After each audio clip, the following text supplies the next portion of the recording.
Row, you group study. Hey, Shkirk, thank you for the 30 bits. Hey, up to date. Hi, Irish. I will farm till BL5. I'm farming just Gira shinies, but of course I'll take God rolls. Ah, yes, time to riff farm for 18 hours straight. Woohoo! I love rift farming.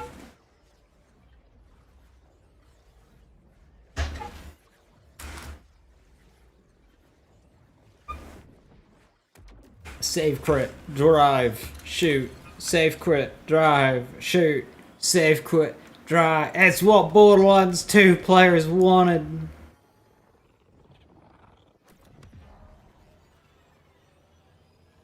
How are we doing? Probably a bit loud there, am I? That's probably fine.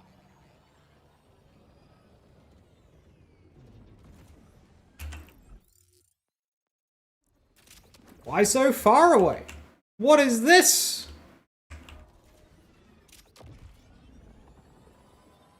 How do I even...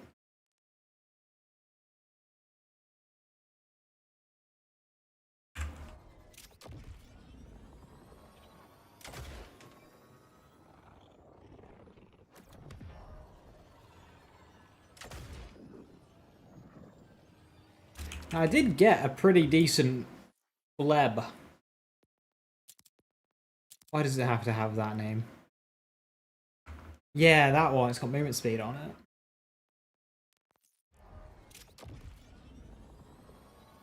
I don't mind farming, just want more options for content. Agreed.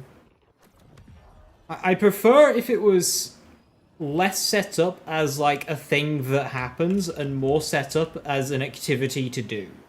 It's like there, that machine in there, that looks like it's an activity to do where you go up, interact with the machine, and it triggers the activity, and it feels a lot more like purposeful.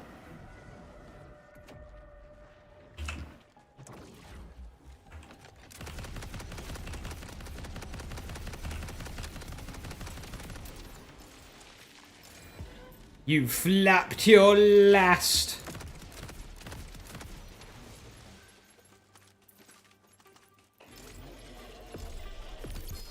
One bank space. You will never have the bank space. Never!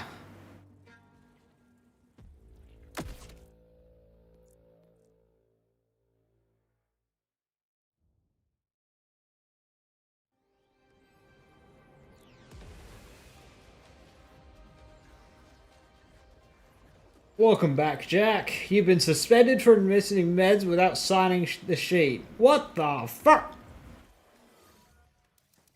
God damn, that's annoying. Sucks. Sorry to hear that happened.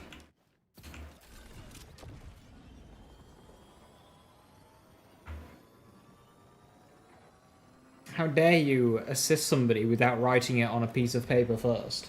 Fucking shameful.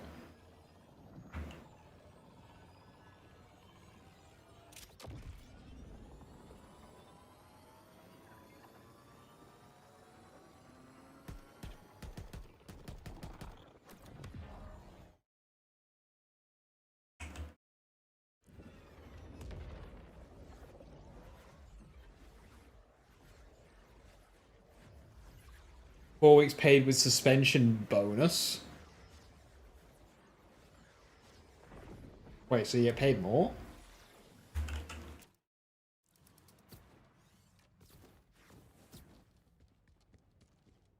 Oh no, is it? It's gonna be up, isn't it?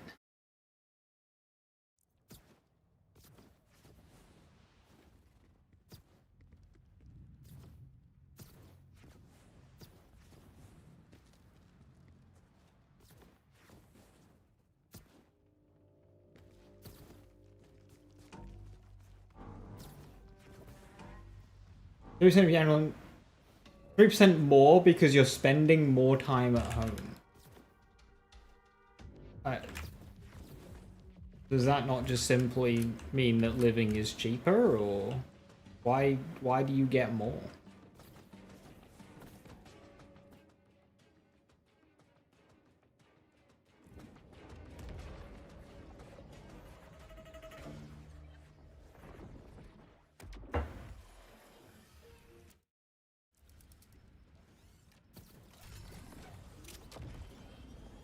You see the patch the other way? I did, yes. Kind of shit that they would do that, to be honest. Without first improving the gameplay loop of rifts themselves.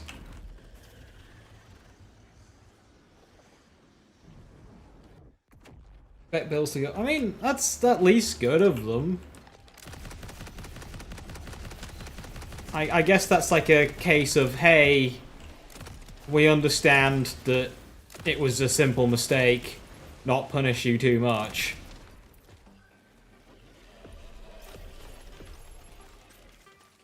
But, like, that's a weird thing to predict, because, like, yeah, sure, bills will be higher if you're at home, but in other places, bills will be lower. Like, fuel.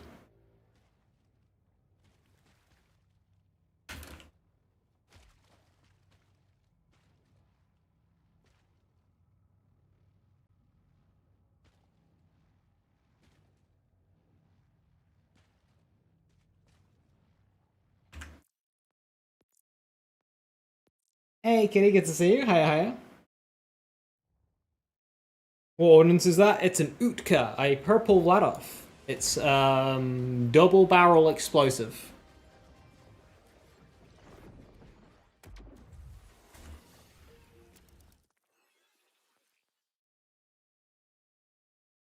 But all suspended employees get the bonus.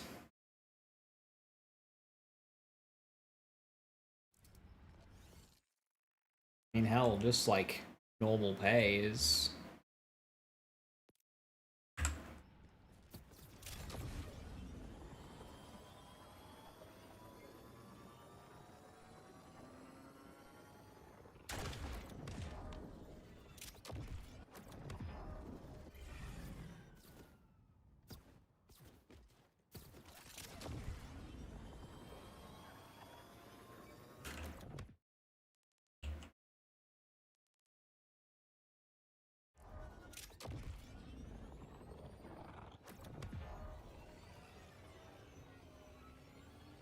Using the exact one, you still add a legendary one you weren't familiar with? Yeah, nah, it's just the purple.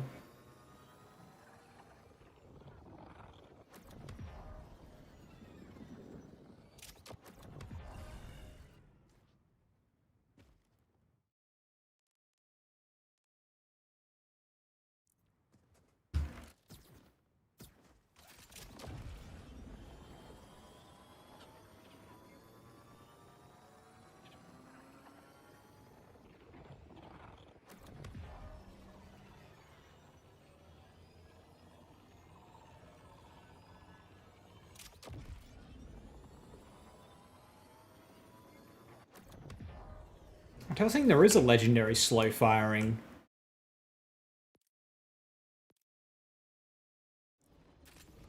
Vladov heavy weapon. There's the fast firing ones, but not the slow firing ones.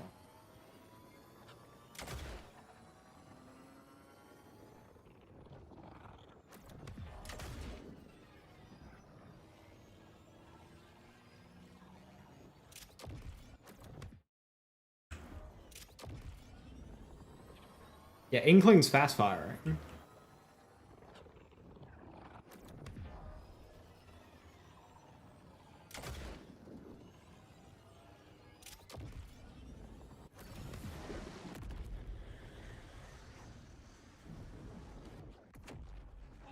Is it not?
Hey Joker, how you doing? Hello, hello.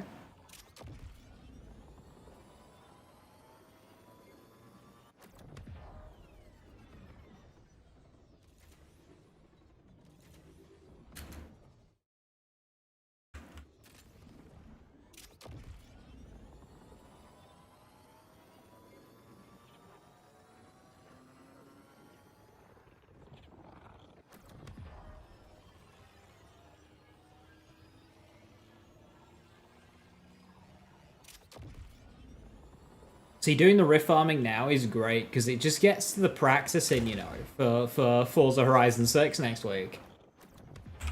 Lots of driving. Got those racing lines in. That's only a week away.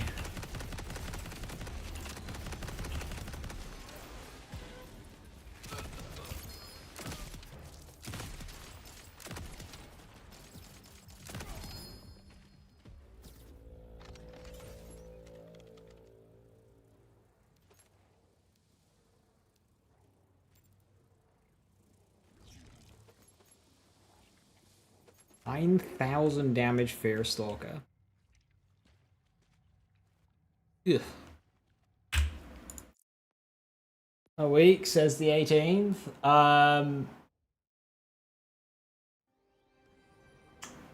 If you get the super scam edition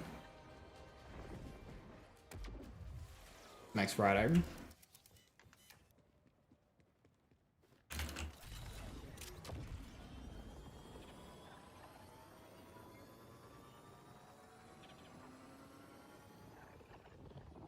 You get it on the 15th,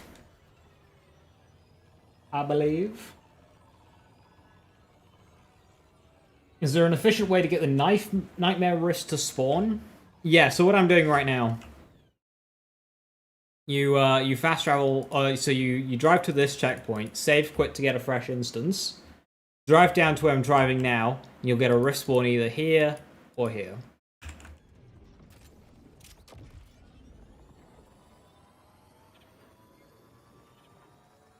You hyped for the Black Flag redo? I didn't play the first. I stopped playing Assassin's Creed by then. I heard it's very good though. Did I complete the Phosphine hunt? I am missing Fractus. And so far there are a grand total of 2 bosses that have not been the weekly big encore. Fractus and Splashdown.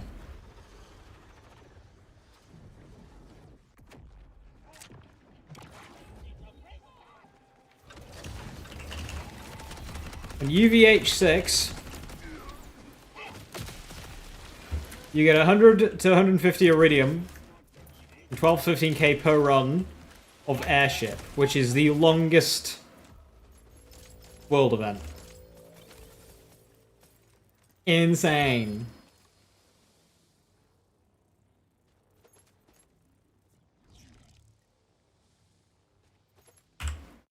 Rewarding. Black Flag's good, but you don't trust Ubisoft? Okay, so here's the thing with Ubisoft, right? Is Ubisoft make a very particular type of video game. But that's the thing. If you like that particular type of video game, I find you can trust Ubisoft to make it on repeat. Without fail. Every time. Because they just make the same game. Every time. In a different skin.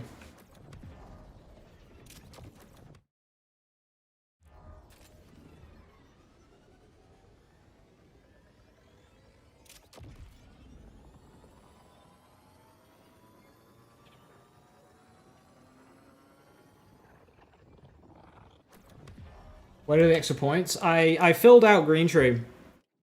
I got feedback loop. It helps just to keep the action skill alive for a bit longer, since Trooper struggles with that.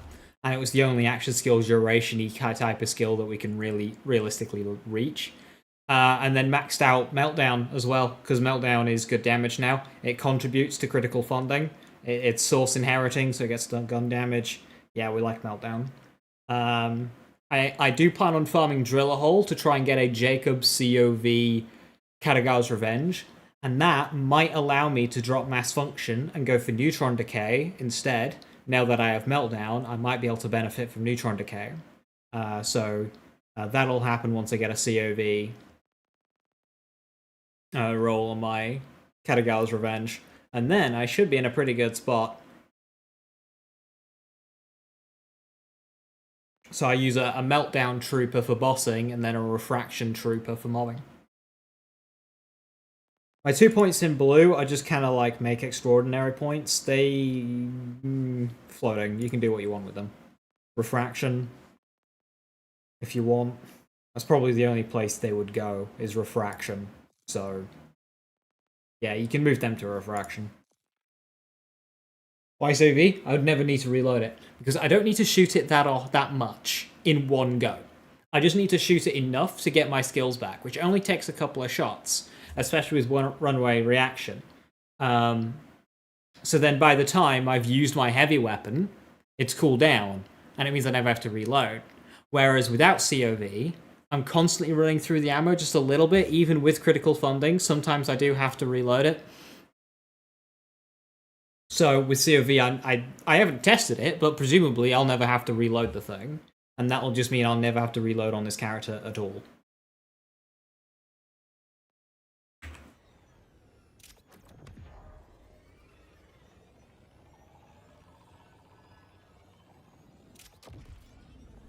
Got the premium edition, but it says 18th on Steam.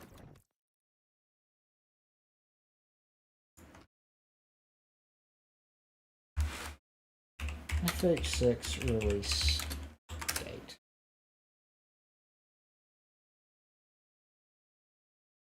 Forza Horizon 6 officially releases on May 19th. The game is set in Japan, yada yada. Early access for premium edition owners beginning May 15th.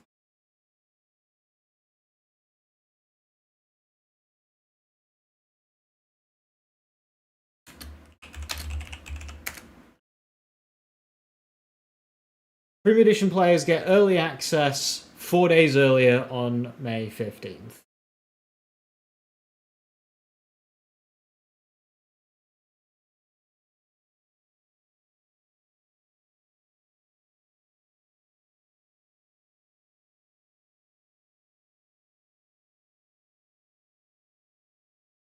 Can I play early access on Steam? Participating games will indicate if one or more of their pre-purchased versions of their game will include access to the game prior to its official release. Players who purchase these versions will be able to play prior to release.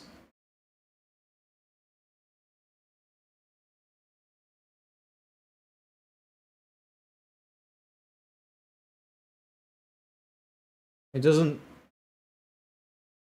specify Xbox. So, like, coming to Xbox and PC via Microsoft Store and Steam on May 19th, Premium Edition players get early access.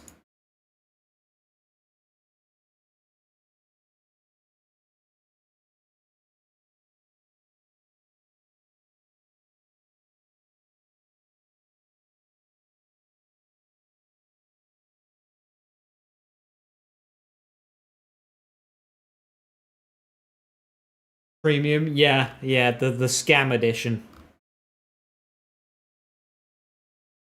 Really, in all of this, it's basically, do you want the expansions? Those are the main thing. VIP is basically just double money. And then a couple of cars. Which version am I buying? Scam.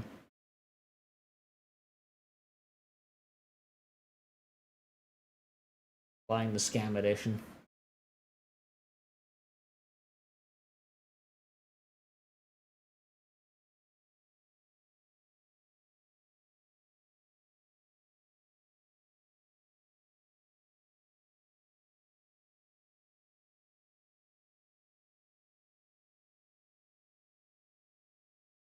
Premium Deluxe Scam Edition. Play 4 days early. It's for the expansions.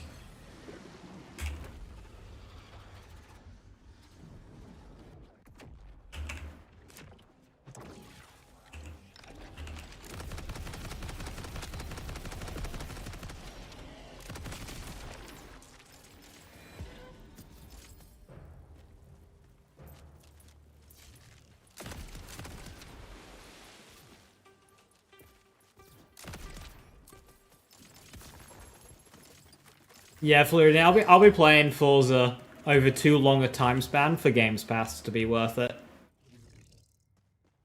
Because if I want to, like...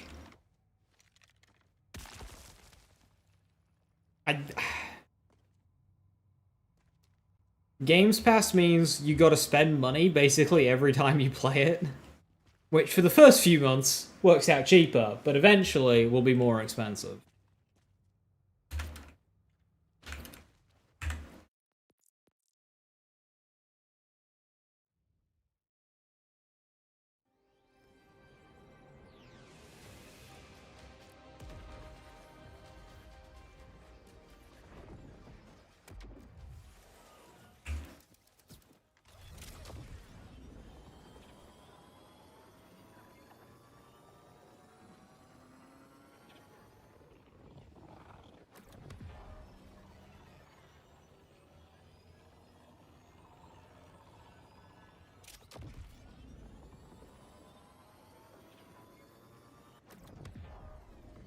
I mean, that's just the difference of buying games on launch versus delayed gen.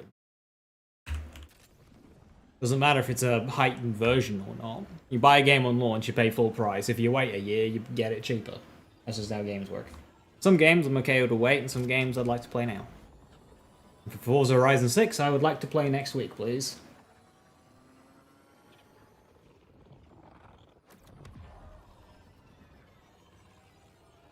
Because like when the DLC comes out, you won't get a sale on those DLC for, again, another bunch of time after that. You might get a sale on base game, but not for the DLCs. That'll be even longer you gotta wait. Which, fair enough if you're happy to wait. But a lot of my enjoyment in Forza Horizon is multiplayer. So the more full the servers are, the more fun I would have with it. So I'm happy to play sooner. Because I play multiplayer more for Forza games. I like tuning cars for people. I like racing people.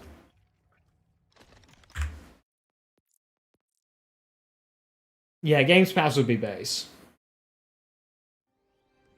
Did I play the LEGO DLC? I did. I've played every Forza Horizon DLC since Blizzard Mountain.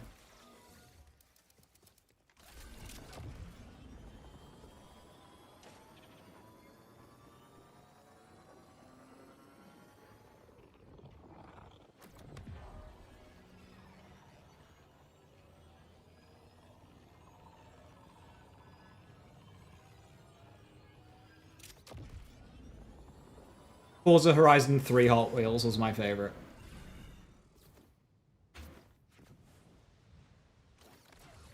That the complex route? No, this is the Katagawa's Revenge.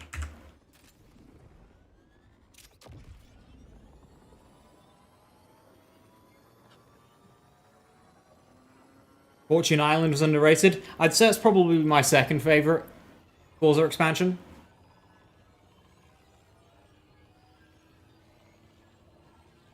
I liked Fortune Island a lot.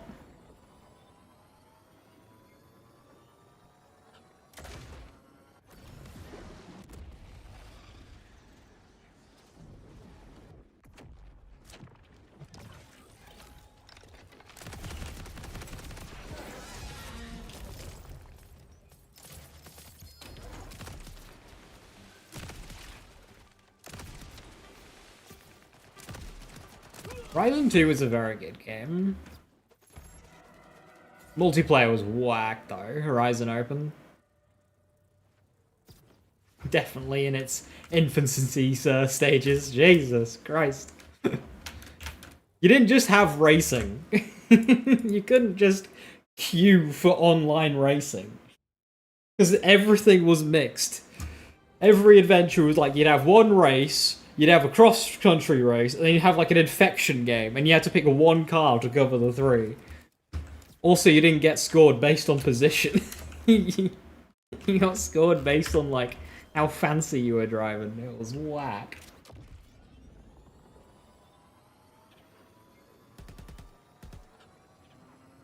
Map edge method is dead, right? Well, that one is. But this one is not.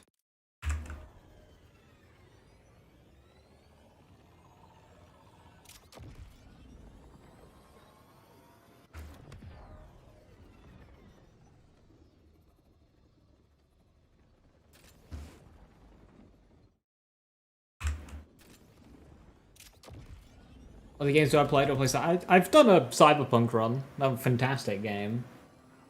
Right now, time limiting, I only play Borderlands 4. I love to play Monster Hunter when I can. Do a bit of co-op, Risk of Rain 2 and First Descendant as well. It's fun. Be a lot of Forza Horizon 6, because I played tons of 4 and 5, and 3, and 2.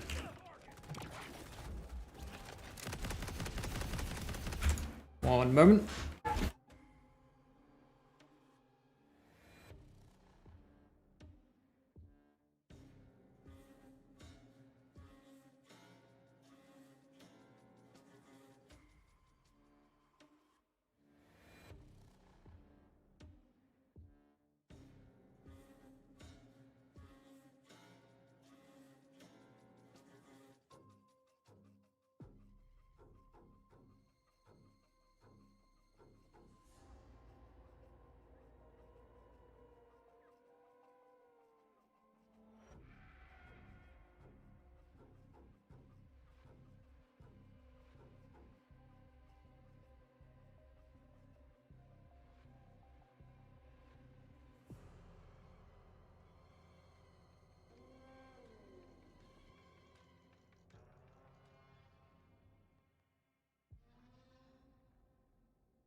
Very, very rare I get a phone call.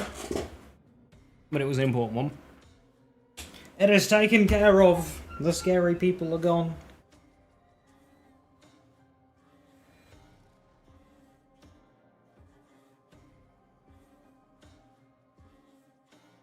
You regret not getting Cyberpunk on launch day and missing out on the wacky bugs. Yeah, Cyberpunk was a brilliant game.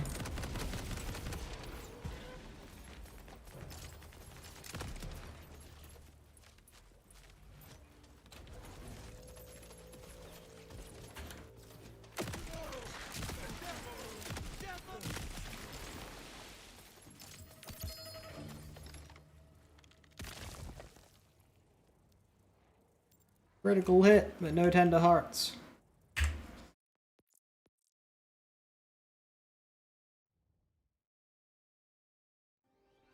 We'll see how the takedown is. Maybe we'll go as all the games if it's bad. Oh my god, don't even.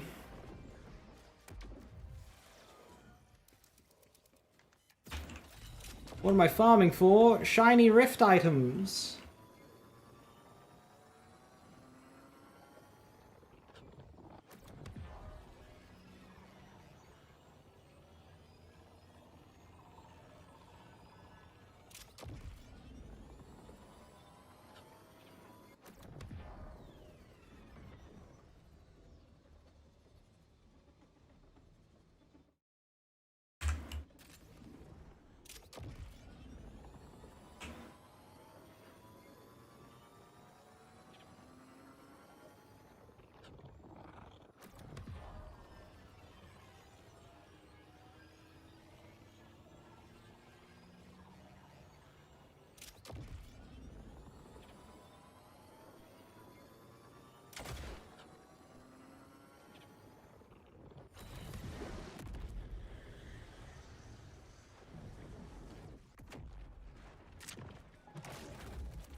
I currently have 1. So I need 2 more.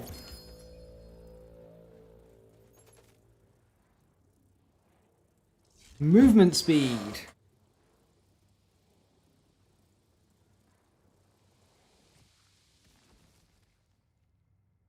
No excited state. What's my other one? Also movement speed. Oh, never mind then.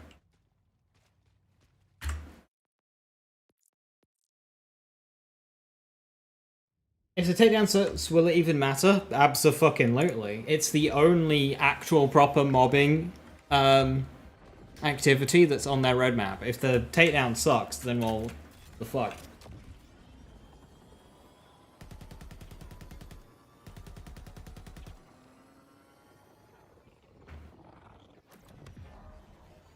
Legitimately, like, they've kind of fucked up with everything they've done with this game in some capacity. If the takedown sucks, it's like, well, what can they do? A lot of people will get hurt by a bad takedown. They'll be like, well, what's the point?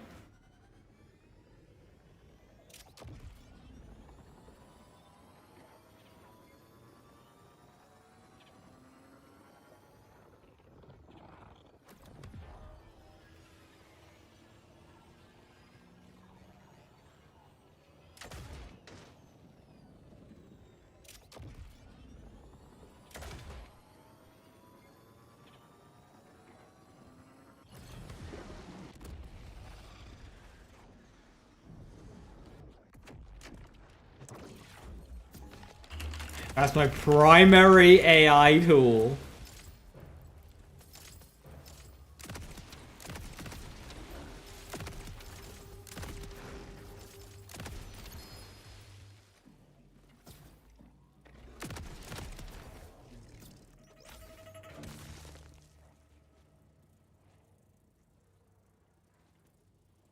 The primary AI tool.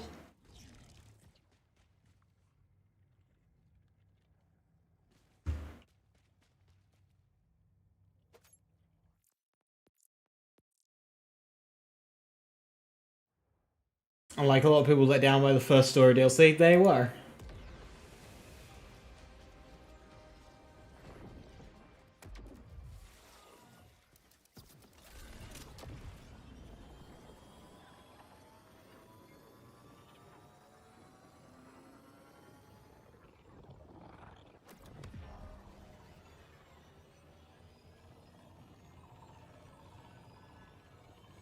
Gearbox is somehow confused farming with endgame. Yep.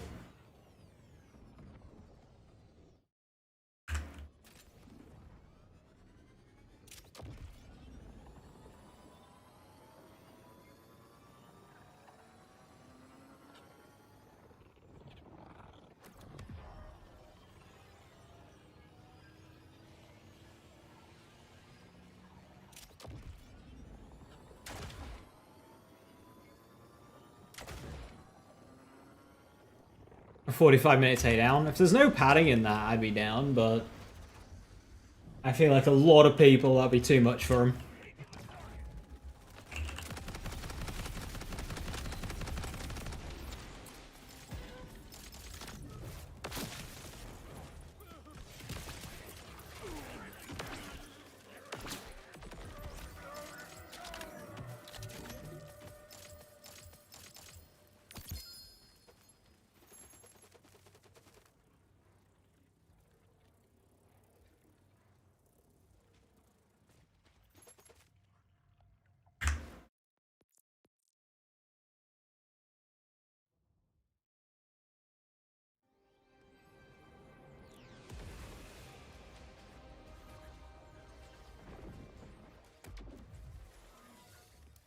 If you're not expected to run it 300 times to get drops. Well, both takedowns in BL3 had guaranteed drops. Multiple per boss. So, you'll have that. Like, you fight Wotan. His body guarantees a drop. Each of the legs guarantee a drop, so that's another 5. And then the brain guarantees a drop. That's six guaranteed drops for every Wotan kill. You got, what, like 2 or 3 for Scourge guaranteed? Several drops from Scourge? If they do the same, it won't be so bad. But to me, the content being enjoyable is more important. I don't mind running content a lot if it's fun. Driving backwards and forwards to touch a beam so I can shoot a boss that can't fight back. Less fun.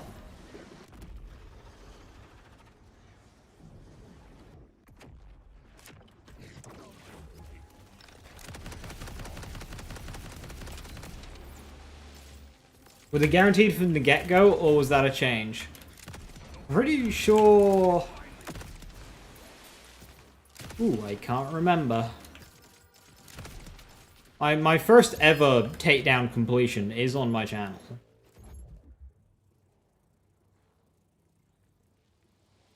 That actually looks kind of good.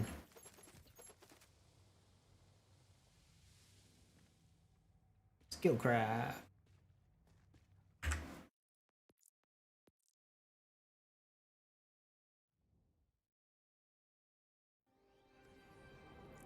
What are the odds on parts? Well, parts are a different issue. If you want to increase drop rates to match what parts need to be, each boss would have to be dropping like 40 of an item, and that's just ridiculous. That's not... You don't fix that through drop rates. You fix that through the part system.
Wonderlands was the only game you ever pushed to end...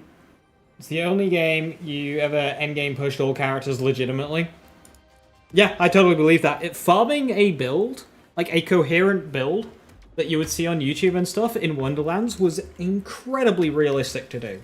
Especially after they did that patch, after the KS100 patch, they altered drop rates, and it just became so much easier to farm shit. Like, you could actually farm a build. During that update, I managed to update all my builds within, like, a week. That was such a good update. Yeah, you could actually farm a build, realistically, in Wonderlands. It was good. Am I having fun? Whilst I do enjoy the gameplay of Borderlands 4, I will say driving backwards and forwards across an ice lake is not so fun.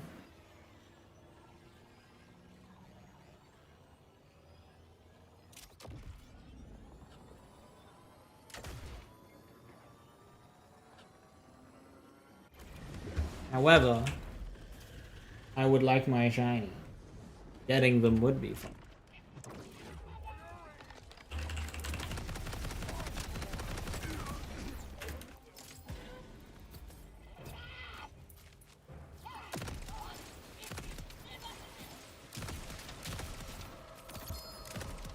Gearbox have already proven that they're willingly going to lock parts on a weapon for the sake of farming with Gen 2 pearls.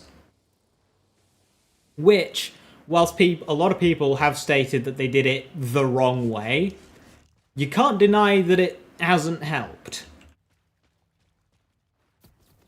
Like, before they broke Crazed Earl, you farmed a Crazed Earl, and you got a good Crazed Earl, because it was guaranteed to roll Jacob's Ricochet. Whereas if they left it open and random, not all Crazed Earls would have Jacob's Ricochet, and there'd be a much larger power disparity between drops. So whilst it wasn't the ideal solution in how they did it did at least help. So if they do the same with something like a Takedown drops, if the Takedown lasts a while, then that's something they've already done.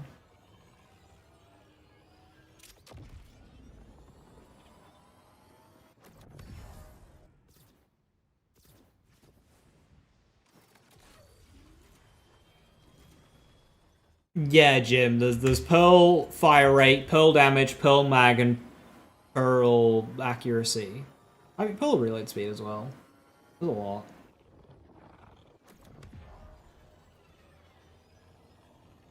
What the expected play pattern for these risks is, I don't quite understand it, because they're a thing that just kind of happens as you're doing content in the DLC, but it's like, what content in the DLC? Like, do they want us to, as we're doing the story of the DLC, to open the map every 20 seconds? Looking for risks? Like, the point is that there's something that you do whilst doing other stuff. But what other stuff?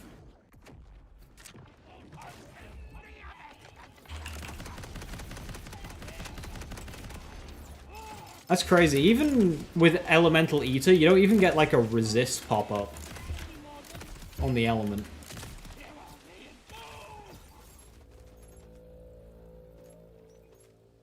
They really gutted that modifier.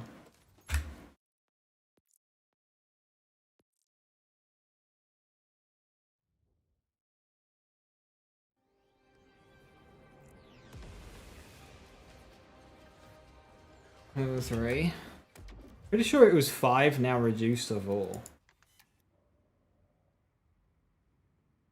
Was it not?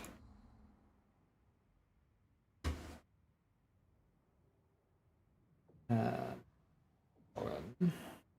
Here we are. Yeah, we got damage, fire rate, handling, and reload. So apparently we didn't have a mag size one. Or they've removed mag size.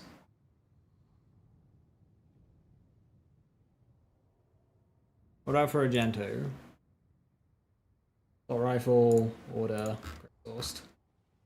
Yeah, the same. Damage, fire rate, handling, and reload.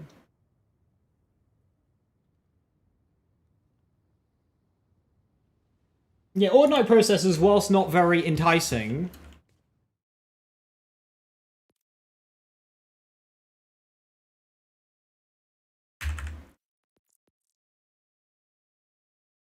at least they were an activity you could just go and do. And parts of legit detriment, literally. And what's crazy is Pearl handling doesn't even decrease the spread of weapons. So I was testing Eigenburst, because Eigenburst has got horrific handling stats. Very poor spread, poor accuracy, poor bullet speed. It's just a bit of a pain of a weapon to use, despite how strong it is. So I threw on, just out of curiosity, Pearl handling, to see if it would, because it had enough damage, I figured, okay, I'll take a small damage hit, make this weapon just an absolute laser beam, and it should be really fun to use. No. Pearl handling did not improve the handling, the actual tangible handling of the weapon. So what the hell is this part even doing? Yeah, my accuracy stat is higher, but my spread isn't, so what's the point?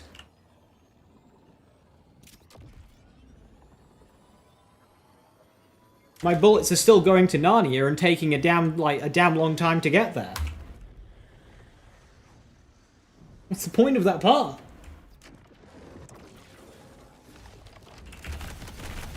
And reload speed in the infinite ammo game is just a particular travesty.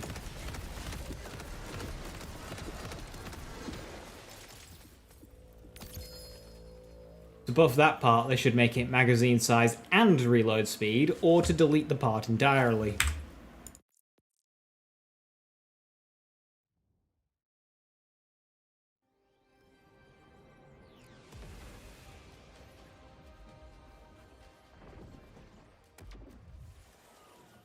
Melee damage hollow. It's a thing!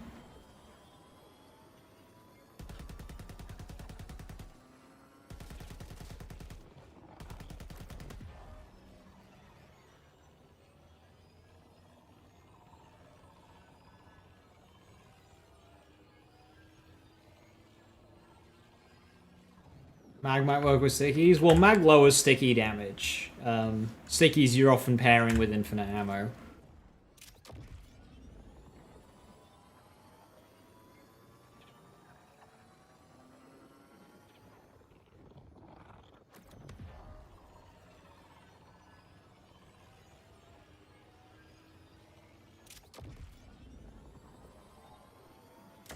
But reload speed and mag size would be like matching grip in Borderlands 2. Reload speed and mag size is very, very nice.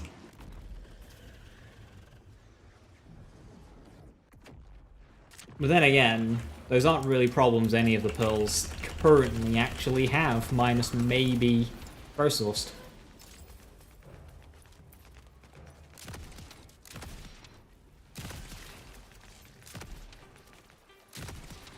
And Eigenburst.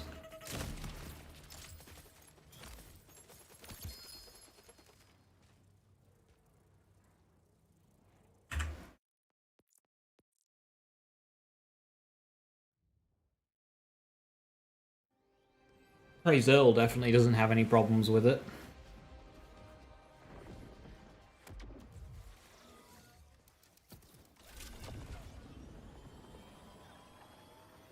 A boss rush mode would be really nice in this game, because this game was obviously built around bossing.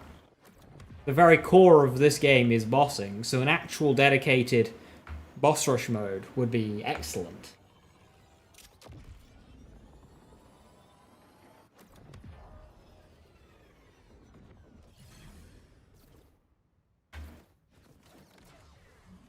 Where you kill a boss, you get a purple tunnel that takes you to another boss, you get a purple tunnel, you get to another boss, you get a purple tunnel.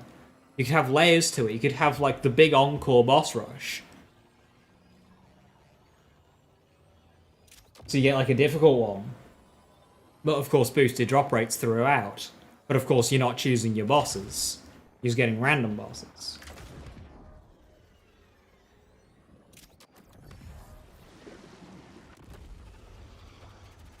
They have the purple teleports to make it happen, exactly.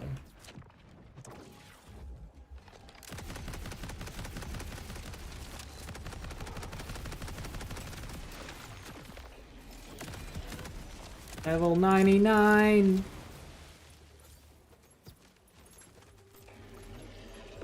Morning, Mac.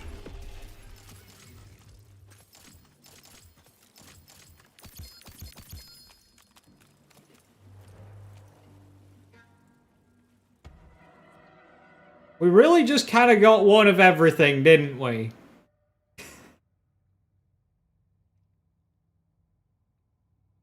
Falk, Core, Fearstalker, all of them trash.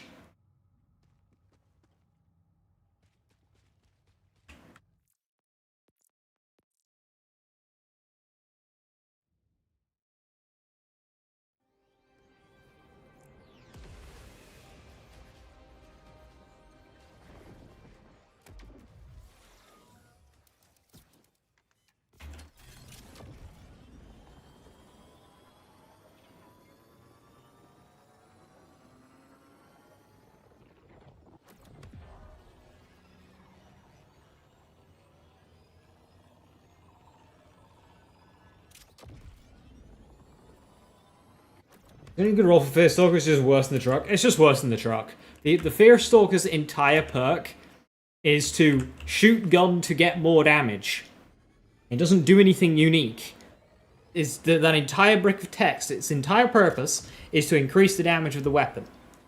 Yet the truck still just simply hits harder. So, like, why jump through hoops to do damage when you can just exist to do even more damage? Truck stays winning.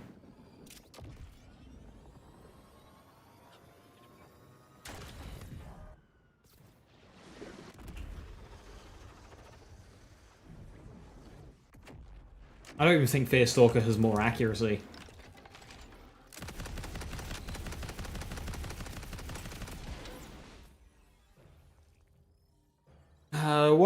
investing in right now. Oh, I maxed out. Oh no, runner. Duh. We're going for Daredevil, aren't we? We're going for Honed Mind. Which I guess I get rid of Best Defense for? Oh, what's... The only benefit here is Daredevil feeding into... It's soup for Nuclear Winter. Insane. Only good for neutron capture Harlow. I love using Jacob sniper rifles on neutron capture Harlow. Wombo combo's still better at one-shotting.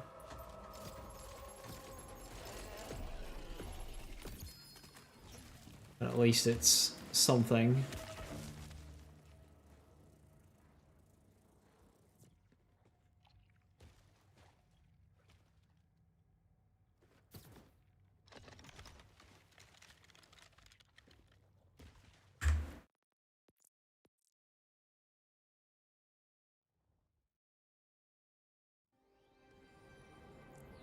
Your issue with truck is your aim.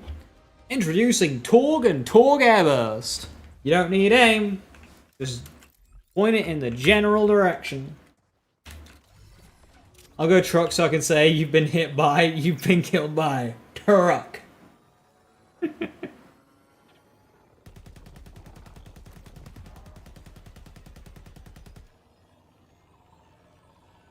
When I first posted Sniper Rafa to Time Trials, Jim, I posted it with that gif alongside it.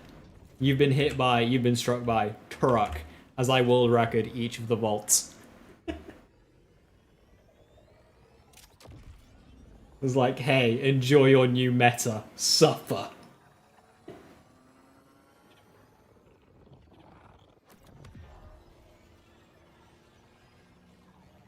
Truck's probably my favorite gun in this game. I use it on everyone not called Amon. And I guess Cash. Shit. Hang on. I need to start using it on those characters too.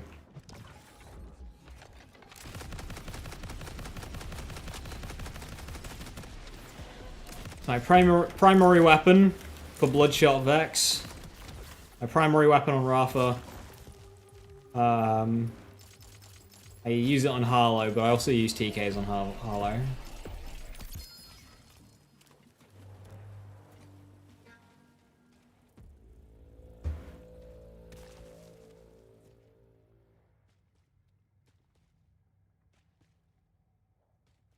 I wonder if a TD or Turok on Force of Nature Amon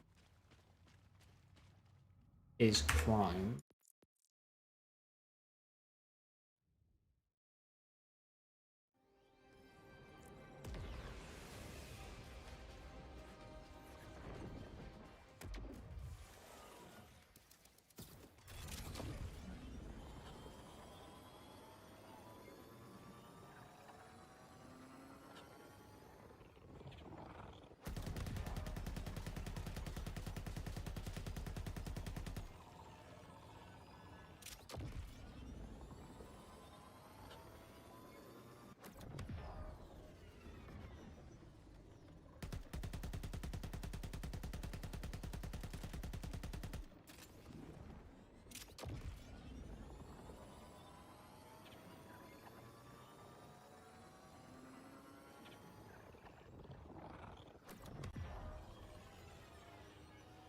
Even you competes with the TD or Torg truck on TD or Rafa.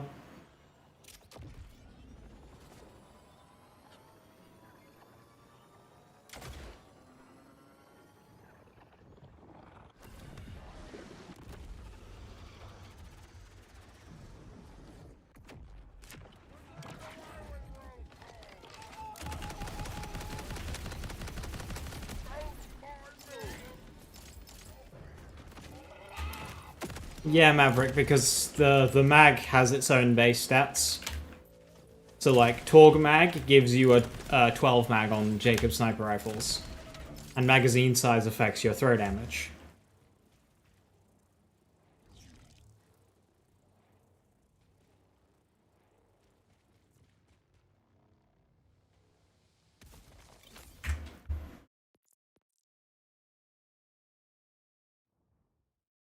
If I will code drop a shiny and get the hell out of farm, that would be great. Are you farming with cash?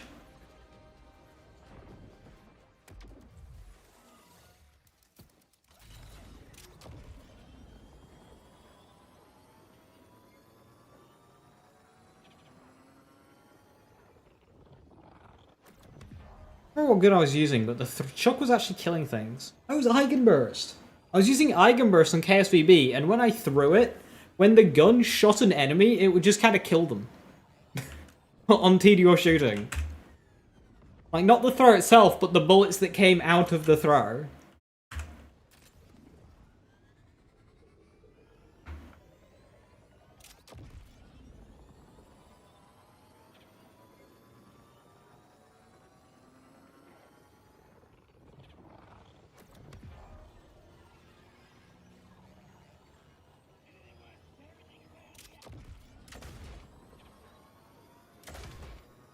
You have a cash capture max level. Does it have UVH unlocked? That's probably not.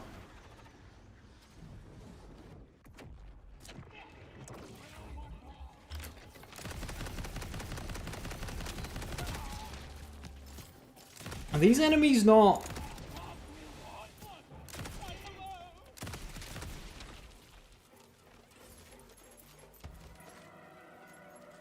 Right, I'm gonna try something. Oh wait, no, this won't work because I don't have high gal.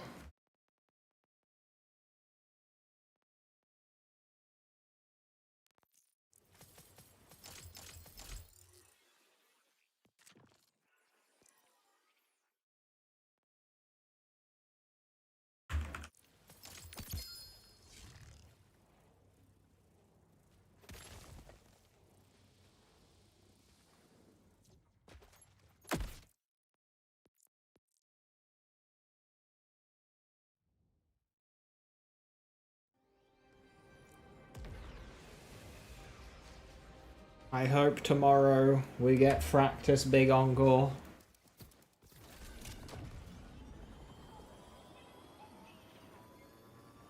I need my chuck. Hi Zisa, hello hello. Was that death intentional or whoopsie? Intentional. I just like the sound it makes when you shoot a high explosive into water in this game. It has a very satisfying slash, an echoey boom.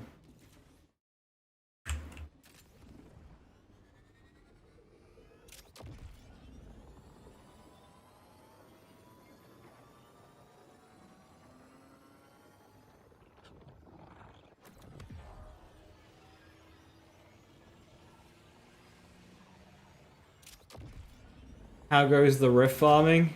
Terrible!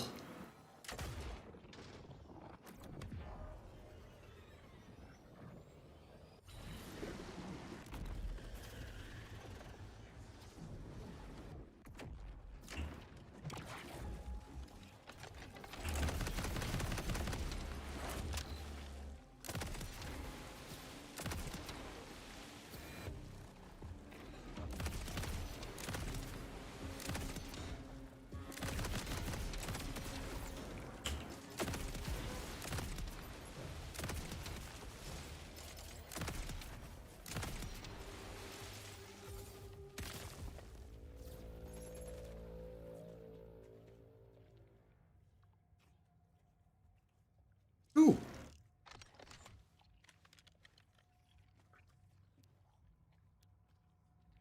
You. Do I need this?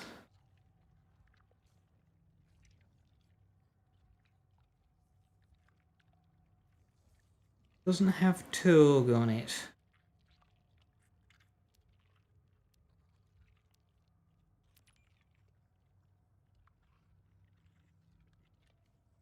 We're fun to use though.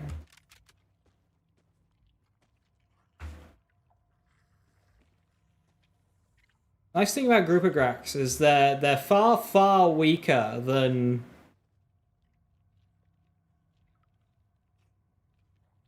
they're far weaker than Whiskey Foxtrots, but you don't get the charge up on them. Why wait for Big Encore? Because I want to. I'm not gonna get a big encore rift, am I? But what they might do is nerf rift farming even more.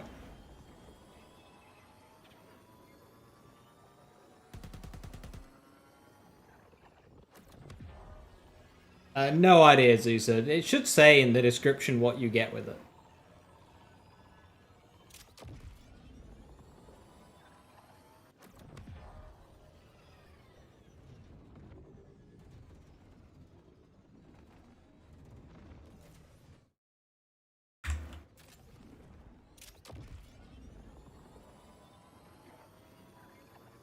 They have Grimmer, but they've also stealth nerfed rapid fixes. Now, if they change the spawning of the rifts to be twice as slower, do you believe that they're going to more than double the drop rates?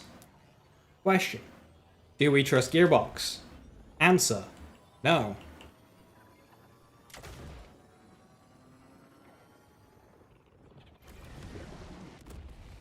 Two new zones? Yeah, that'll be the major DLC. They won't add a zone with nothing in it. At least not without a name.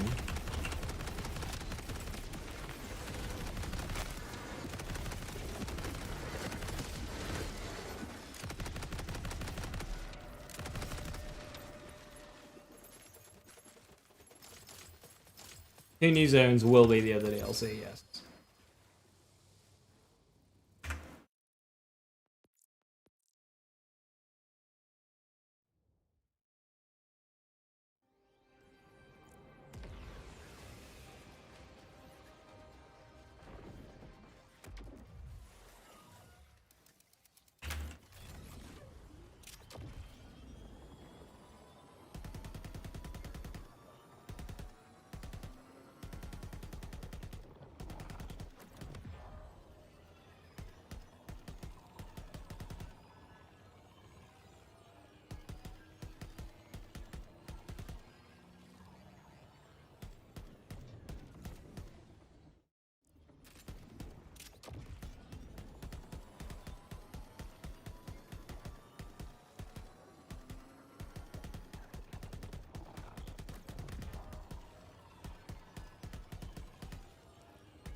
Alright, Jim, have a good one. Thanks for stopping by.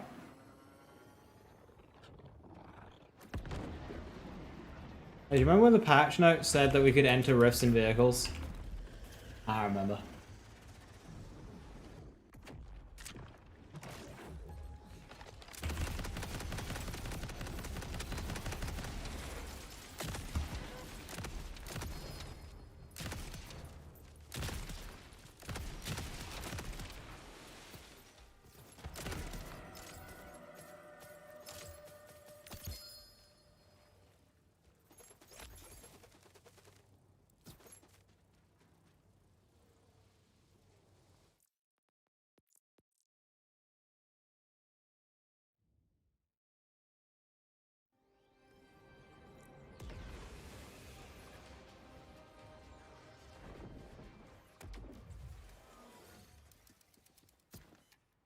See that Randy has created turbulence with AI posting?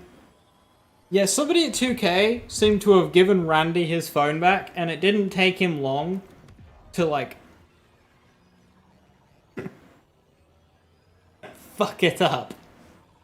Can Falk roll talk? I don't think so. The timing wasn't great at all. There was no timing. There is no...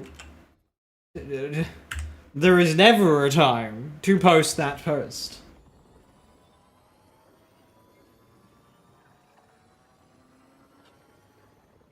It was such a bizarre post to make.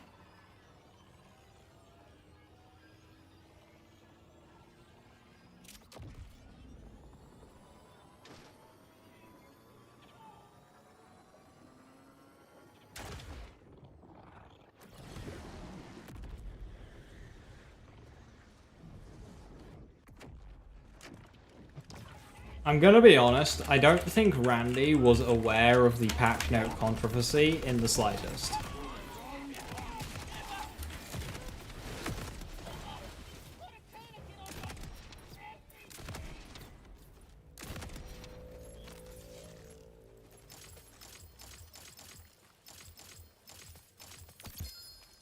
I don't think he knew that that is a thing that happened.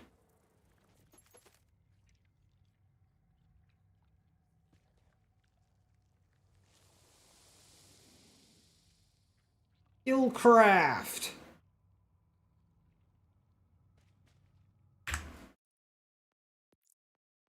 What did he do? What did he say? He posted an AI picture of himself that doesn't look like him in an AI Gearbox office with like a board and stuff. And he's like, I asked my primary AI tool to generate an image of bullshit. And was obviously kind of called out.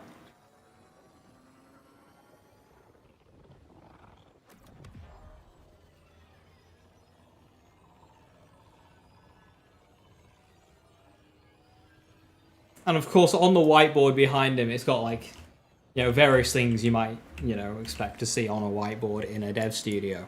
And it's like current focuses, Borderlands 4, new IP, and a couple of other things. And people are like, new IP? And then he's quick to saying, oh yeah, it's not actually based on anything, it's a fresher prompt. Don't pay attention to anything that's like actually in the image. It's just like... like, why? Why do the post at all? You had to know.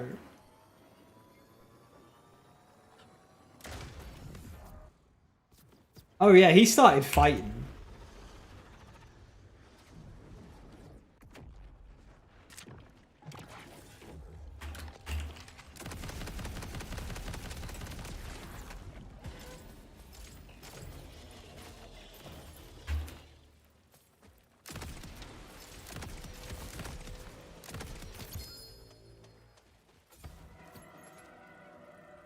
Skill damage, skill crit chance. 0 in strike the anvil. This thing can roll strike the anvil, right? That's my second skill damage, skill crit chance, Tempest, without strike the anvil.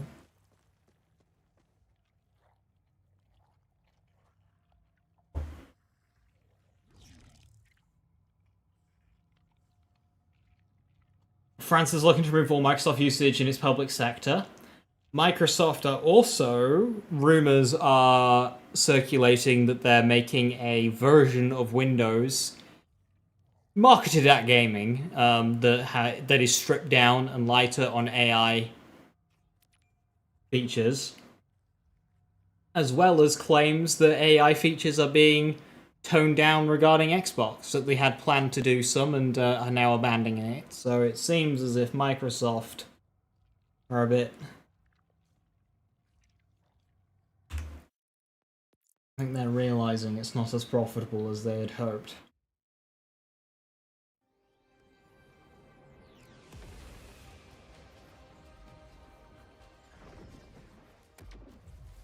That's in the main hand, of course. Never know what Microsoft have in the other hand. What knife is there?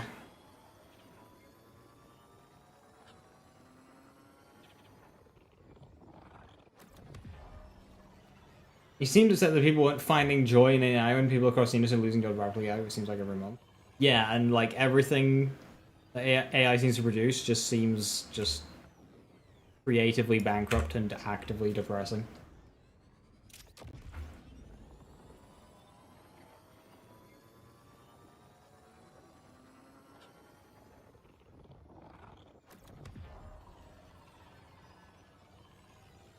Microsoft have realized that people just stop using their systems if they don't like it. Yeah, when you actually have alternatives, it's like...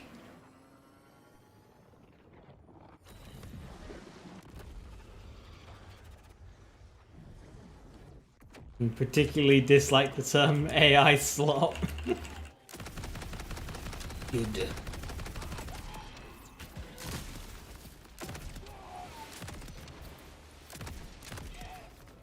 That's just a call to use it more.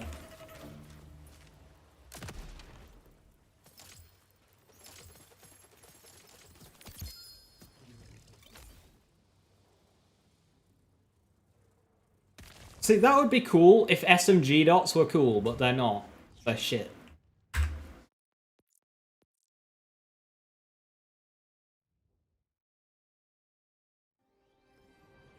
Your Broken Wings on Tour Gamepad will be good on Sniper Alpha. If you can maintain the mag, or just spam Bullet Buddy Deluxe, sure.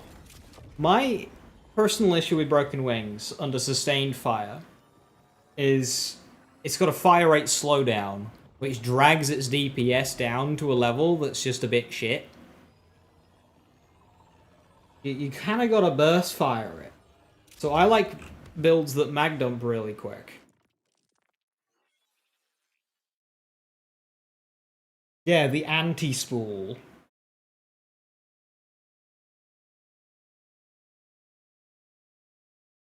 Sniper Rafa and Rafa in general is all about sustaining fire. The Broken Wings just feels counterintuitive to that because of that slowdown.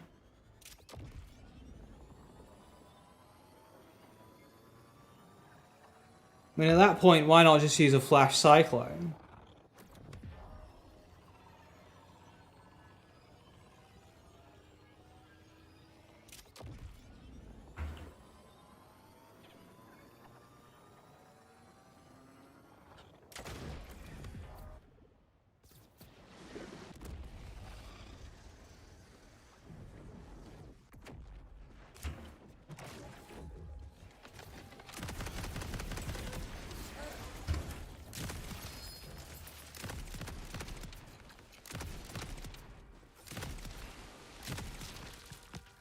I've used this. Utka. Utka.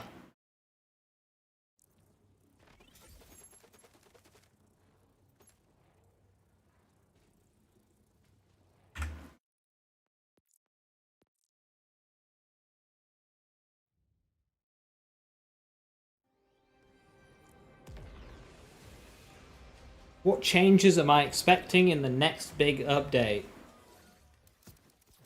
Hash changes. Cautious smile.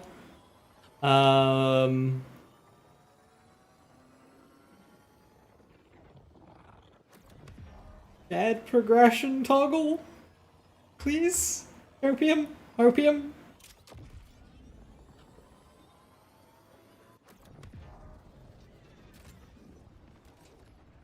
Standard burst fire gun. If its average fire rate was higher, then yes, the gun would improve.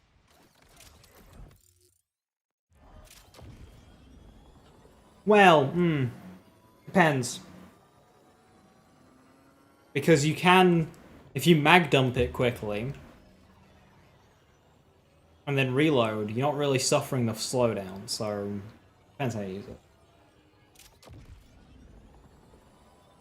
Changes you want versus changes we'll get.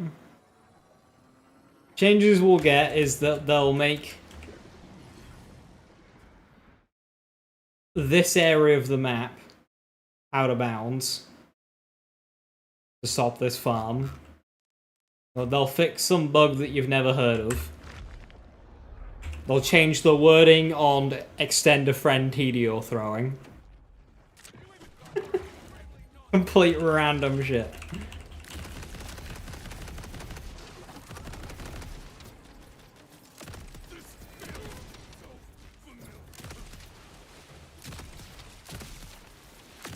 They'll fix the reactor dropping from Inceptus again, but in doing so, they'll stop another class mod from dropping.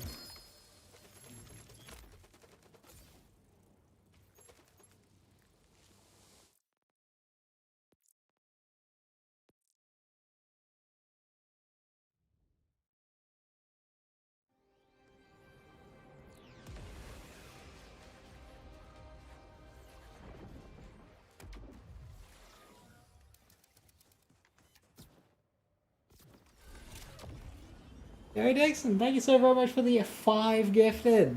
Thank you. Insane. Cheers.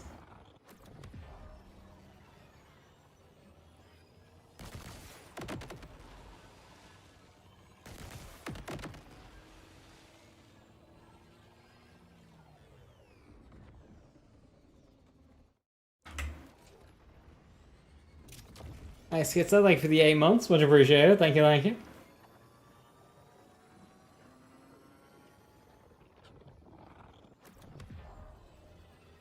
I was broken wings shows much better true because of the density.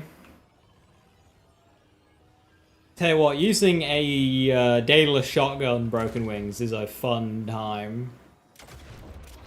So just dense. Doesn't increase the width, just the density. It's great.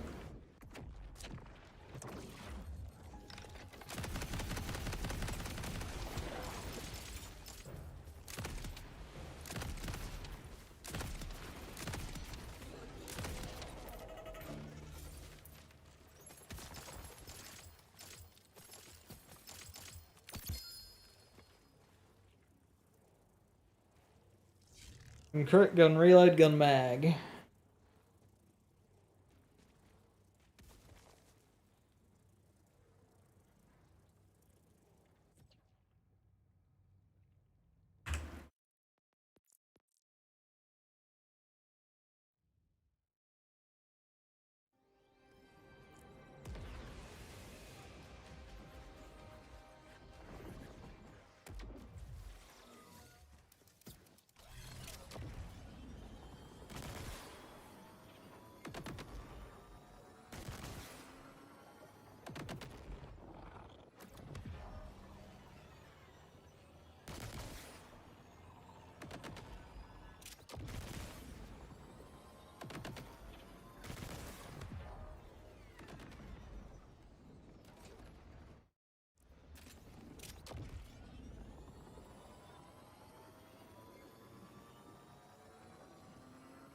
Bad RNG fatality, but also poor life choices. Don't farm the talk, bod. You're better than this. Hi, Viper. How you doing?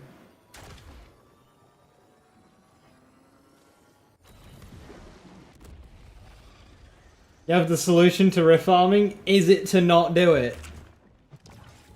Play other games. Other games can't give me a shiny Fear Stalker. Okay? Also, other games are next week.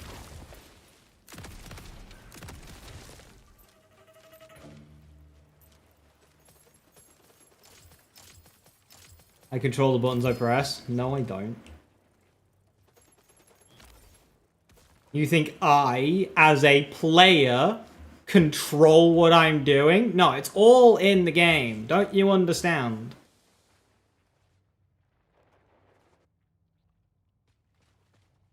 If I am bad, therefore the game is bad.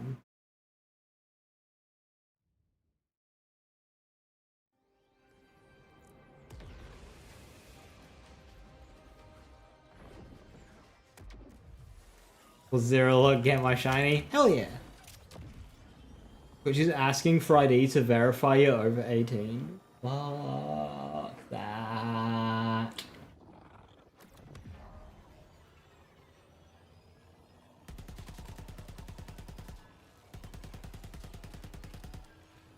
Just so you can... That's such a... That's so obviously not what age verification is for. Like, hey, you need to verify that you're old enough to have this thing that you need to be old enough to have. What? It's like... Nah, you're just trying to get my fucking face.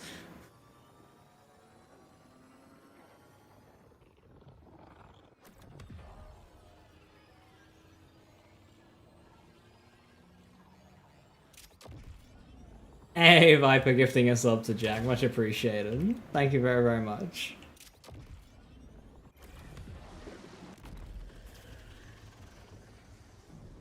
I have seen that apparently people have been, or kids have been painting fake mustaches on to bypass the Face ID.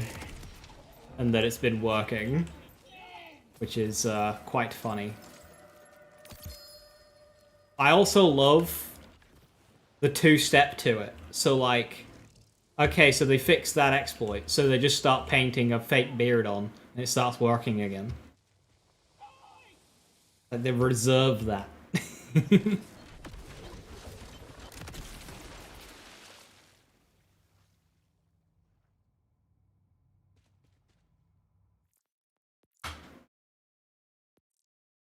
No, I think Norman Reedus has been patched. Crazy sentence.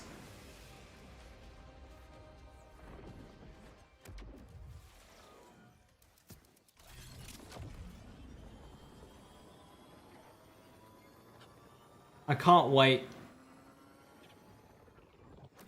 until the day I climb into my motor vehicle and then it requires to Face ID me just to make sure I'm old enough to drive it.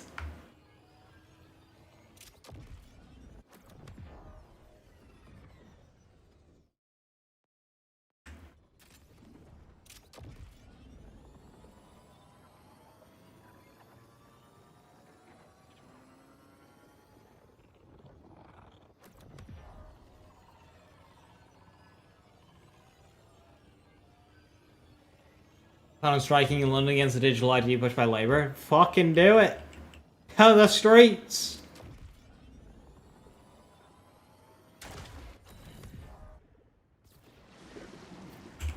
Well, it's got to do that, Viper, just to make sure there's no toxins running through your body. Make sure you're not, make sure you're not under the influence. It's got to run a whole fucking blood scan on you.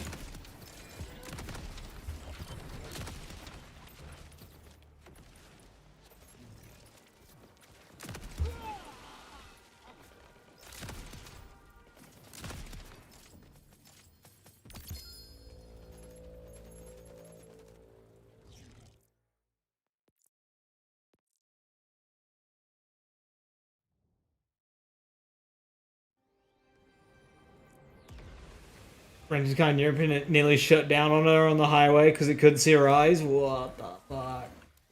I mean, that is also just kind of like dangerous because, you know, there are many months of the year where you kind of need to drive with sunglasses on because the sun is at the right height to fucking blind you.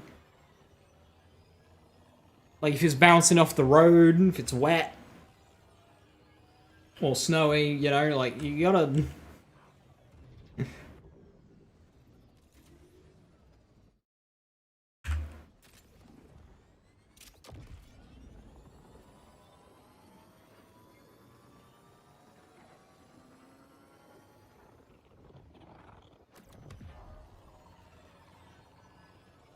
Really very dangerous, yeah.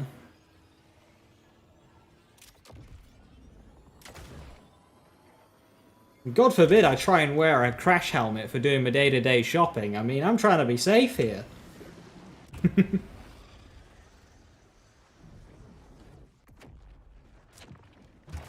Yeah, that's unsurprising, Jack. I'm sure that was a case of made an offer they couldn't refuse.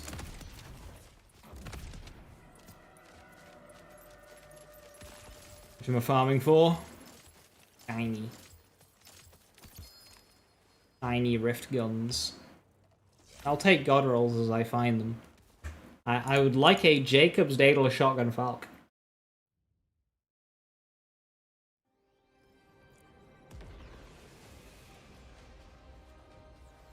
Back to Children's Thin Veil for Cellular Data. Yeah.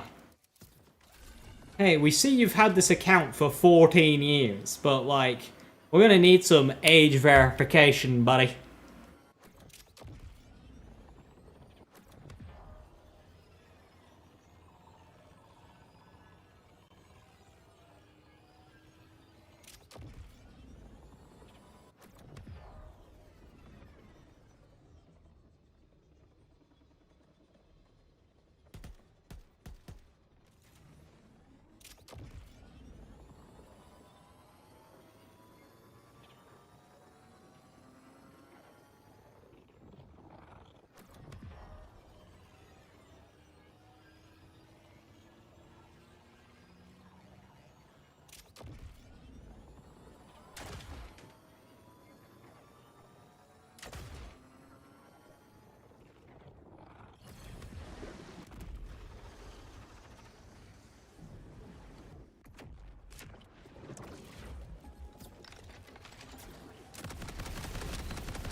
I mean, online games are already doing it. I'm pretty sure Rainbow Six Siege requires age verifications for you to use in-game chat, which is mad considering it's a competitive shooter that requires, like, teamwork.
It's much faster than the method you were using before. Yeah, it's the fastest one I know.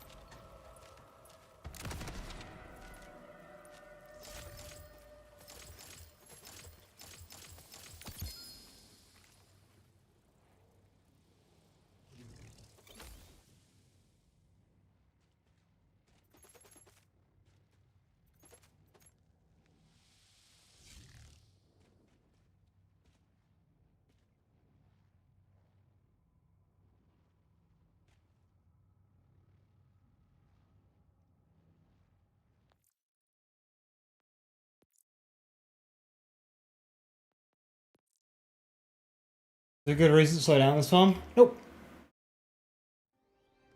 The bosses are random, but the loot is not. All the bosses share the same loot pool. Now, there is a chance you get two bosses together. It's like Ice Moor and somebody else. There is one spawn that's two bosses. The rest are all one. But all the drop rates are the same among them. Like what actually drops. It's not like one boss drops the Falk, a different boss drops Fear Stalker. It's not like that.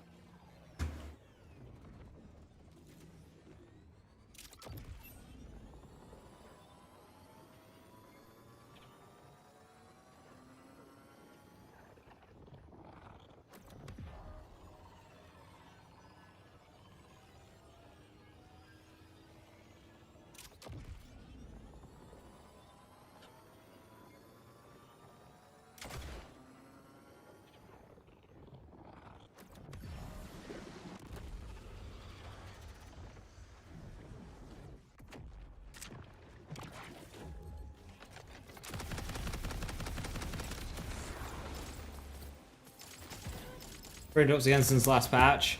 Yeah, so a patch that they made with the DLC got undone and kind of like removed with the recent patch. 3 sustained reaction, 3 excited states, good. Sniper damage though, obviously great if you're using snipers.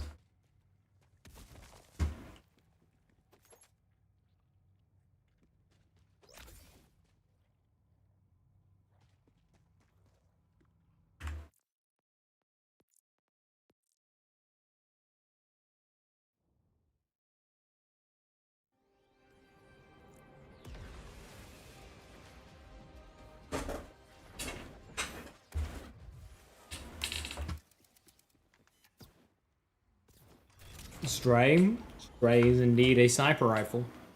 One of Harlow's best guns.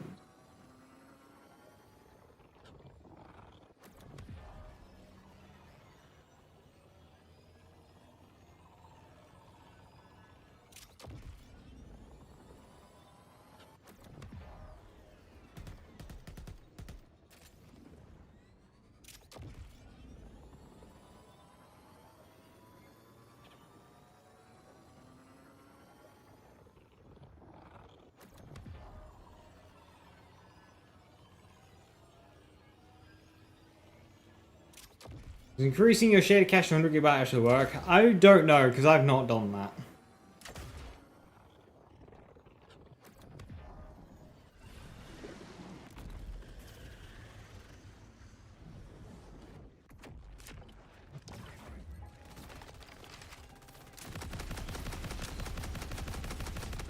Do I use roulette? No. I know it's good, but it doesn't interest me.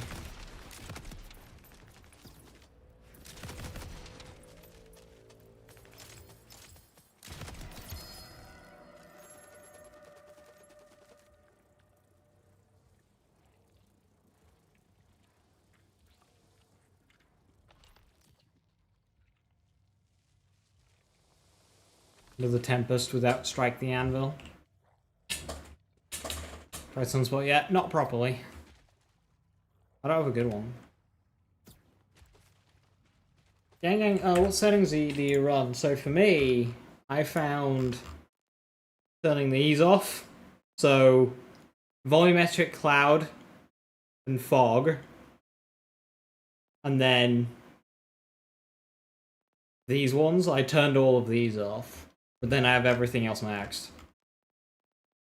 I barely noticed a difference with these, and it ran a lot smoother.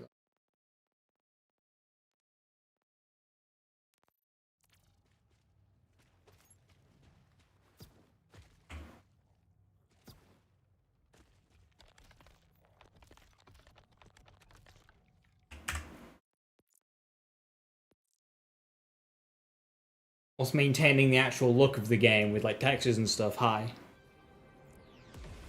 Oh, that part's just on how good your PC is. I'll straight the Anvil for ham stuff. I just want the best Tempest that's in, just to have it, in case they buff it. I'm just looking for God Roll Tempest. So I could just got it there in case we do a funny with it, or they buff it.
Give me the double drop more.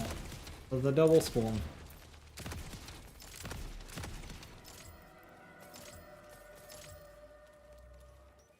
Or just give me nothing. That works too, I suppose. Barely even any purples in there. No enhancements or anything. Speaking of, I've not found many good enhancements at level 60.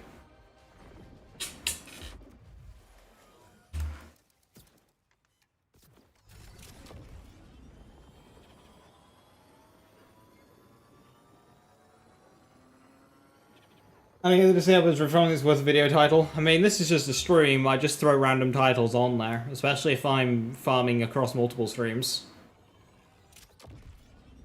And for legendaries, yeah, Dixon, but I was kind of referring to purples.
I do like how they've increased the size of the beam.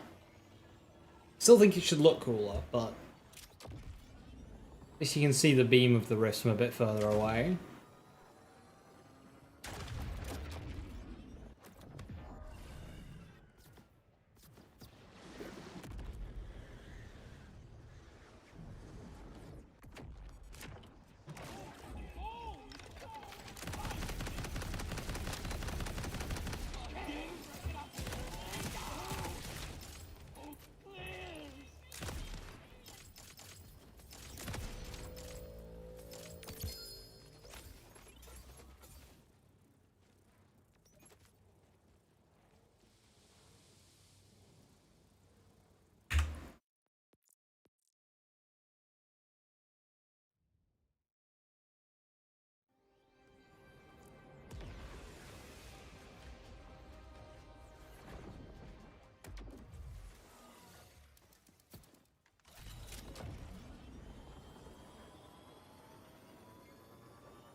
Farming for certain parts on a shield feels like hell sometimes. That's because it is.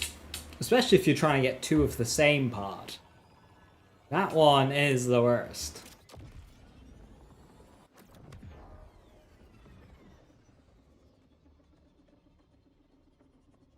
If you're just trying to get one of the part, it shouldn't be too bad. It's like, you know, two in like 17 or 2 in 27, depending on the shield. Which is pretty bad, but not awful. If, however, you're trying to get two of the same part, then it's 1 in 27 twice.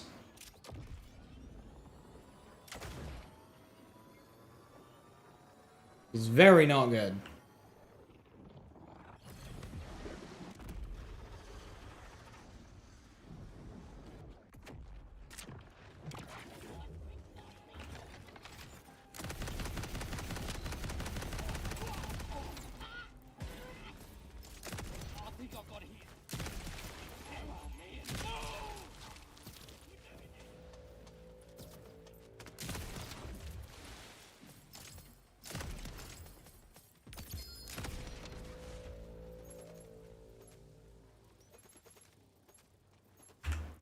Info Maurice's machine. I mean, Maurice's machine is a great example because Maurice's machine shows you exactly just how rare they are. If you're farming Maurice machine on multiple characters, you're seeing hundreds of them without desired double roll. So you think about how many you're seeing through the Maurice machine, and just thinking, damn, if I were farming that, I'd be there for a very long time.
Two heavy disappointments.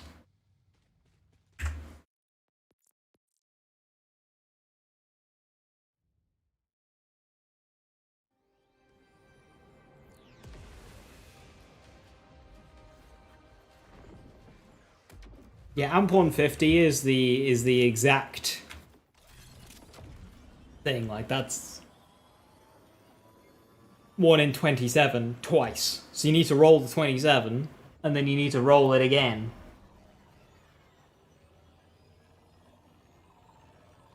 Still using level 50. I mean, it's a tanky enough build that you'll be fine with it.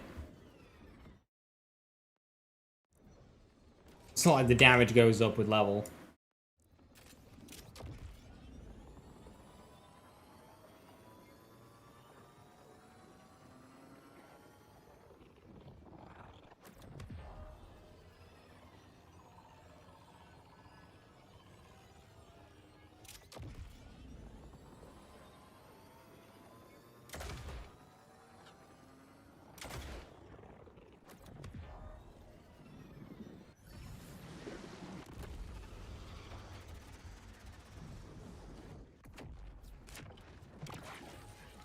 You run into your own bullets.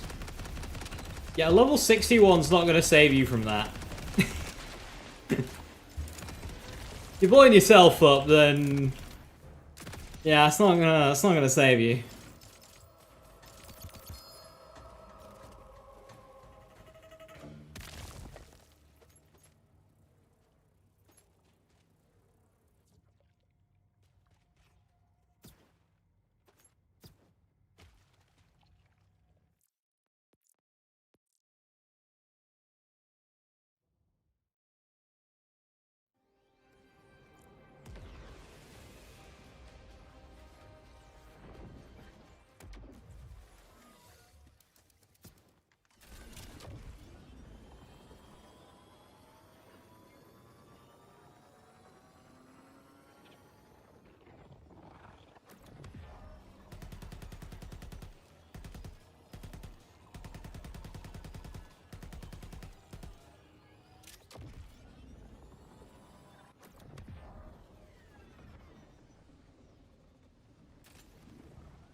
Nice. Nice.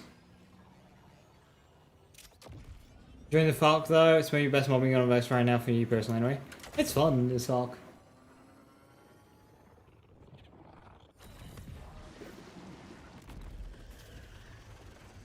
Nice one, infrared. Good RNG for you.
We can well to get Siphon Amp and what's for dinner on Oregon when you got it. Rolled Amp Siphon, the Amp part gives you 50% damage done at that point because it shouldn't matter what slot it's in.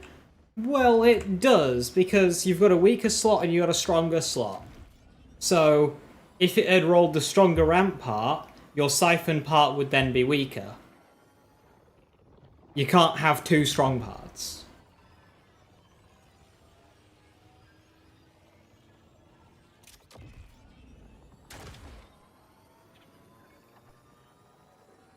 There's read-only farm for the rest stuff? Yeah, there's that mission, isn't there, that you can do? There's a couple, actually.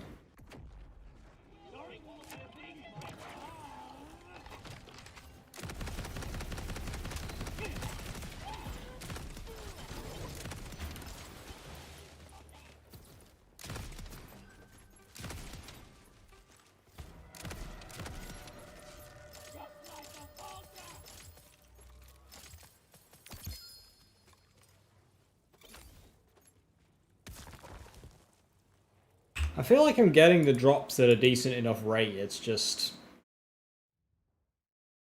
the shiny isn't happening.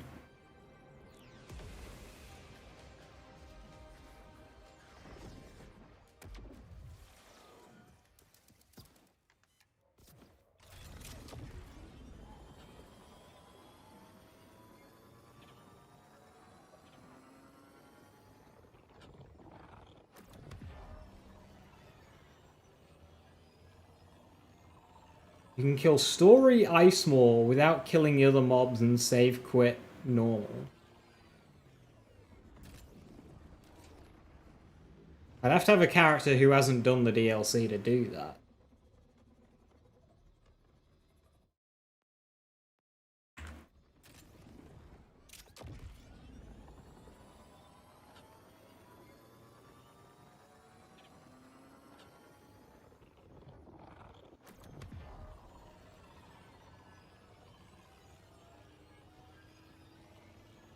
For Cash of X as a new playthrough for you? Cash is fun on playthrough if you play around an action skill.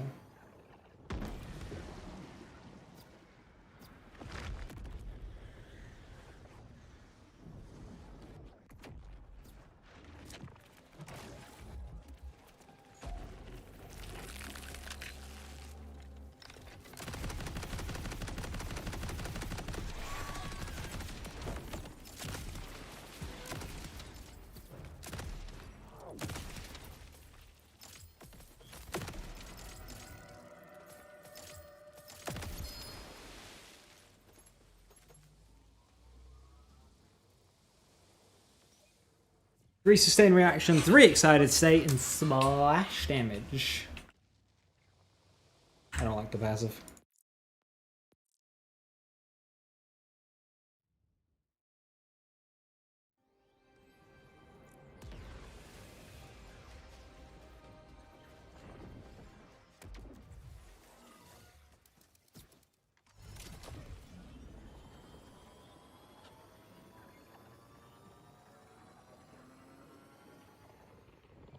I start losing mind jumping through the multiple hoops of RNG. It's the grind you're on.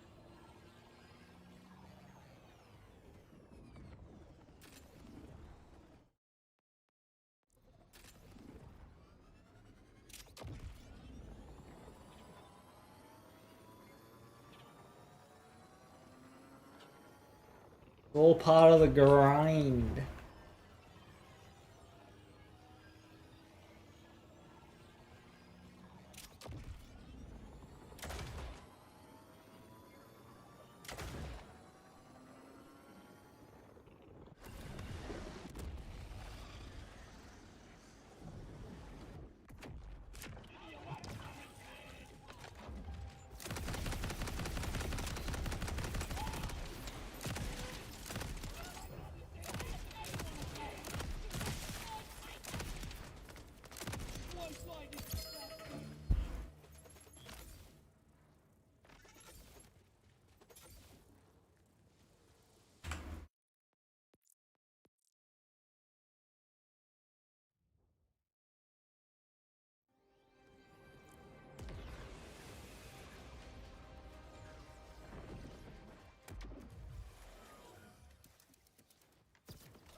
I'm looking for shiny core and shiny Fearstalker.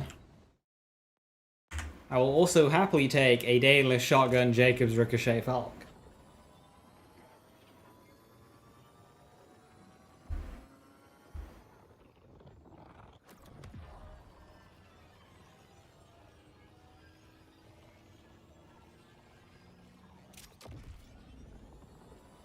Why would you ever wait for Windfall to end on bosses, Infrared?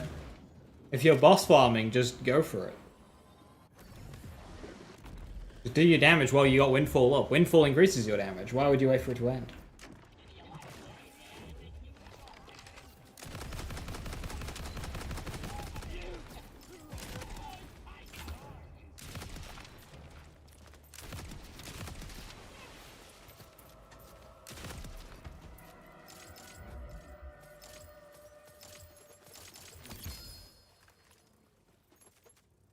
Go nuts.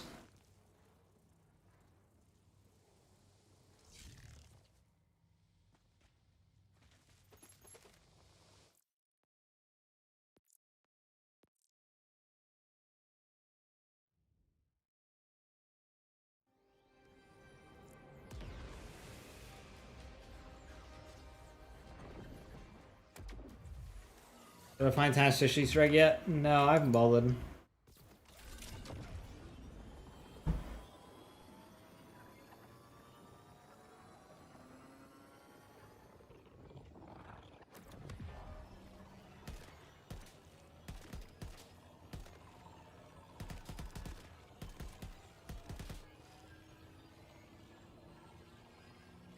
You wait for it to end before Desperado? No, no, no, no.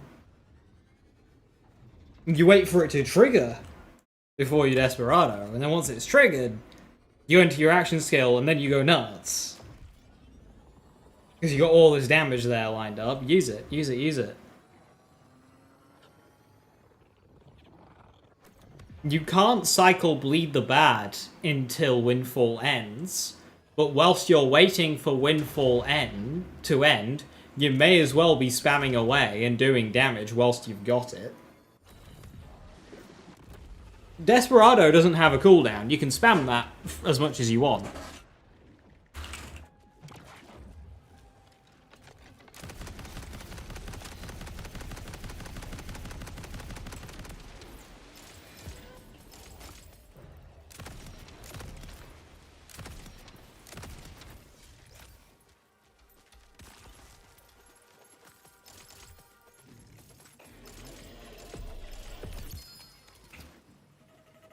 The only thing you gotta wait for initially is to get your fortune stacks.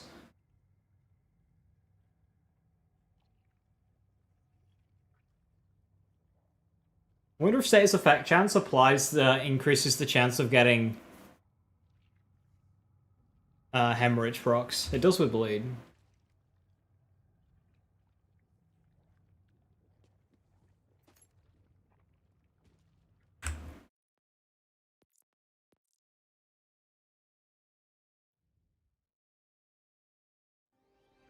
Using a gunslinger class cash build, does a perfect class mod make a difference? A perfect class mod will always make a difference regardless of what you're doing.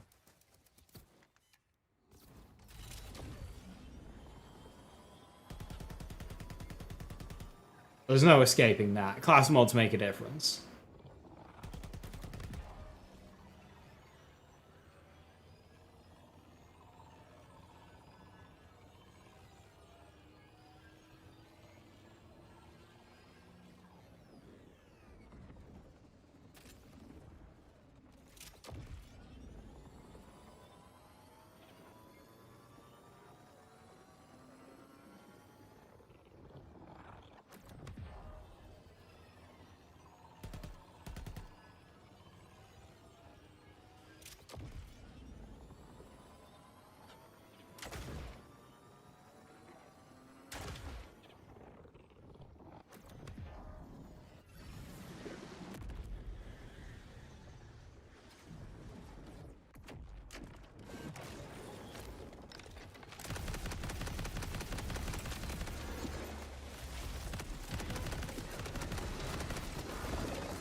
You look a Steam achievement? Yeah, but I'm in no rush.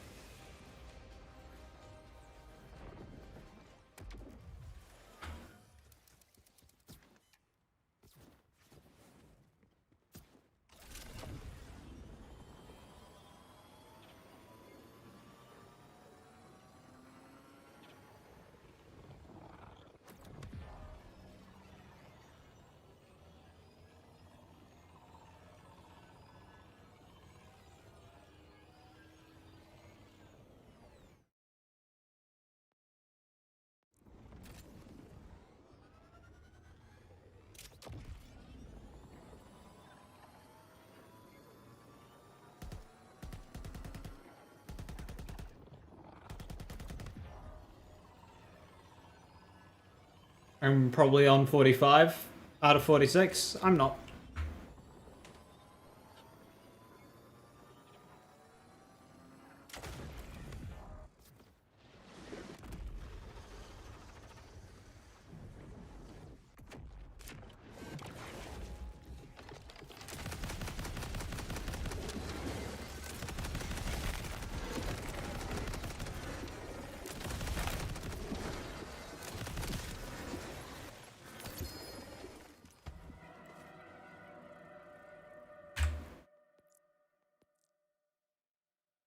You have to complete all DLC main missions to farm Nightmare Rifts? No.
Shiny infrared. I can't remember my ones. It's like LE damage, movement speed, shield capacity, I think.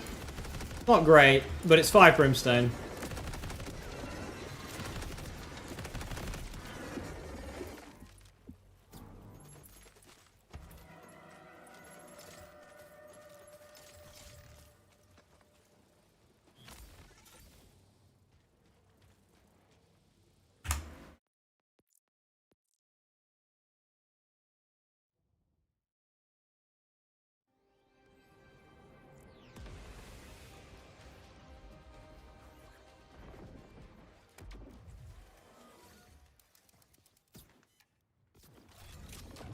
Are the ghost stories supposed to be a secret side quest or just collectibles? I'm pretty sure Ghost Stories is just the name of a side quest. I don't think it's like a type of quest or anything. I think it's just the name of one side quest.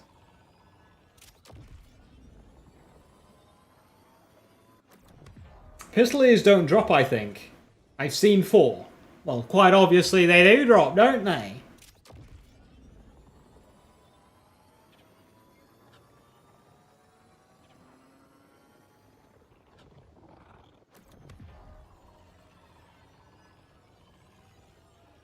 She's seen 4 of them.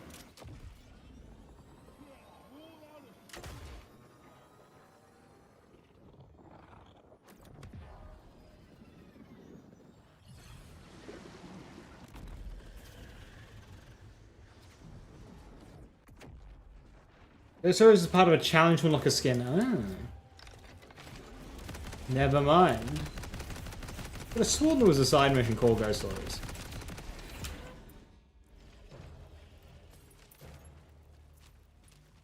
It was bugged and the challenge would reset on every map travel.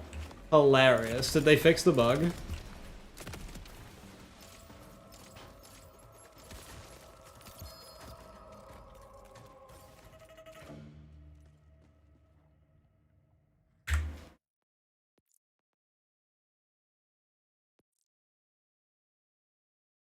It's fixed, good.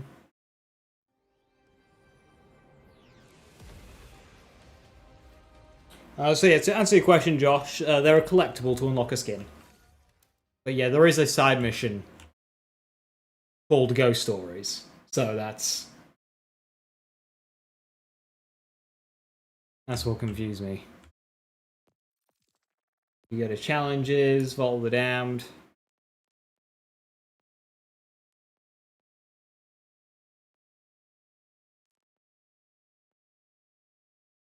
The Nighttime Conglomerate. Listen to all spooky stories for a vehicle skin. Something I have not done.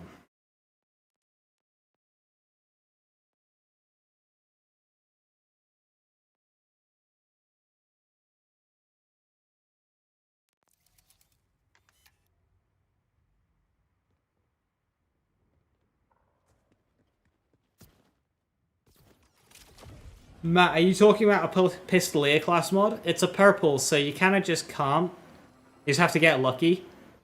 The best places to like mass farm purples are going to be like Splash Zone, or Ripper Roadbirds, or the Vile Prototypes in Dominion. The Vile Experiments, sorry, in Dominion. They're my 3 favorite places to farm purples. Unfortunately, there's no target farming. Don't even know where the scary stories are.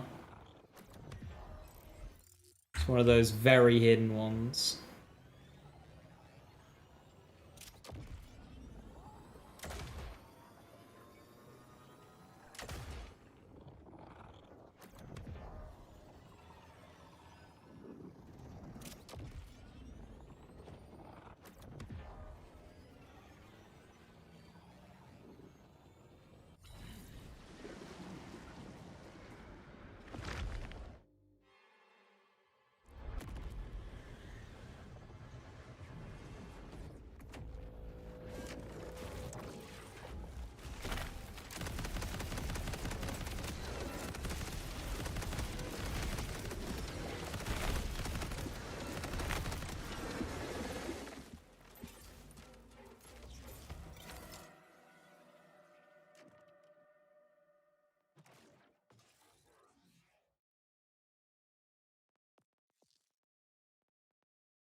You really, really, really, really want Tiny Tina's Wonderlands 2? If they nail it. If they build upon the first, improve the good, sort out the not so good, that could be a really good game. I would like them to lean more into the RPG D&D side of it. Separate it even further from just shooter.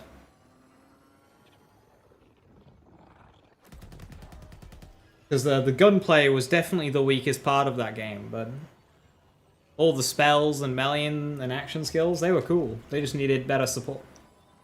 Especially the action skills.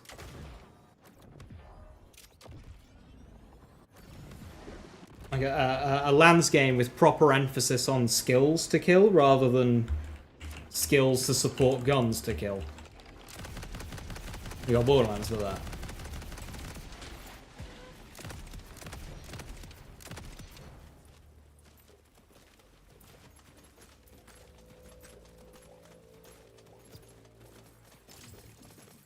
Raining.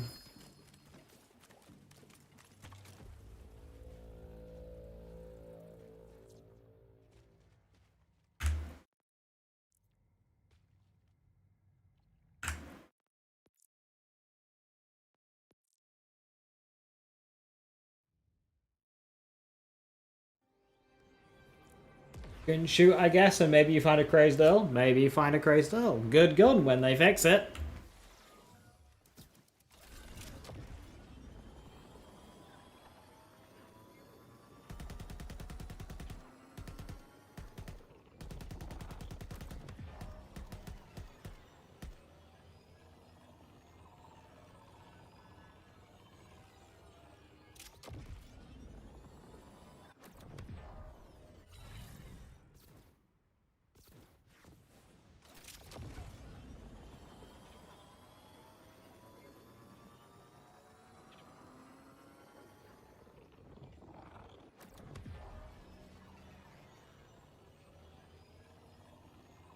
Are they working on Wonderlands now?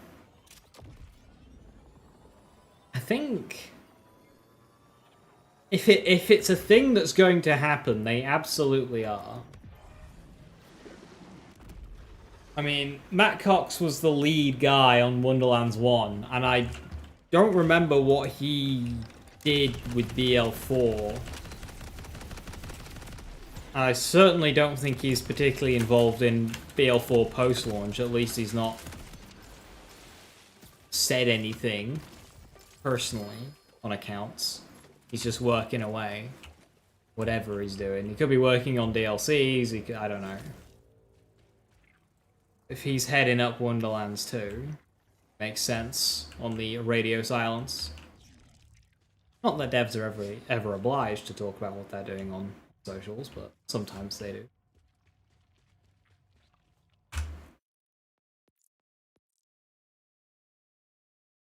Maybe they're waiting on the next pandemic. Have you seen the news?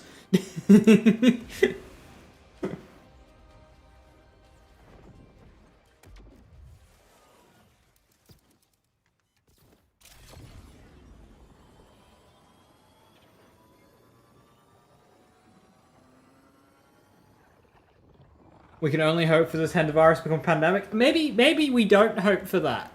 You know, maybe we don't.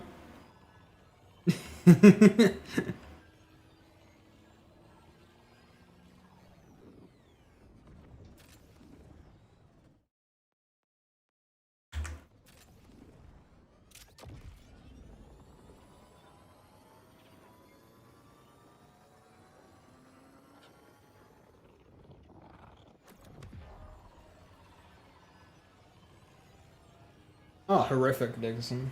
Horrific.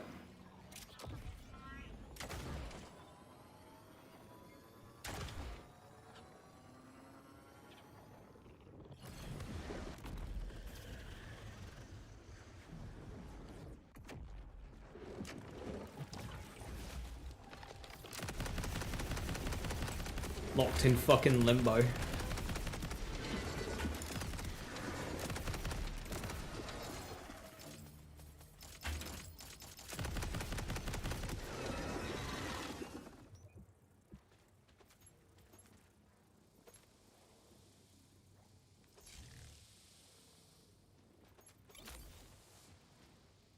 Utka. Shock Utka.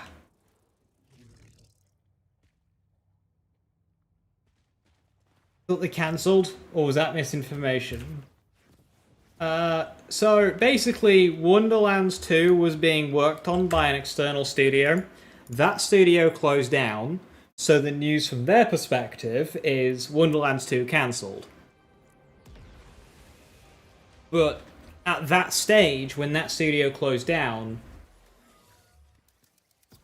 Wonderlands 2 wasn't a cancelled project. Likely, it just got moved to Gearbox. Because when that happened, Gearbox were like, Wonderlands 2 is not cancelled. But Lost Boys Interactive, the studio that closed down, were like, oh, we're shut down. No, not working Wonderlands 2 anymore. Wonderlands 2 is cancelled.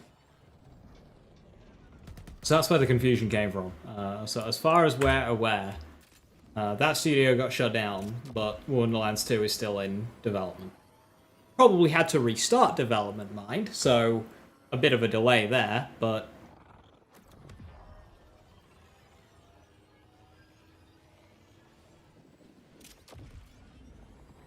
Yeah, Infrared, and for a new IP, it didn't do too terribly numbers-wise, especially since Wonderlands received a lot of high praise from non-Borderlands players. Wonderlands had a lot of new players to the franchise, which was exactly what they wanted. And it's a new IP as well. Like, how many games have a shoddy first entrant and don't get good until further on, like the second or so? Especially when it comes to non-live service.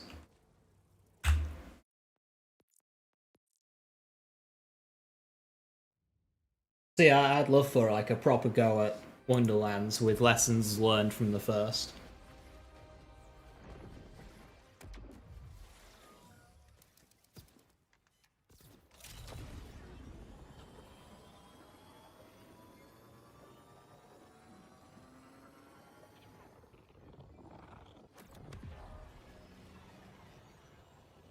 Lessons learned, you say? It's doomed. I believe in Matt Cox. I mean, if anything, at least he'll make some good fucking boss fights.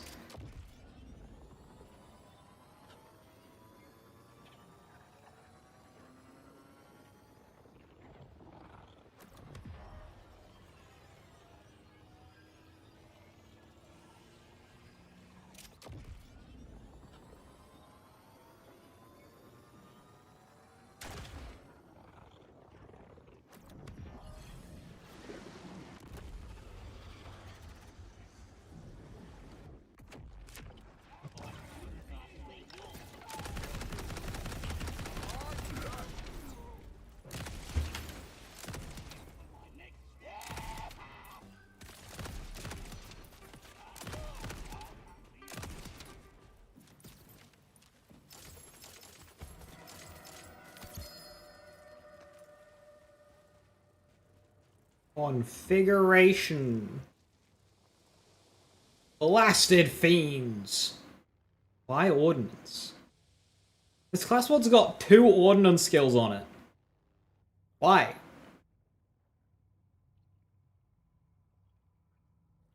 It's not an Ordnance class mod. And then it's got Volatile Essence? What a terrible selection of skills. God damn. Carried by Deadwire.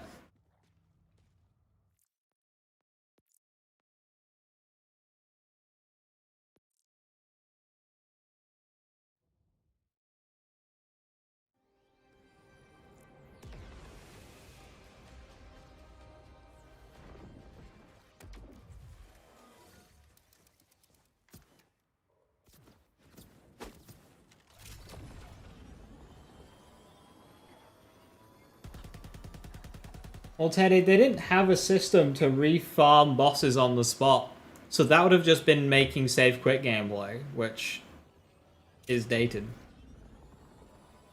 And not good. Especially on for newer engines.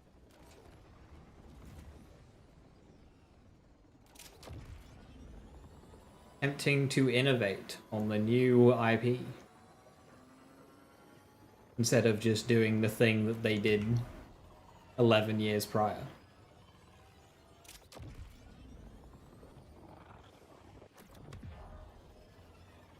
And target farming in Wonderlands is actually easy to do.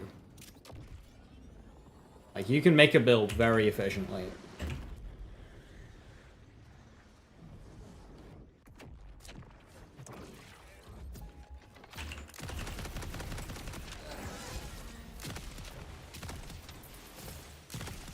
To safeguard a lot of bosses? Yeah, because Gearbox can't make an actual looting system to save their lives.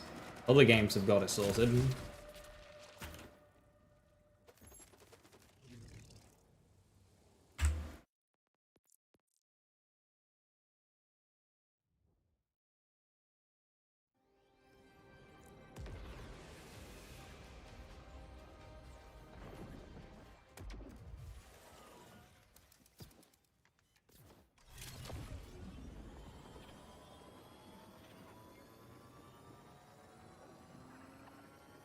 Oh, the Damn Companion was funny. Damn Companion was hilarious. I just wish it was better. It wasn't very good.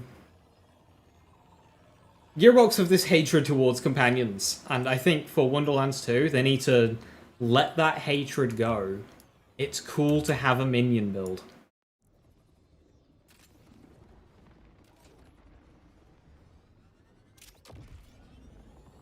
Having minions do things is cool. Let it happen.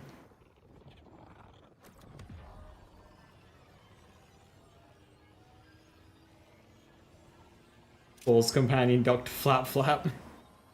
I love that you could name them. You can't name Trouble. Trouble's just called Trouble. I love that you can name them.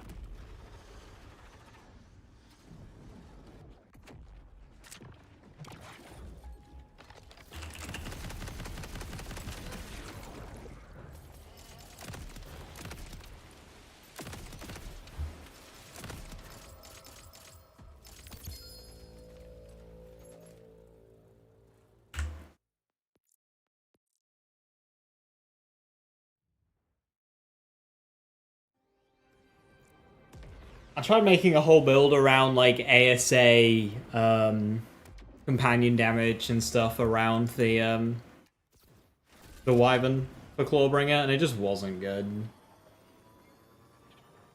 It could clear at Chaos 50, but like it wasn't good.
Well, section part, whatever do you like most of BL4, visually, structurally? I kind of like the Cursed Mine.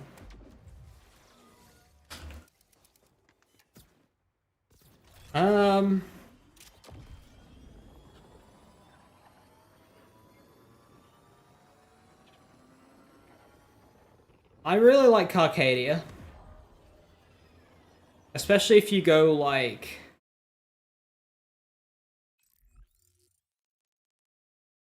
if you get up high over here and then look across the ruined cities with the plateau in the background, it looks like a never-ending wasteland of just destruction. Like pure post-apocalyptic. Getting up high around this area and looking south is good stuff. Because even though this area is quite small, from here it looks big. And you can just about make out this safe house in the distance. And the Queen's Cradle beyond it. You can't even see down here. Like a big area.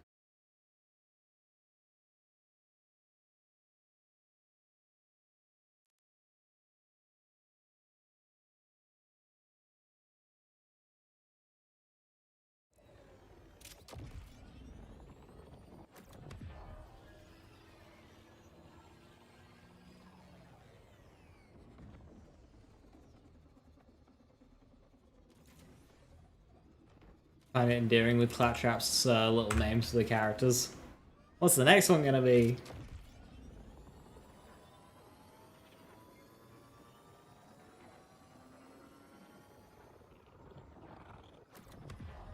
I will say Rookies feels like they wanted to just use the word recruit again, but couldn't, so they had to go with another one that was the same.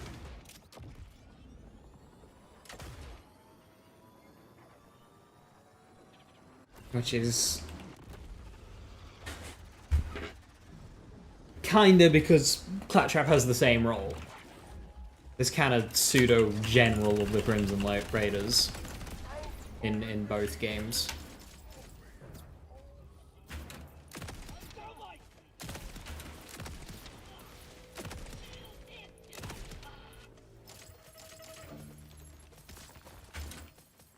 It's the variety and atmosphere with the different planets. That's always going to be something you're going to lose when going open world. Because when you go open world, your world actually gets smaller. So it becomes more difficult to have those drastic changes in locale. Because you have to connect them all together properly. Whereas an open world, zones in previous games and like in other franchises, you can go, yeah, you can kind of see like the road go off into the distance, but it goes beyond the horizon. You walk through it and you teleport to beyond the horizon and it's completely different. Because you can actually do that. Should still be possible. It's all, no matter what you do, it's always going to be limited in some respect compared to what you can do with zoned areas. Because otherwise, you'd have to try really hard to create this believable world that doesn't have any filler space to get you from one place to another. And that makes it very difficult to do elevation changes.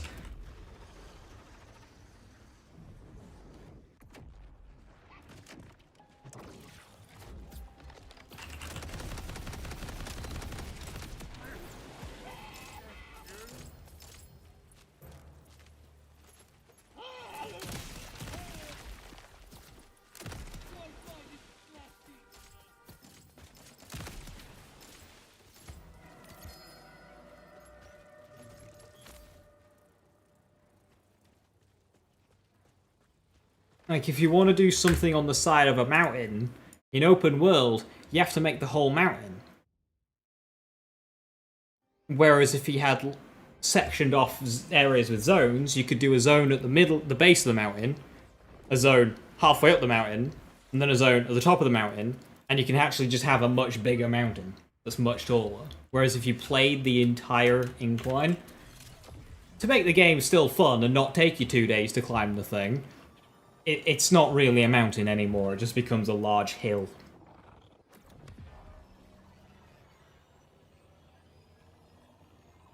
Make it look easy. I have a big gun.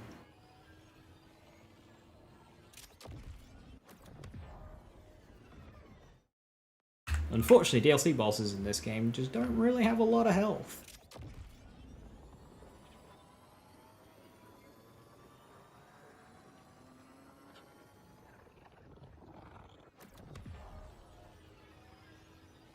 Chambers were great in Infrared, but I would hope that they would do more with the general world, because my issue with the chambers is how claustrophobic they were. They were all in tight little dungeon spaces, which is fine and all, but they made these really cool, open, very pretty zones with landscapes, and you just never saw them in Chaos Chamber, because it was just, all the Chaos Chamber zones were, like, just in a hole in the ground. They were very claustrophobic.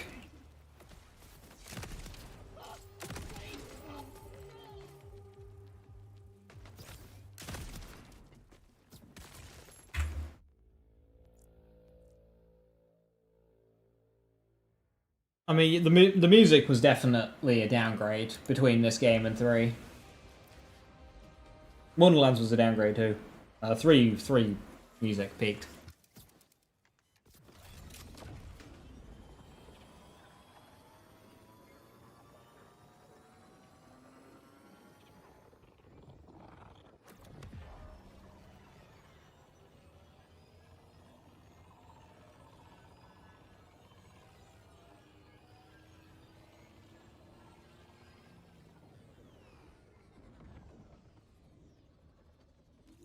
UVH7 a big jump? Yeah, if you look at the numbers. So we go plus 50, plus 100, plus 150, plus 200,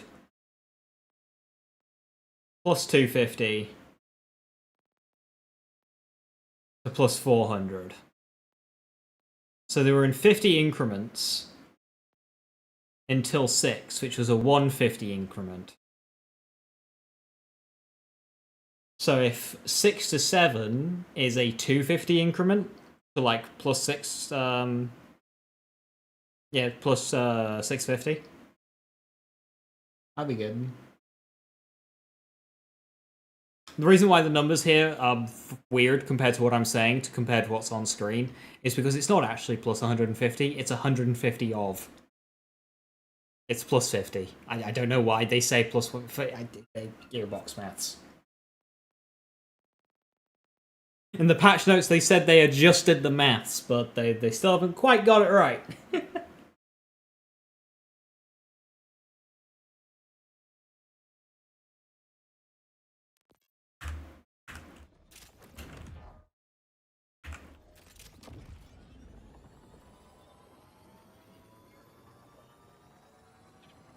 Arms Race music was bad in 3, but it was more memorable than 4. Memorable for the wrong reasons, though. Do I really want Arms Race music? I suppose better than nothing. Yeah. Spawn radius be 2 times bigger, and yeah, that's a big one. Enemies. It's an open world game, but if you look into the distance somewhere, you don't see anything until you go close. What's the point of open world? It actually makes the game feel emptier. Whereas in zoned areas, you can just spawn enemies where they need to be. So everywhere you look, off in the distance, there's enemies. Whereas in open world, it's, well, you only get enemies if you go close there. So anywhere you look, there's just nothing there until you go there.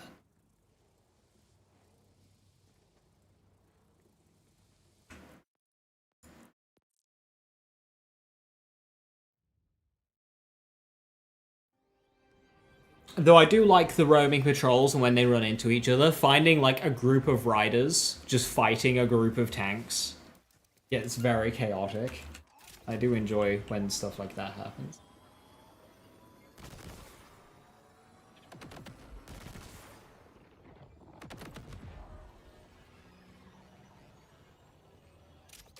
And yeah, if UVH7 is going to be the final big planned jump for UVH, because Grant said that he only intends to go to UVH7. So, like, make it a fucking good one. If UVH7 comes out, and I'm playing true UVH7, and it's still easy, I'm like... Bit disappointing. Why double dip? Are we talking, like, in general, or, like, what? I mean, I play a lots of builds. Some of them double dip, some of them don't.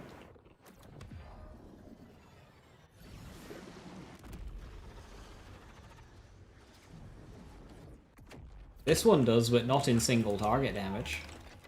Only in multi-target.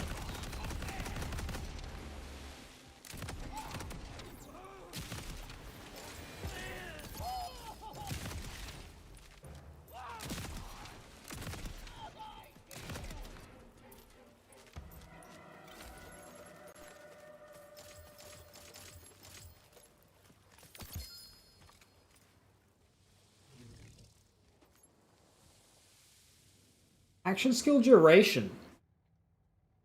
Ooh. I like that. I don't mind that as a passive. Oh wait, no, it's got sustained reaction. I don't need duration. What am I on about?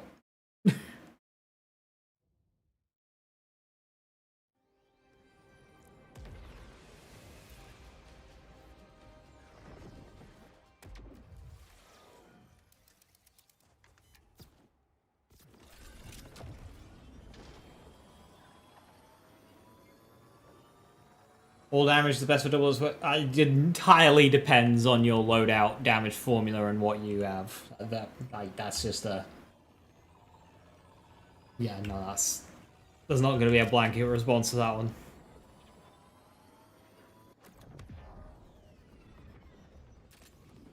I mean, all damage is nice for consistency.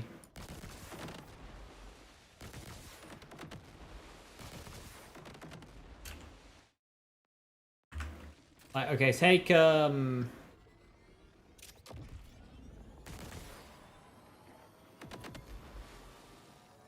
a good example here. If you've got a double dip that requires a crit to even trigger, which a lot of them do, then critical hit damage is really good, because the double dip's only going to trigger on a crit anyway.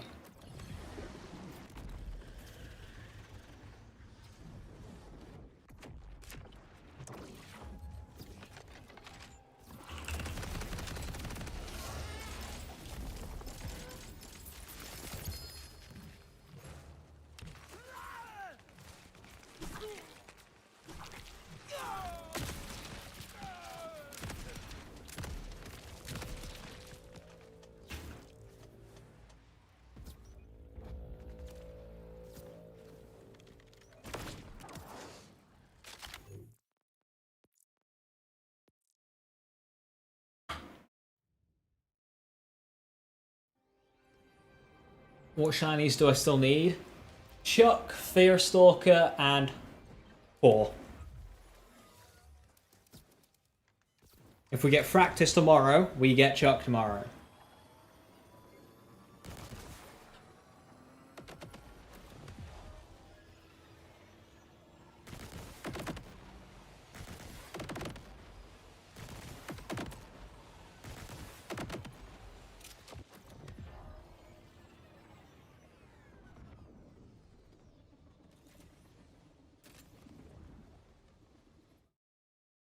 Oh. Convenient. Do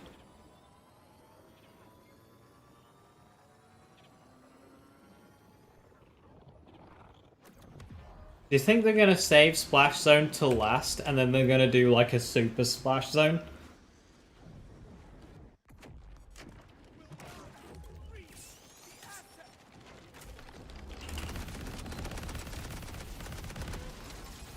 Oh, there's an ice more in there somewhere.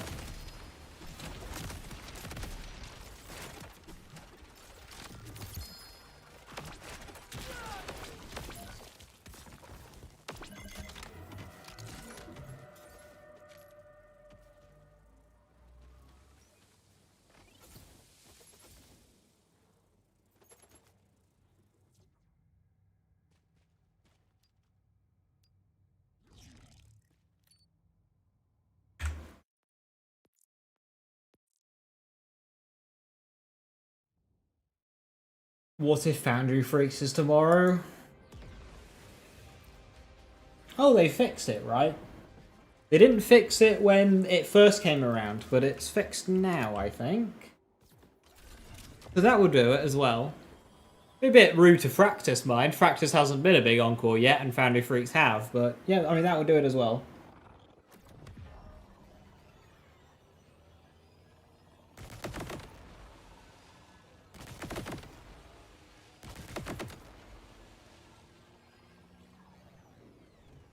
The splash zone gets 4 times the hit points. I mean, that would still be like one of the lowest.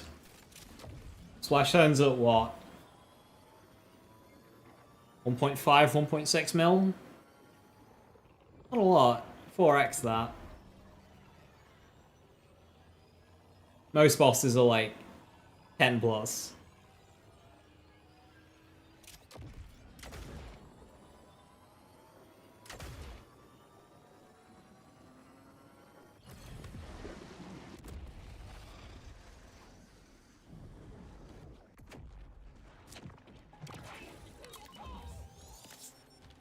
Old beard world throat.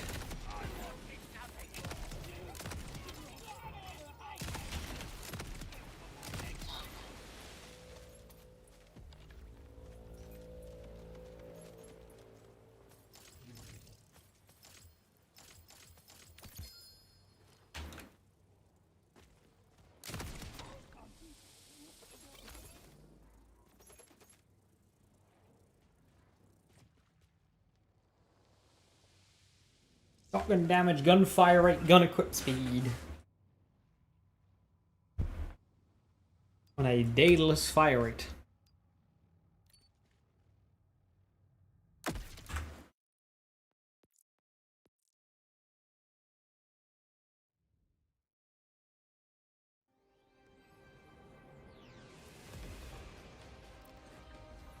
I'm pretty sure they just manually pick it gun.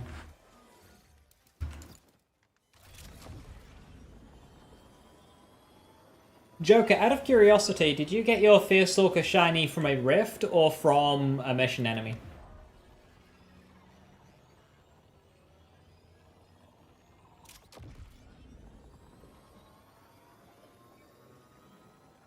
Looking for a Fearstalker with big rocket and Torg. Why?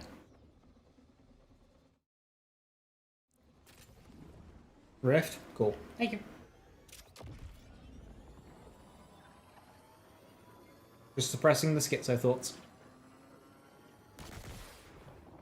Like, what if it doesn't drop? It does.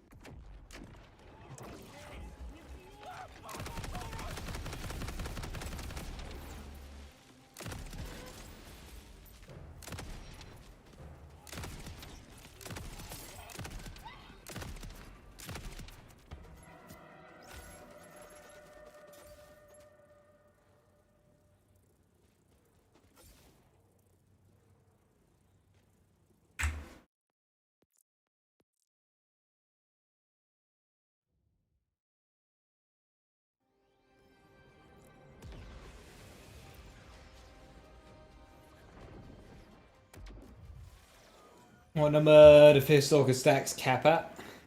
5 and 10? I think. I don't remember.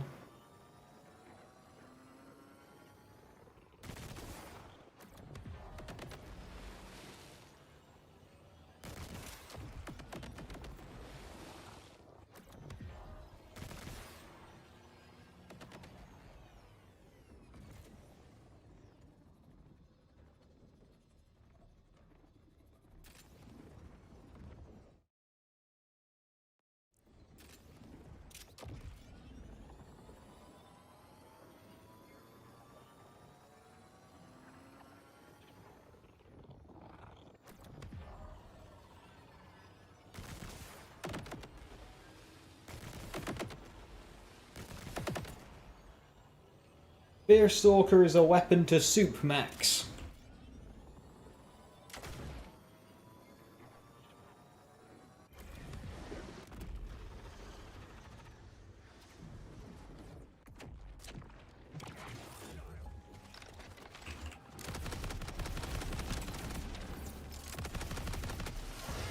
Why does Ice Maw not have any health?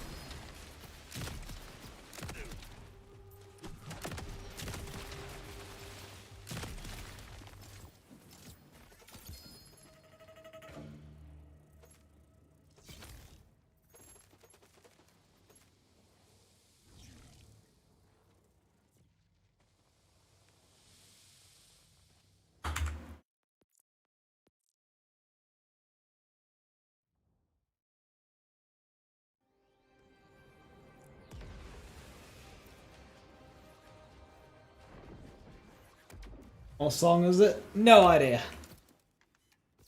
Apologies.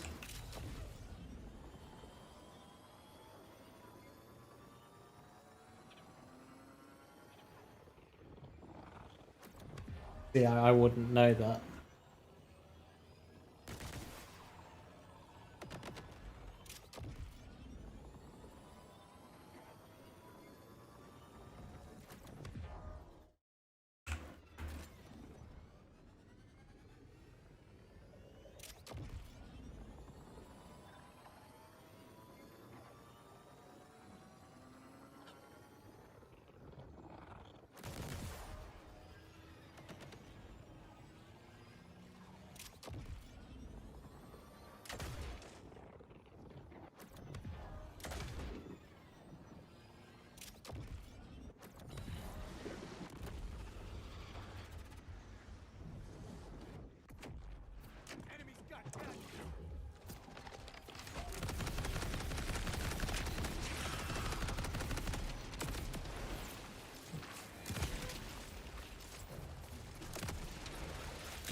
Finally got a Daedalus Falk, but it's pistol.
Hiding behind the tree?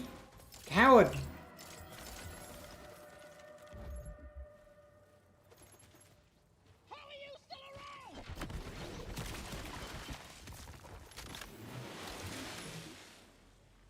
Fire, Utka.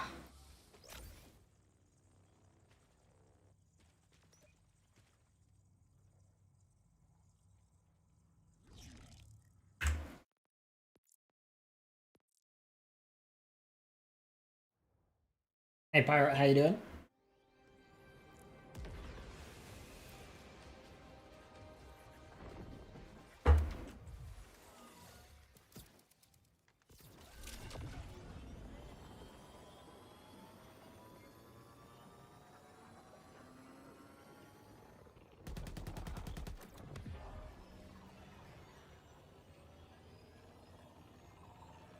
I really should have counted the amount of rifts I've done.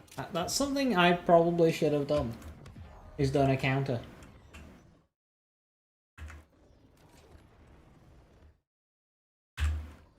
I have done a lot of rifts.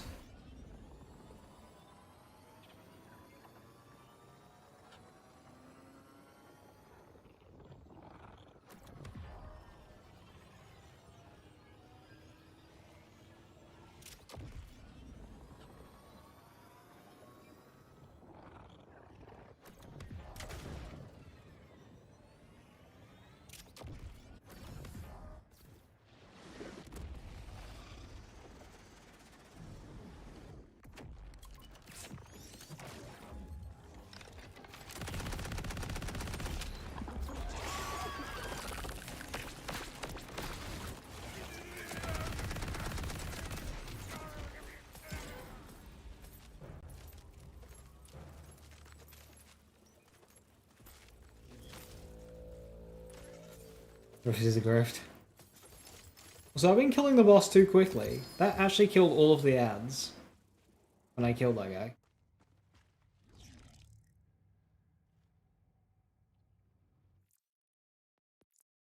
I think I might have been killing the bosses too quickly.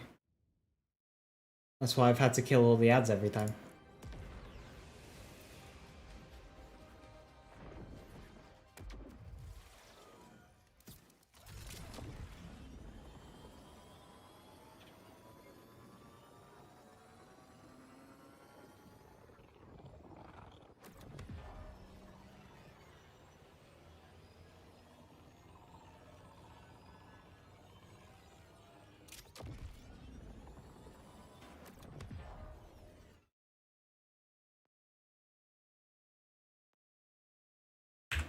Fireworks kill the ads, will boss die? Probably not. Maybe on card cash. Depends who the fireworks target. It would still be slower. Because there you're killing the ads to kill the boss, but then you gotta wait for all the spawns. Whereas, you kill the boss first, you can be killing the ads while the loot spawns, because the loot takes forever to spawn. You don't actually lose time for killing the ads after the boss, because I'm just doing it anyway. I have to wait, so... may as well kill the ads.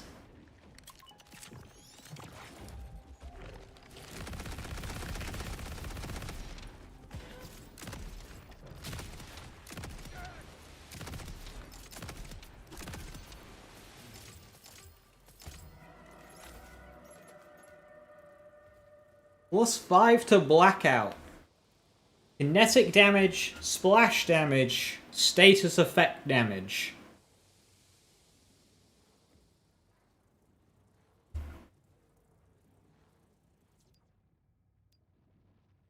Something is telling me that that's a good roll.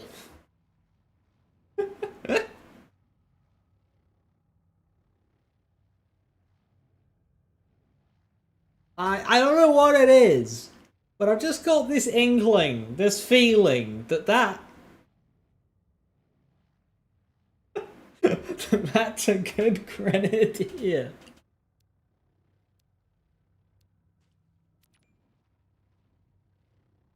Better leave it. Where's it gone? Oh no, I've lost it. Found it.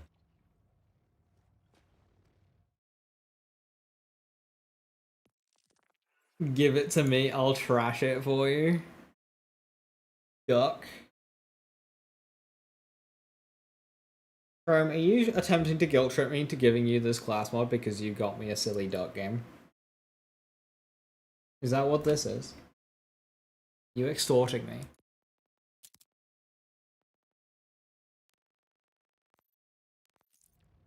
In the vault! You'll never have it.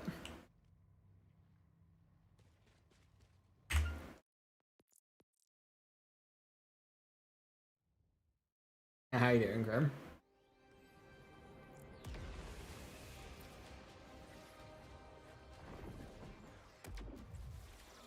Duck was 84 pence. I give Duck. Fair enough.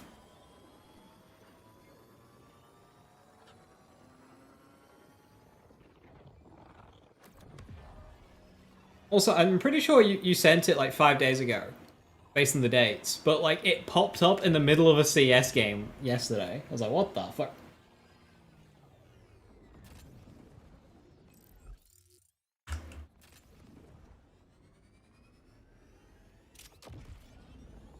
Jump scared by Duck. On Thursday. Yeah, it only popped up last night. Classic Steam.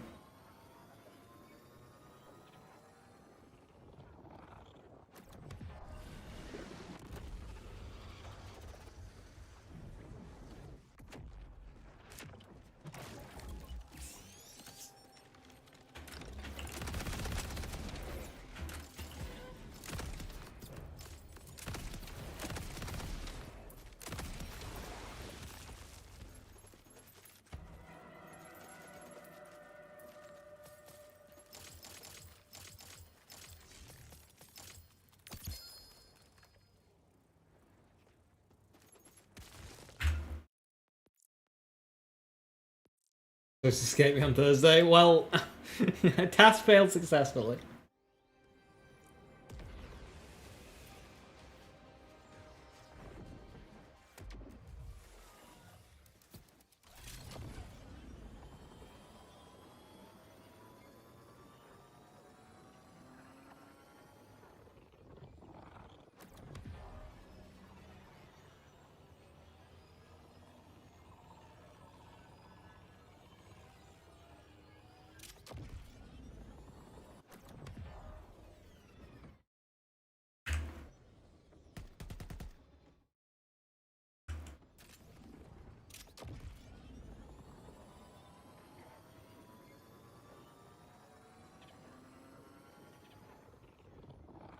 Great song of Wonderlands? Ah.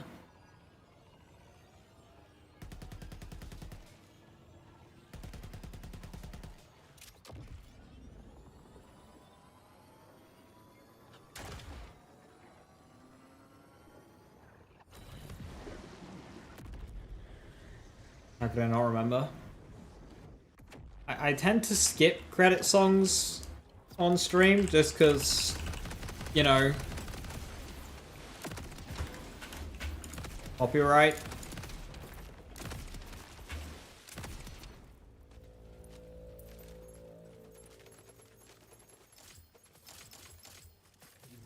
Utka. I've had many Utkas today. That one's got a mag part though. I don't really want a mag part.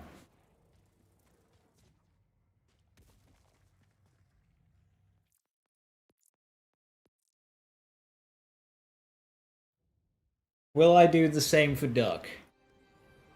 I'm sorry to say, probably not.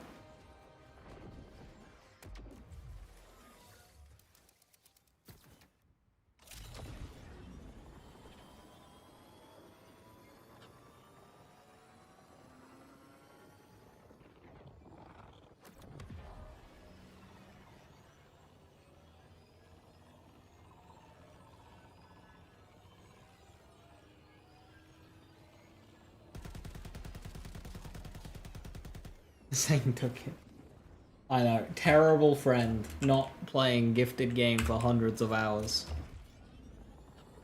Awful human being.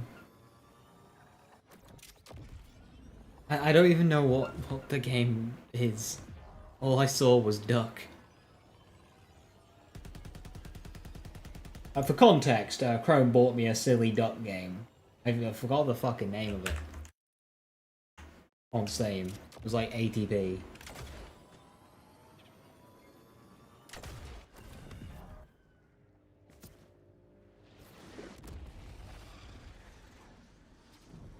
Next time you get pet rats. Deserved.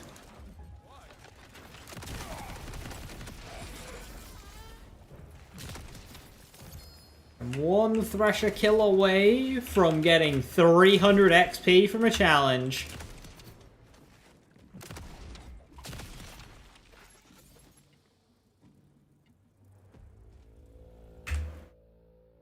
Ducks are scary, they are.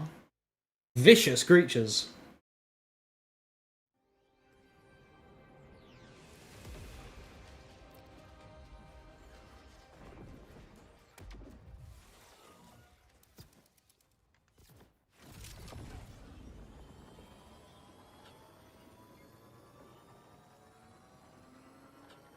One time I got bit by a swan.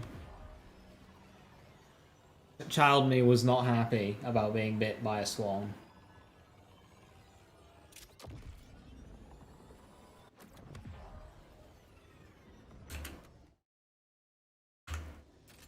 Thankfully, it didn't bite me very hard, because swan bites can genuinely be, like, not good. But thankfully, it didn't put a lot of force behind it. But it easily could have. Are any of the Nightmare Wrist drops any good? Yes. Fear Stalker is okay, though outclassed. The core is a bit of a gimmick, but it's okay. Falk is really good SMG. And then the class mods, you've got kind of a side grade Rafa class mod for melee. You've got an upgrade class mod for Harlow. You've got an upgrade class mod for Cash. You've got an upgrade class mod for Minion Vex. And you've got a pretty shitty Amon class mod. So it's mainly in Falcon the class mods. Loser Finger not good? Not quite. Maybe for a child. But they can get to the bone.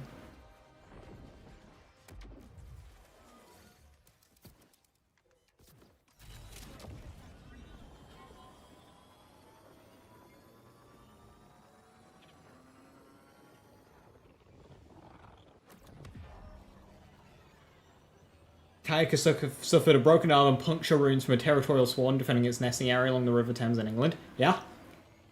Yeah.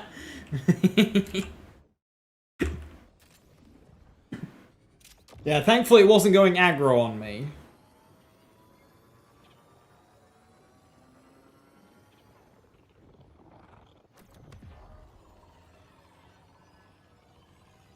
I can't find you.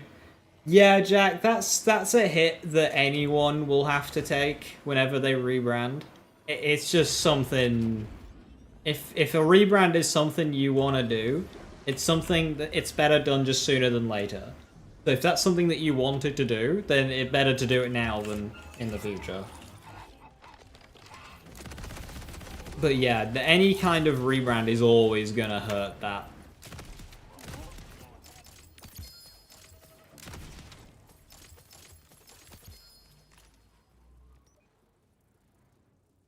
Firing my laser. That's a really low damage laser. That's like 60k, 16k at level 50.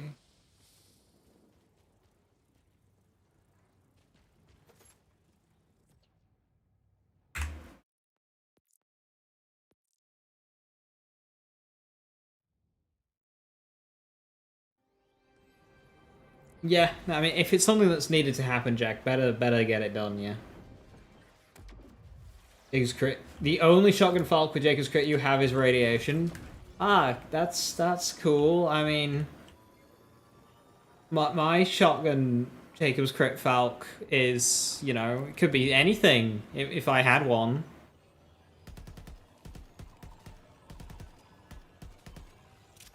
Your fostering games base game challenge is complete. Got the last one yesterday. Cold Shoulder. Quite like the challenge of getting them all. Well worth it for me. Hell yeah. It's just a fun collectible thing. Absolutely. I agree.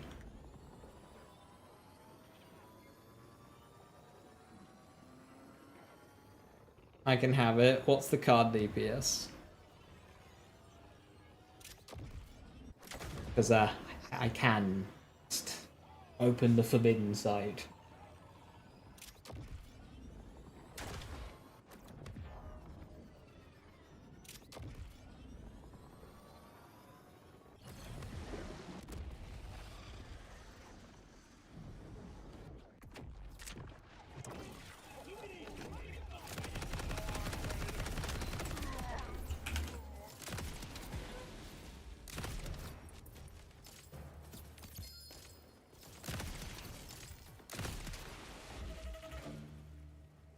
Looty Mad Lad. A fish eye. Holy wall drops.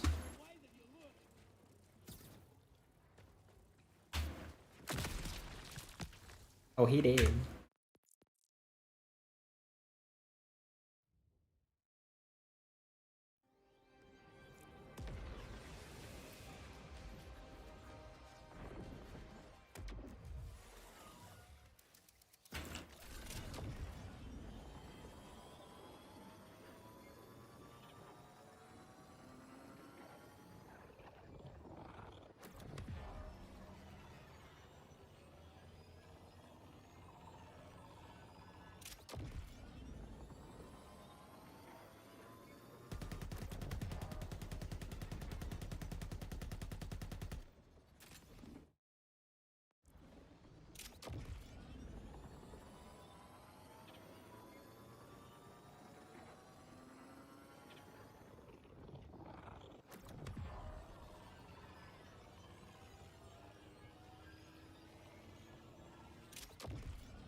Time for active data.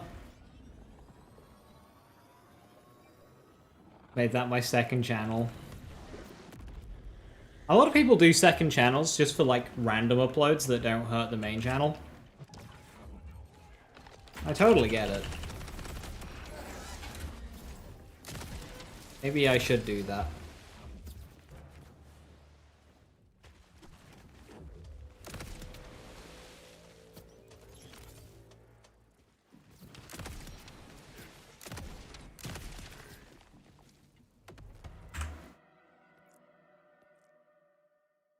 The only thing with that is, and it's an incredible nitpick, but with the name Lazy Data, I've always seen as the lazy part being the main name. Like, people just call me Lazy as a name. And not the data part.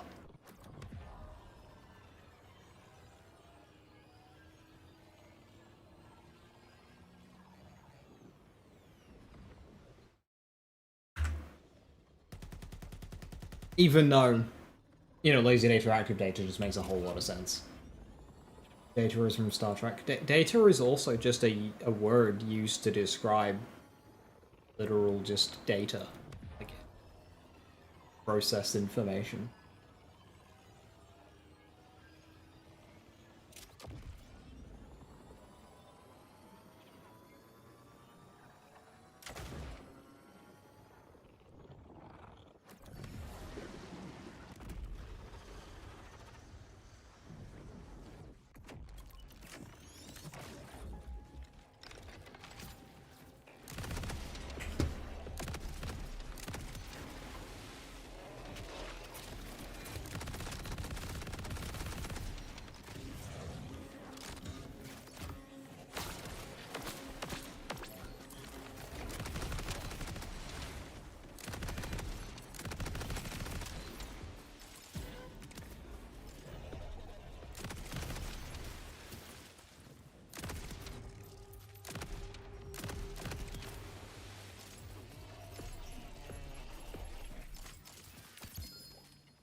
Ordnance damage on a fleb.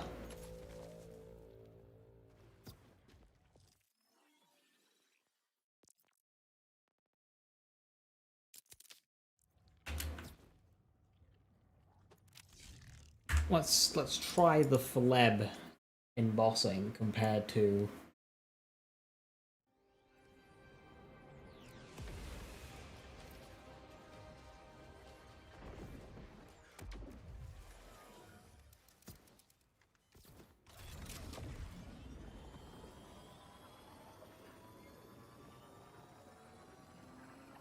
sell you the rights to Blanket Monster if you're interested.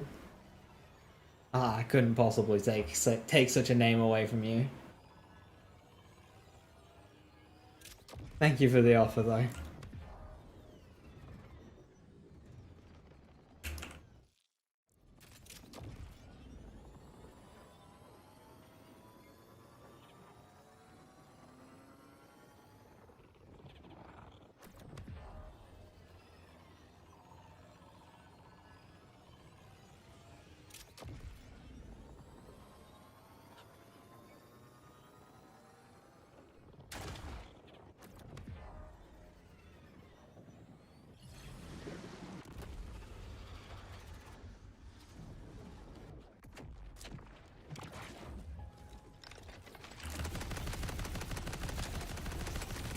How aggressively similar.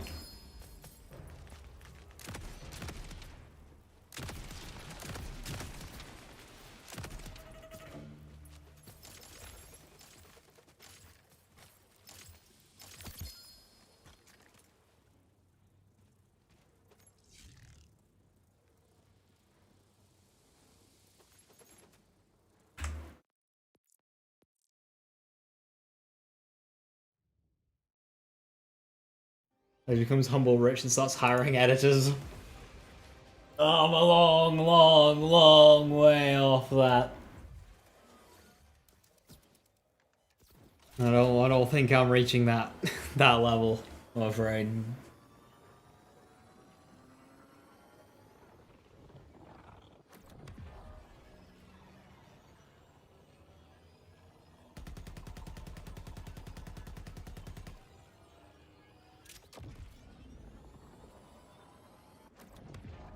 If this map was on a million aura.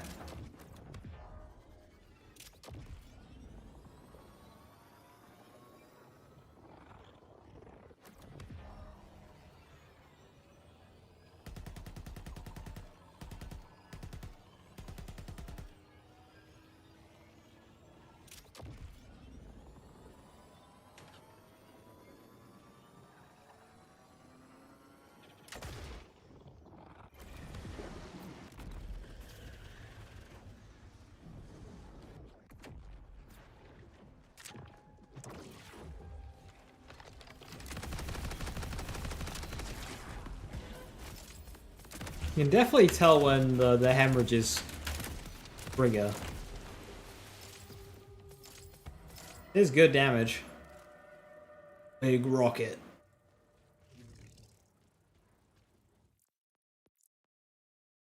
14k? Yeah, I mean, I can see that because of radiation. Nah, I'm alright, Chrome, thank you.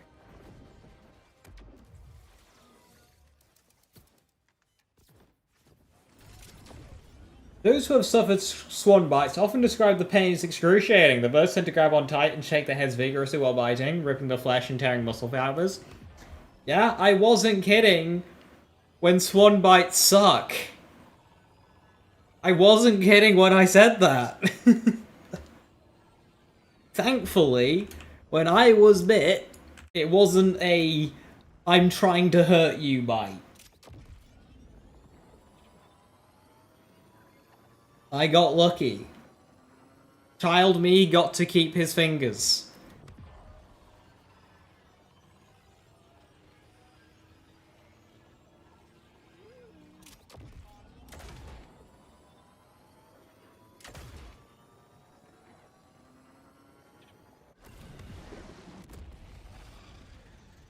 Was it more of a warning nibble? Yeah. So I was feeding it bread, and a piece of bread fell a bit too far away from the water.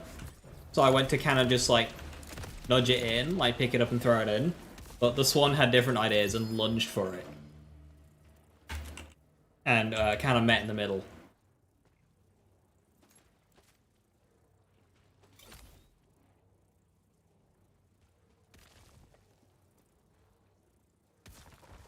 Higher damage, torque for your stalker though.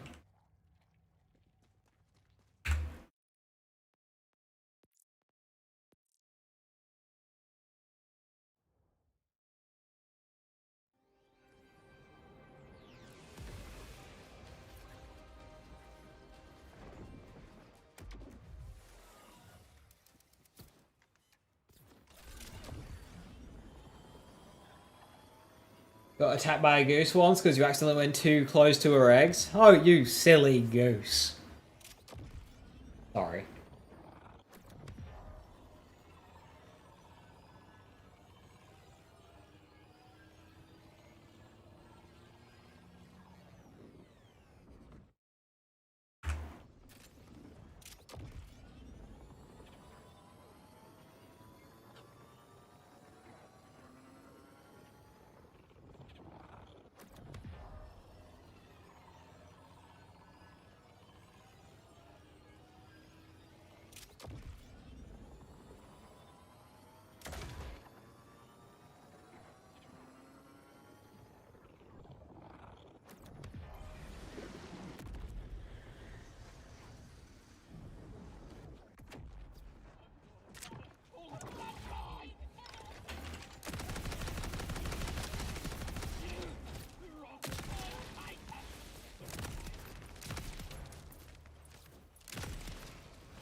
Four legendaries.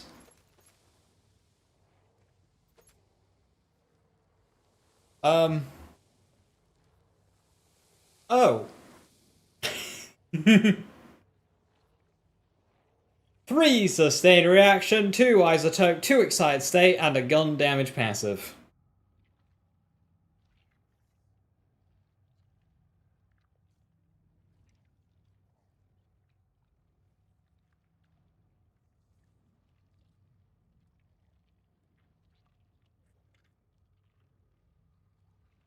Is Fleb better than the Trooper?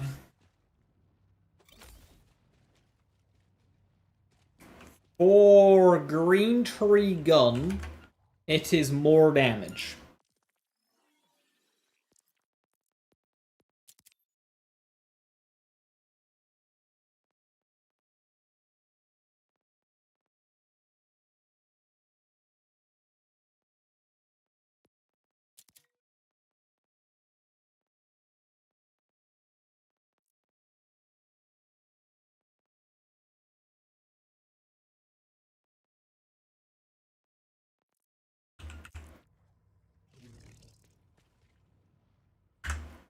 However, for the actual Trooper build, you'll still want to use Trooper, because when your heavy weapon runs out, you'll still want the Trooper's effect to bring it back.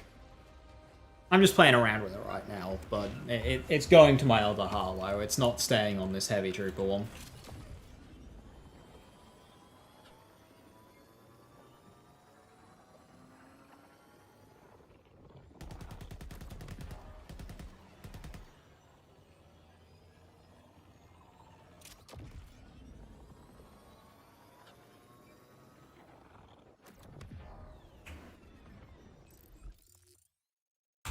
Bro's just hitting us with the Swan Bite stats.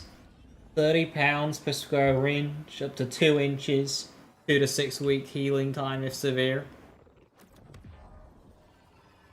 Yeah, no, I did not get a bad Swan Bite, thankfully.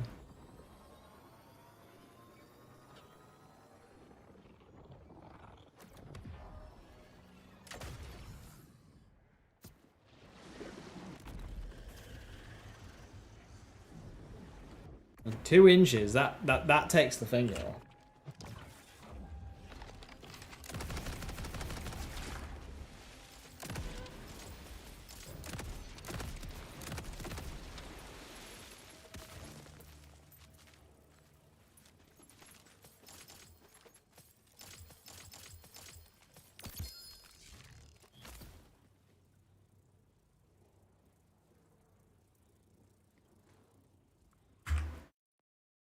I'm more dangerous than Manglers.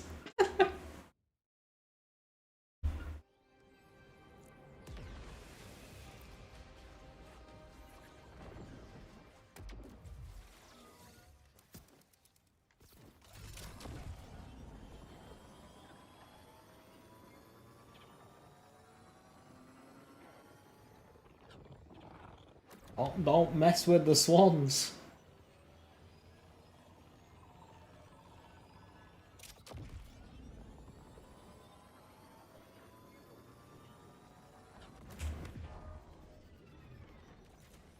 I'll fuck you up.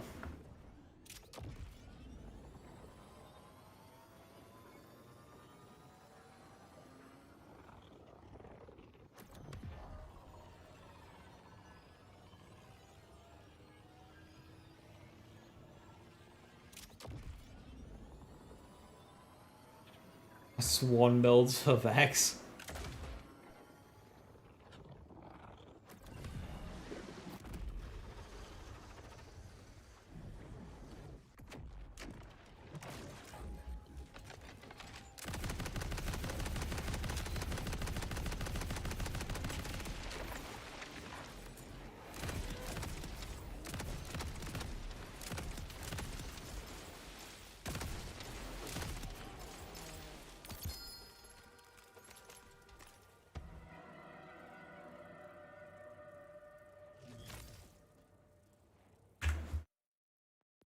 Spare COV mag, Jacob's Crypt Falcon shows like 22k. Oh, that's a good roll.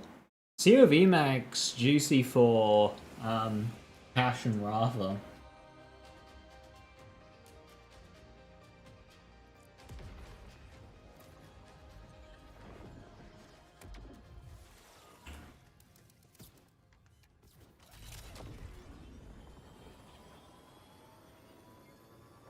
Wait, what's the name of the NPC in the pre-sequel that got helped by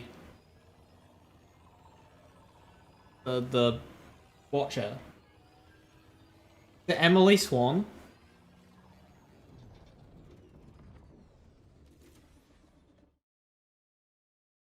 Oh my god, it's Emily Swan. Dun dun dun!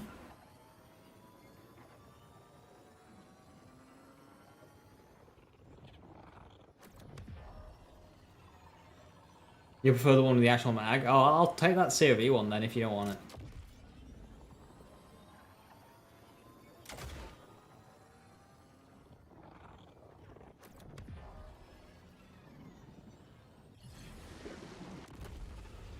Don't forget Stone Swan. Oh my god.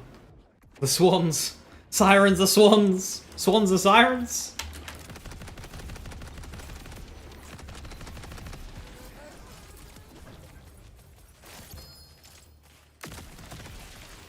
Yeah, let me jump onto my Rafa first.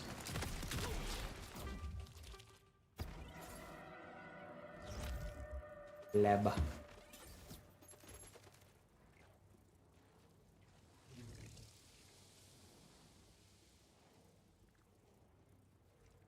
Leb.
Thank you.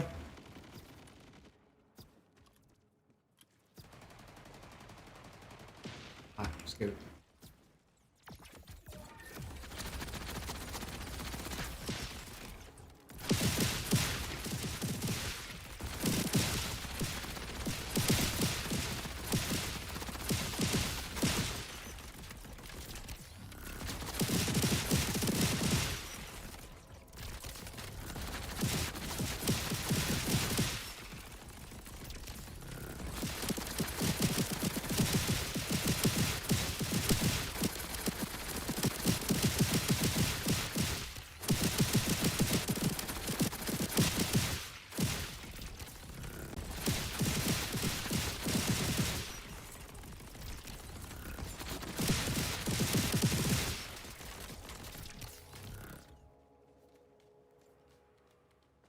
The gun mold just looks cool. It does.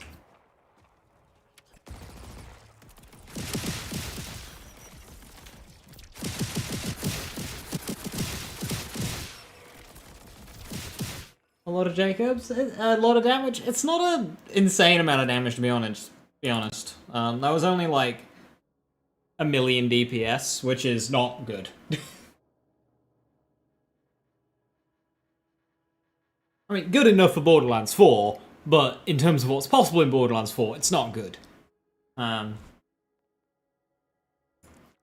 using a torque bar. I can run High Roller. That'll be a nice damage bump.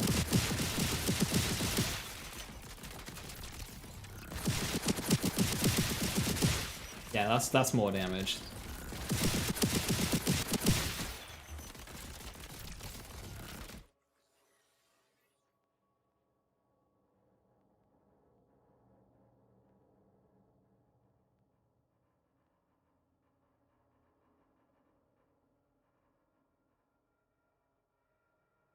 Why Deadeye instead of Skillcraft? Because this character was set up before they did that change.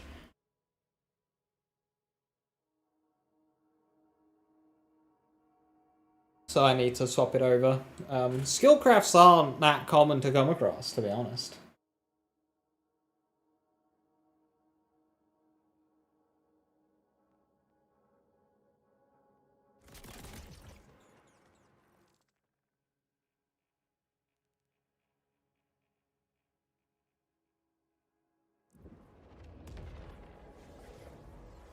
No, you're good, Chrome. Thank you.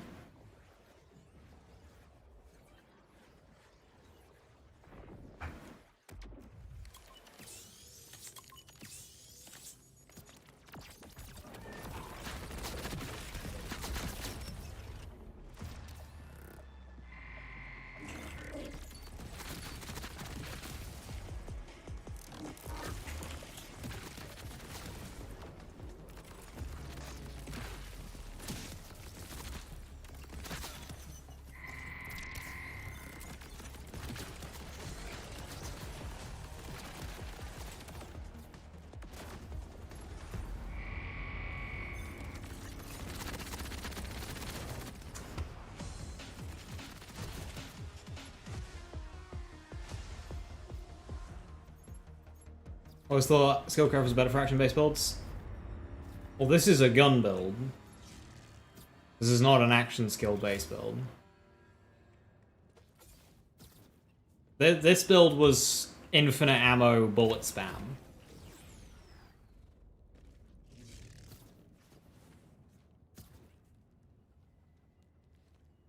Which previously did not get skill damage in any capacity. Since the DLC, however, it does get skill damage, so I need to swap it over. And yeah, this is just a cool looking gun. I adore the way this gun. Why does it look with shiny? I mean, I kinda like it, but like, I kinda like its base skin. Can I get a certain look out of it? I mean,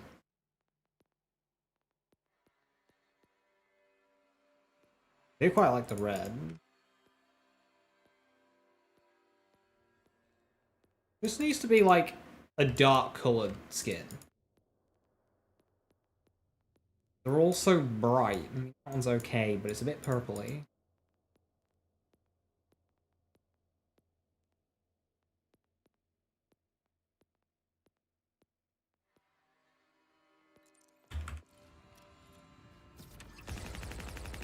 That kinda has a double anarchy kind of vibe to it. What build doesn't get skill in this game? Gun builds. Typically.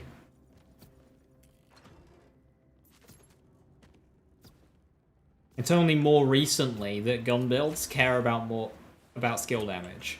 Like, unless it was, say, like a Vitriol Rafa, either Deadshot or Sniper, Rafa didn't care. Before Meltdown, Harlow didn't care that much either, because Nuclear Winter is only 25% bonus element, so What's for Dinner doesn't get it. So skill damage bonuses weren't that impactful. And Bloodshot Vex is one Vex build. KS still doesn't care. KS doesn't give a fuck.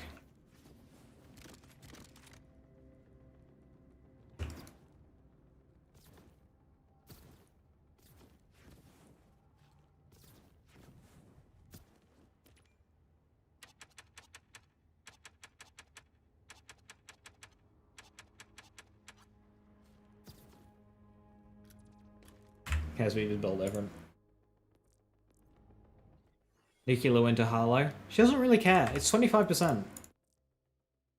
Like, if I have a 25% gun damage passive and a 25% skill damage passive, ignoring I am a gun, the skill damage passive is only at 1/4 effectiveness, because Nuclear Winter is a 25% bonus element. The base shot is not getting skill damage. Only Nuclear Winter is. So your 20% skill damage passive is actually really only 5, which is a bit shit.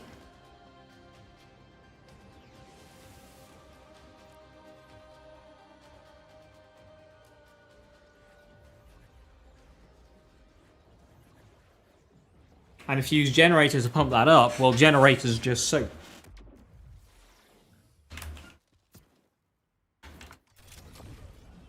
So yeah, Harlow, Gun to Harlow doesn't really care about skill damage. She does more now that, say, Meltdown got buffed. Meltdown's a big bonus element. Suddenly we're now starting to get more bonus elements between Nuclear Winter, Meltdown, and Decoherence.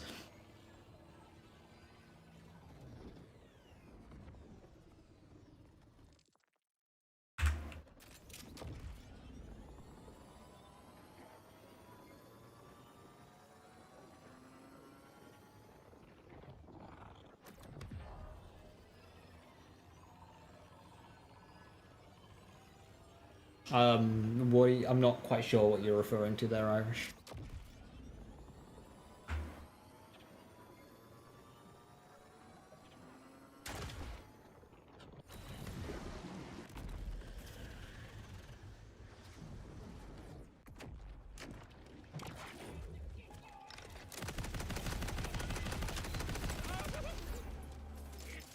That Meltdown?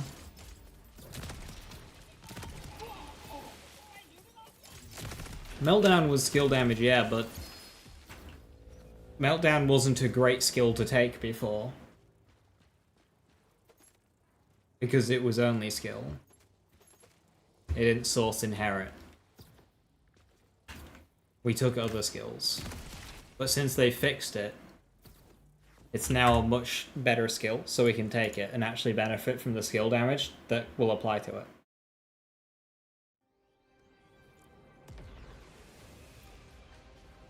Even then, its source inherits now, so it will get auto crit from excited state.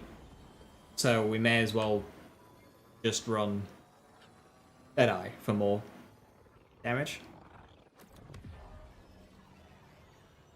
And we get accuracy.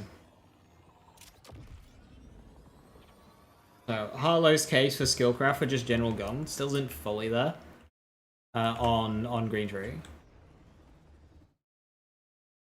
Now if your Blue Tree trying to make Cold Storage do anything, or your Red Tree doing Nuclear Winter, Neutron Capture, different story. I'd do Skillcraft all the way, but for Green Tree, you don't really need it.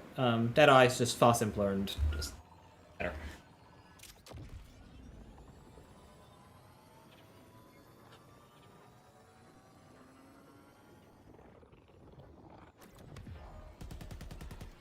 As for that Rafa, well, that was the bullet spam Rafa, which did not get Vitriol before, and it does now, so yeah.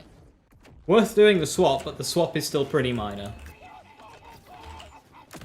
Because the soup is still 65 versus 75. I lose accuracy, and I gain crit chance. Hey, do you want to know what that build has? Auto crits. I have all. I have auto crits. So again, technically speaking, that Rafa build is still better on Deadeye.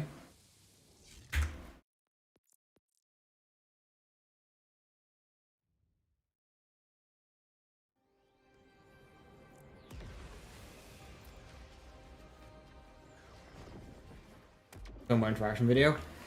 It's difficult because it's very easy to say Skillcraft is skill damage, it's going to be good for anything that's primarily skill damage, but there are so many different skills and like builds you can make that because the differences between firmwares is ultimately a small amount of soup, which one is actually best is just going to differ based on how you've spent points on your build. Because like the difference between Skillcraft 3 and Deadeye 3 is 10% soup in favor of Deadeye, 25% accuracy in favor of Deadeye, or 10% crit chance in favor of Skillcraft. That's the only difference.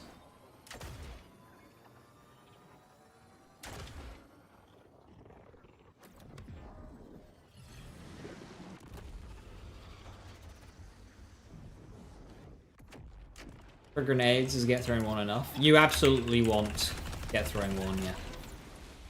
That's a fresh malt.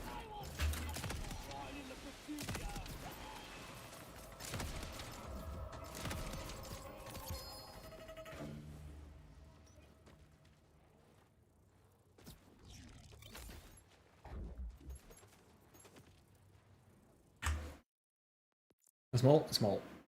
Oh, let me just make sure I've got the right one in mind.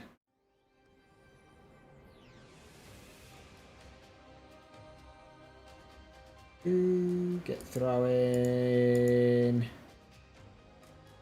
Yeah, it's fresh malt. Ah, well. Not for grenades. Yeah, it's only fresh malt for TDO. Gee. Yeah, that's always got it. But still, 35% soup for one firmware slot is worth it, just nonetheless. Like, 35% soup for one firmware, you're gonna struggle beating that.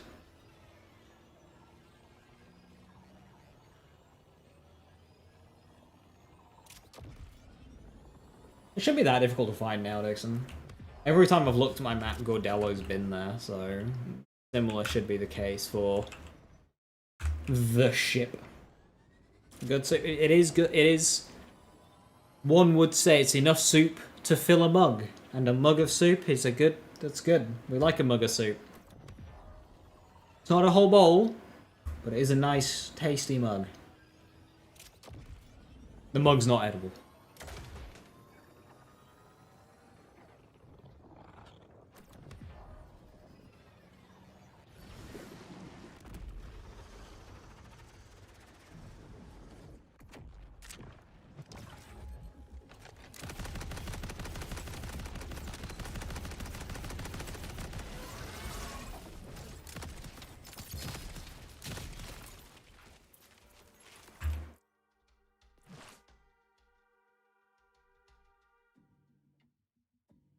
What a hideous fucking creature.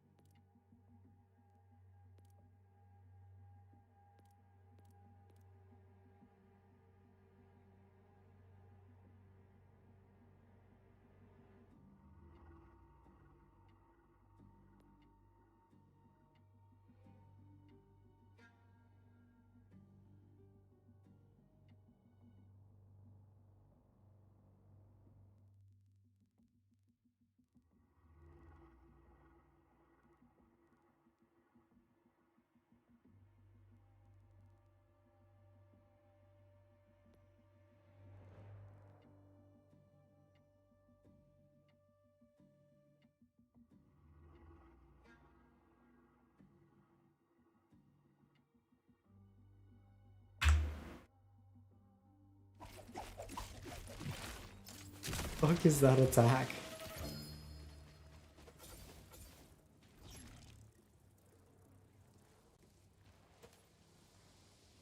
Ripper Data shotgun fire, but no Jacobs.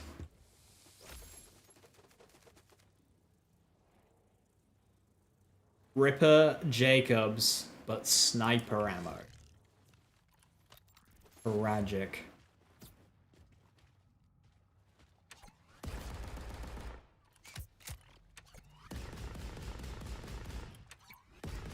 That just removes the source.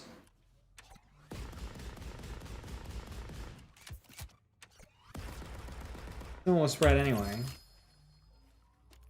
What about this one? You see, that's just cool.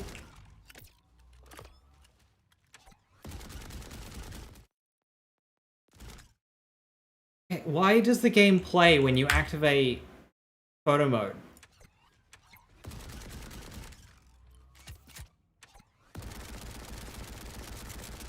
Also, these bullets are so fast. Why are these bullets so fast? Compared to this one. Huh. Actually, they're pretty fast as well. You just have the handling.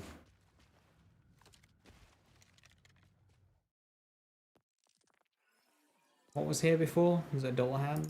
Probably.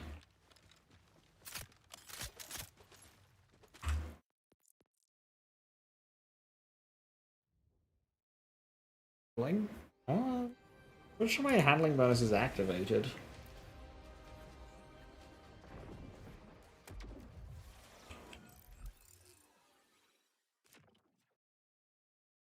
I do have just a base 50%, and it's an additional based on enemies. Yeah, it is just a base 50. Cool.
Two Daedalus shotgun rolls in a row. What are the odds? Insanely fucking low, let me tell you that. Insanely low, actually. Jesus. Astronomically low. How is get throwing 2 and 3? Splash radius 20% is nice if you're using a form of damage that benefits from splash radius.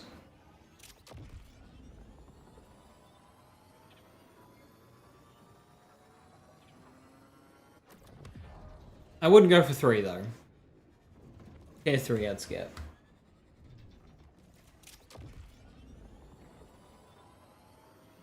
Heavy weapons. I don't believe get throwing applies to heavy weapons. I think they attempted, but it didn't work, and I'm not sure if they ever fixed that.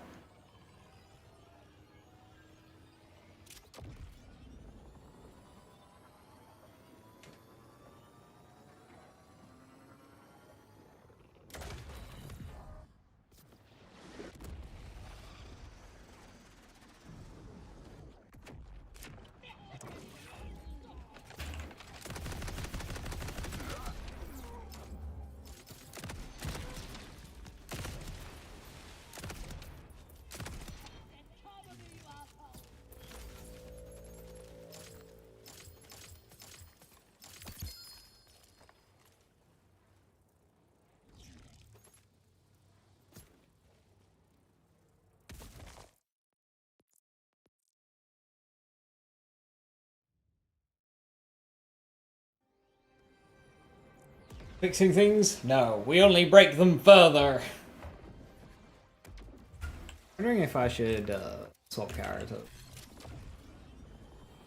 Now that I've got some really good flabs.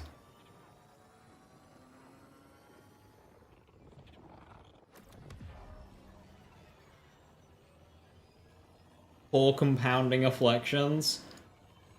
Dude. Okay, so if anyone doesn't know, compounding afflictions. Enemies take increased damage for each status effect applied to them. Technically speaking, it works as listed. This bonus is not a fresh malt or anything. It is simply soup. 4 entire percent of it. A whole 4!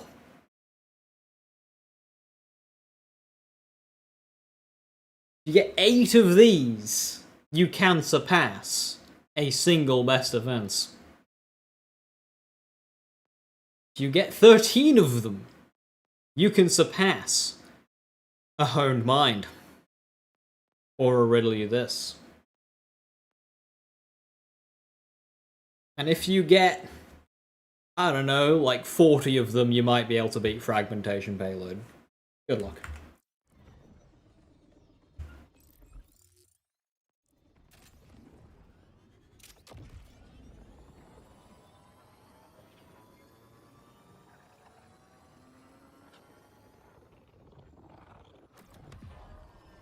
probably the worst in specialization.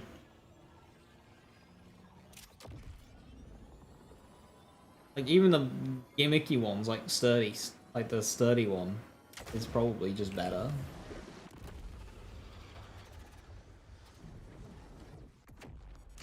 %4 soup is unlikely going to affect how many shots it takes to kill something.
Stop shooting the leg, no swans here.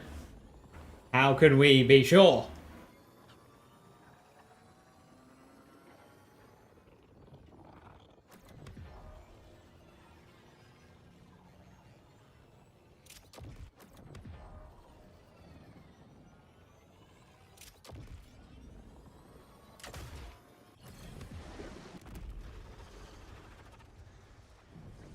Through, they might be hiding, exactly.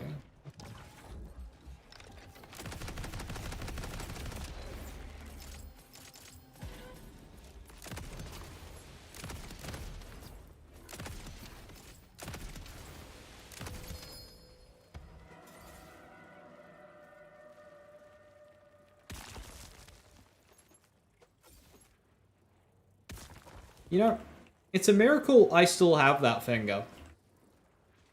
Because the same finger that got bit by the swamp also got bit by a rabbit. That rabbit did a lot more fucking damage.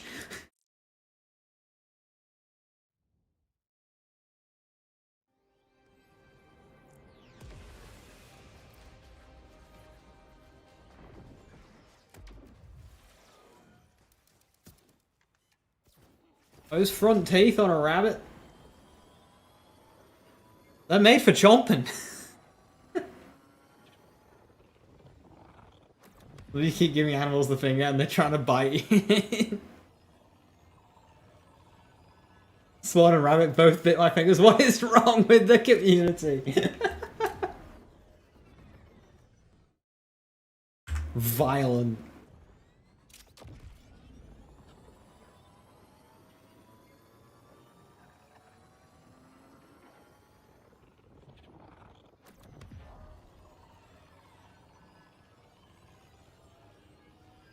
Vile swan slash rabbit. Yeah, no, the rabbit actually took shit with it. That one made me cry. I was not happy. That rabbit tormented me.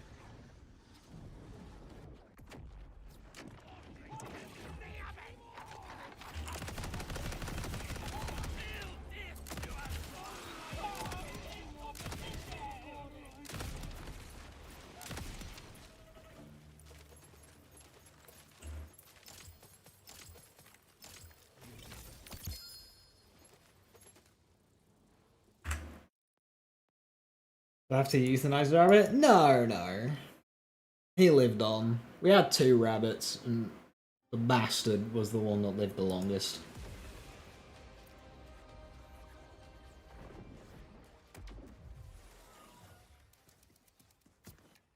Now, I was like 4 or 5 years old.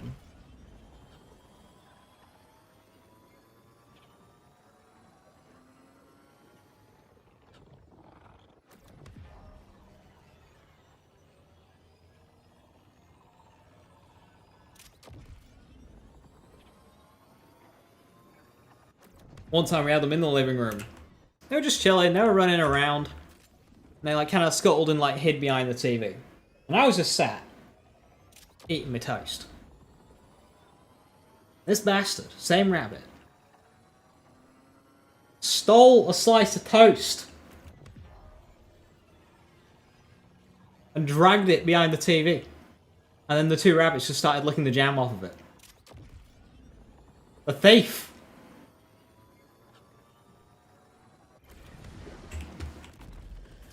They eat plants and my toast, apparently!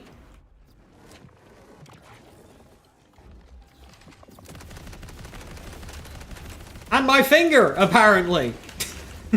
Separate incident. Was it a penalty?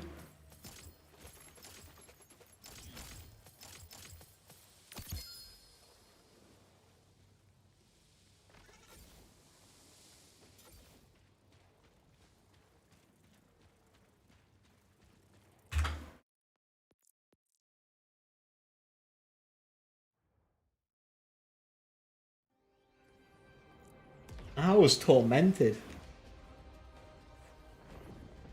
I don't think it scarred me though. Thankfully.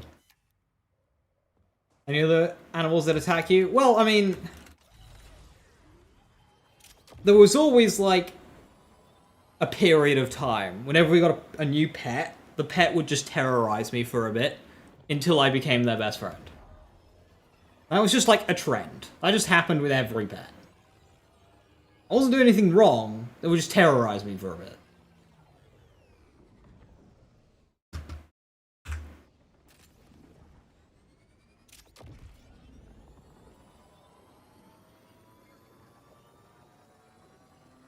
I smell your fear.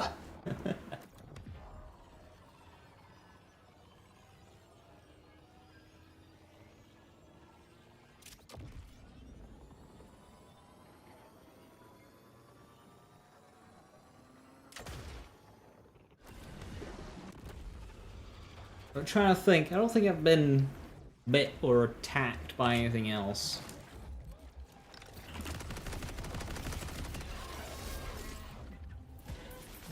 At least you can just punt a bunny. At least you can just punt a bunny.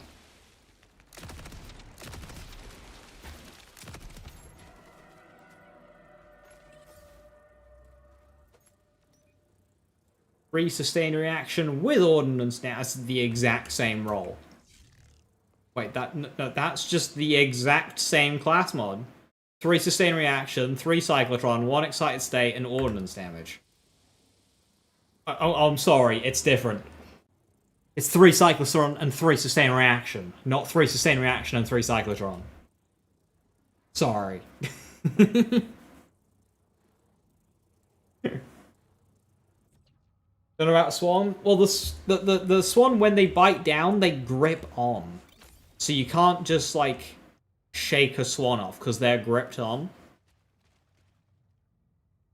And that's how they're able to do so much damage. Whereas a rabbit just kind of takes a chunk out.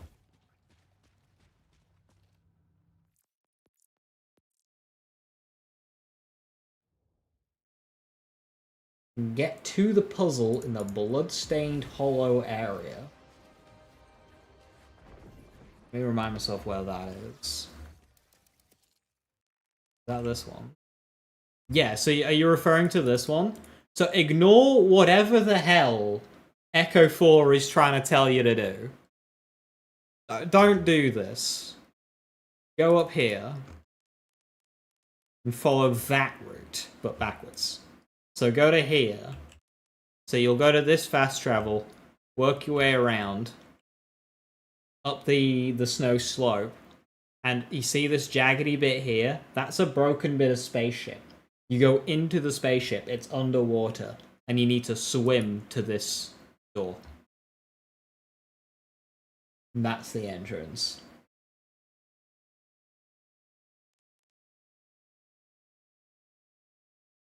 So yeah. Fast travel, go up and around, up the snow.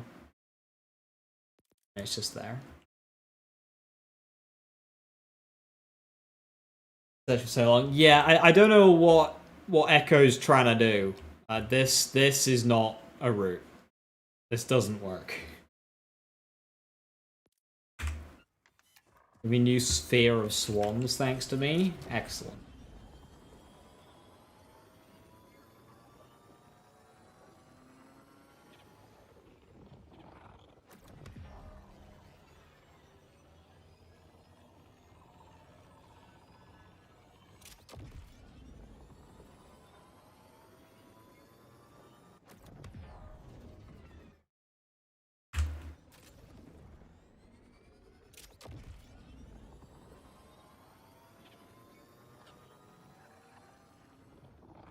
Is this my heavy trooper build on Mobiletics? Yes, it is.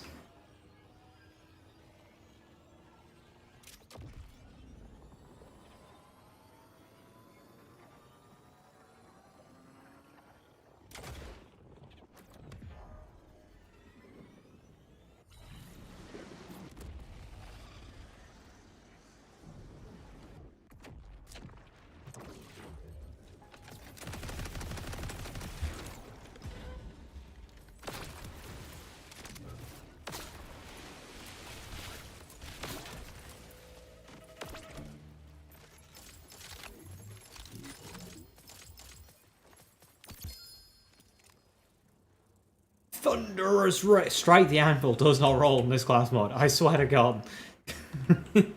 It doesn't roll.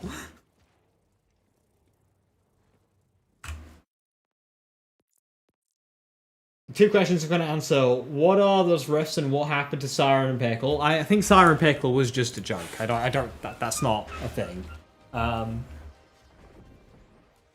Or maybe they love their Star Wars references, right? Ghost Pickle, maybe Siren Pickle was so strong of a siren, like a Jedi, they can just continue living as a ghost. And thus we have Ghost Pickle in the DLC. Maybe that's what it is. He's still fucking dead, though. As for rifts, in the DLC, you'll occasionally see on your map a Nightmare Rift boss. It appears kind of like a world boss does in the base game, like those giant bubbles, although way harder to spot. And yeah, you basically drive up to it. You get put in a little arena, you fight a boss, and the boss drops loot. Pretty often, actually. One of my next playthroughs, if I do a challenge run, I might consider jumping into this DLC early, just to try and get, like, an early Falc. Or class mod, depending on character.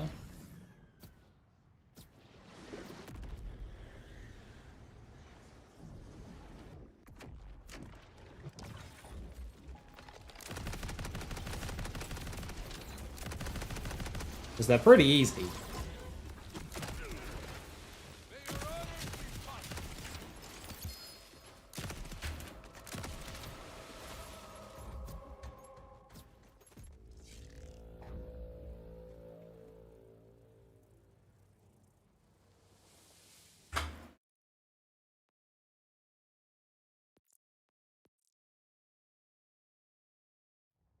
Just got Shiny Fierce Stockman for Harlem mod. Do I want it? You can't share shinies, unfortunately. Thank you, though.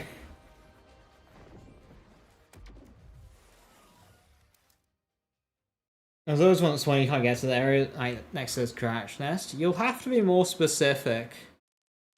Do you mean this one? Yeah, you have to come at it from the south. Can't really think of many respawns, to be honest. There's one here which is awkward to get to because Echo doesn't know what to do. But yeah, that one. If it's this one, you need to come from the south on Stampton Spill and just drive up. Because this is on a lower level down here. And Echo just cannot navigate when you're down here. So you have to come to this fast travel and then just drive north because this is on a higher level.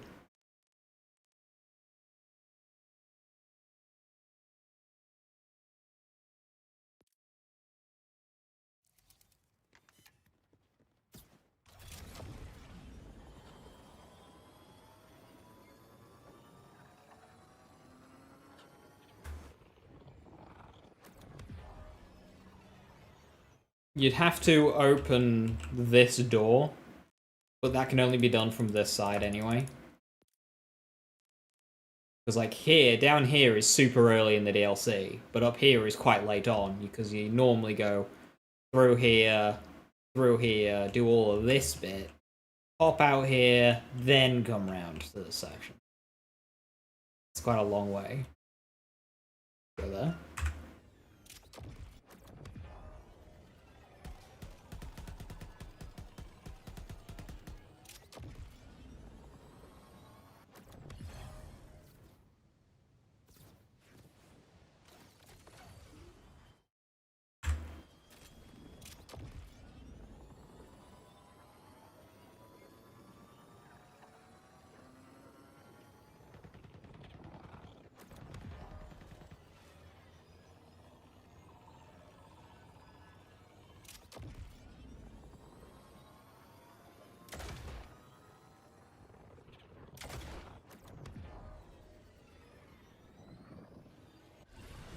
These rift farming management updates.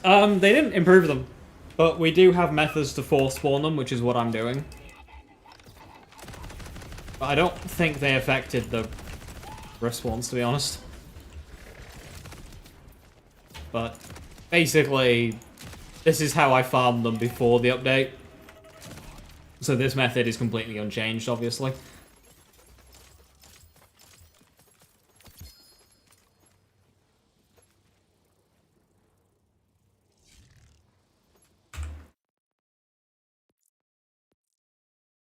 They might have done, but it's still slower than this.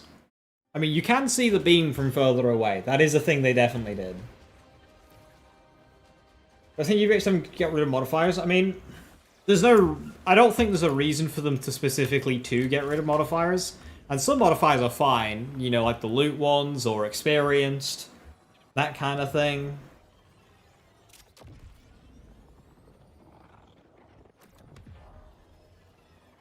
The modifiers don't feel that impactful to gameplay.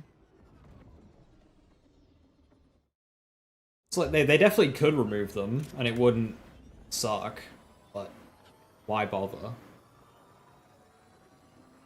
Rerollable. You walk up to the enemy, press E on their back, and it rerolls the modifier on them.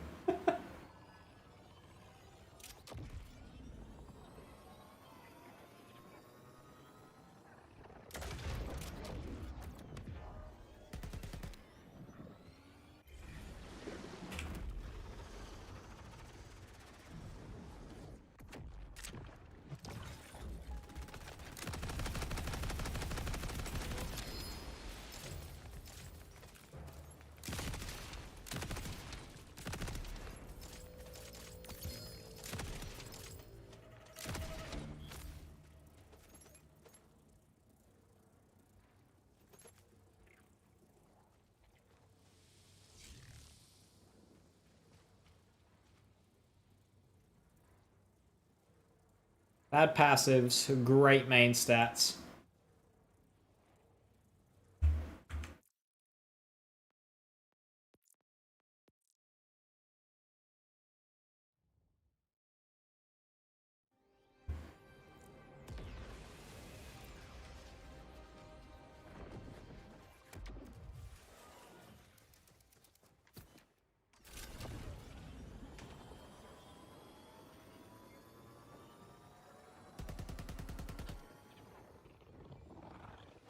You ask some players, and like, what is it?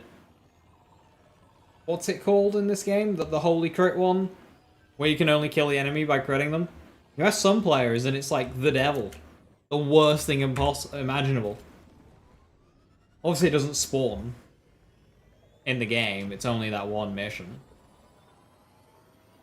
One crit wonder. That's the one. Funny as fuck. Centripetal is the most annoying, yeah.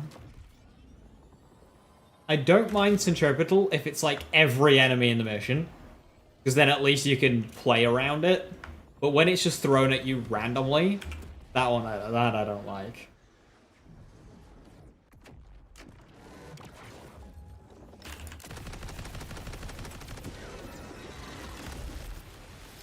put a giant shield in front of it. Well, then you just gotta shoot them like normal. Or use your brand newly unlocked firmware system. And get high cal 3. When I'm making a new character, I just like trying to collect high cal stuff. Because it doesn't matter if your build's good or not for that mission. Because you don't need damage. You just... everything dies in one shot. So I throw on high cal 3. Or if I'm lucky and I get a Dark Beast. High cal 3 shoots right through that barrier.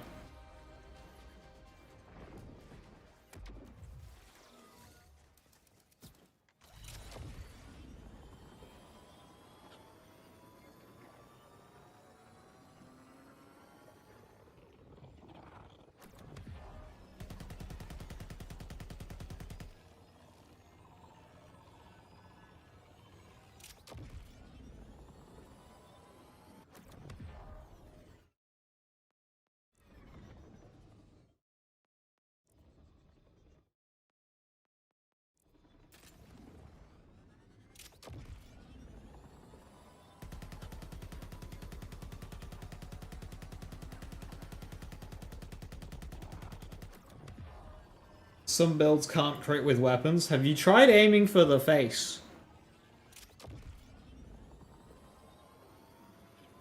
Irritable is the worst modifier, it's literally in the name. Is that the one that launches stuff at you as you hit them?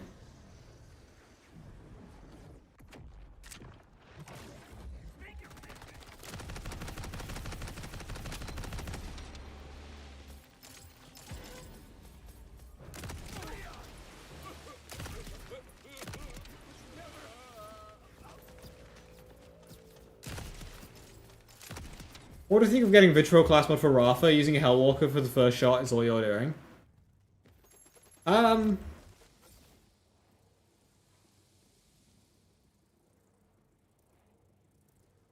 That's very good. Yeah, that'll be fine. I mean, I think a Dancer will still be better. Because what a Dancer will do is it will also improve the rest of your bonus, like, stuff. Including reload speed. But because the Dancer is a bit less all-encompassing now, you can definitely get away with a Vitriol class mod. Helps diversify those elements as well.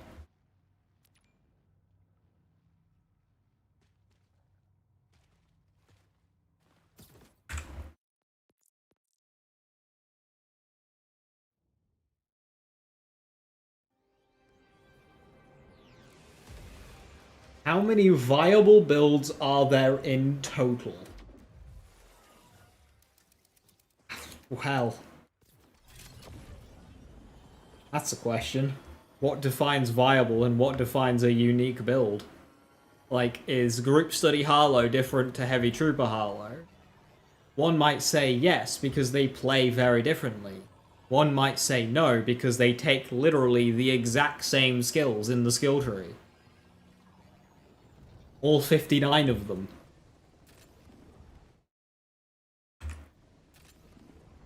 Like, what defines a build? Like, the game's easy enough that you can make most things work.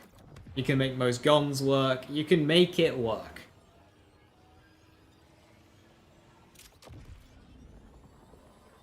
That doesn't make it interesting. You can make them work.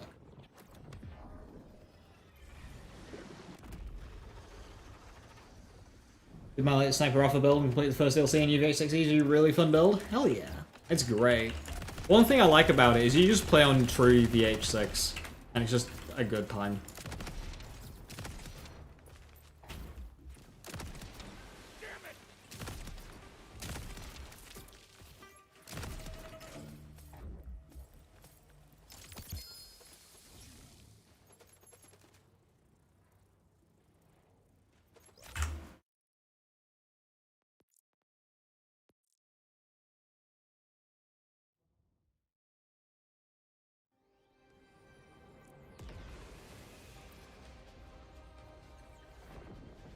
Two play styles to say, like, individual play styles to define a build. I'd agree with you.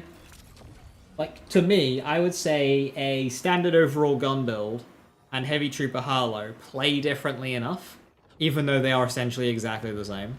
And I can just use normal guns on this build and be fine.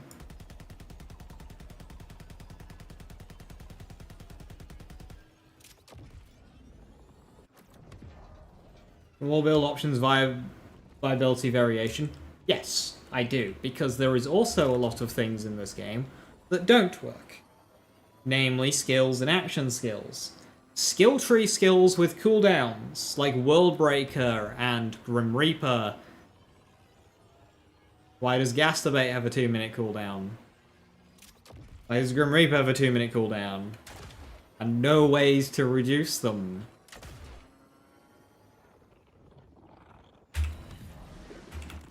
Why is, you know, Red Tree Vex? Why is Blue Tree Harlow? Why is, even though it's a lot better now, why is Green Tree Amon?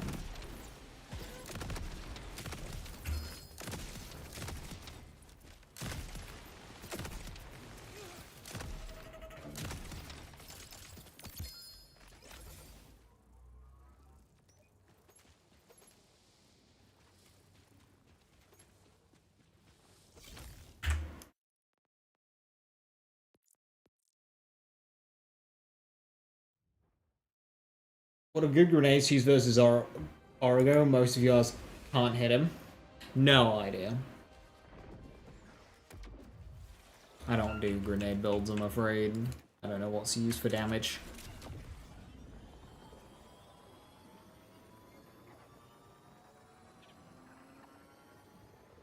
Can you play now? Cash or Harlow, never played her. Both are very powerful. Cash will have more diversity in playstyles. Harlow's pretty two-dimensional. You've got Green Tree Gun and Neutron Capture, and that's basically it with Harlow. You can make Blue Tree work, but the moment you compare it to one of the other two, it's sad.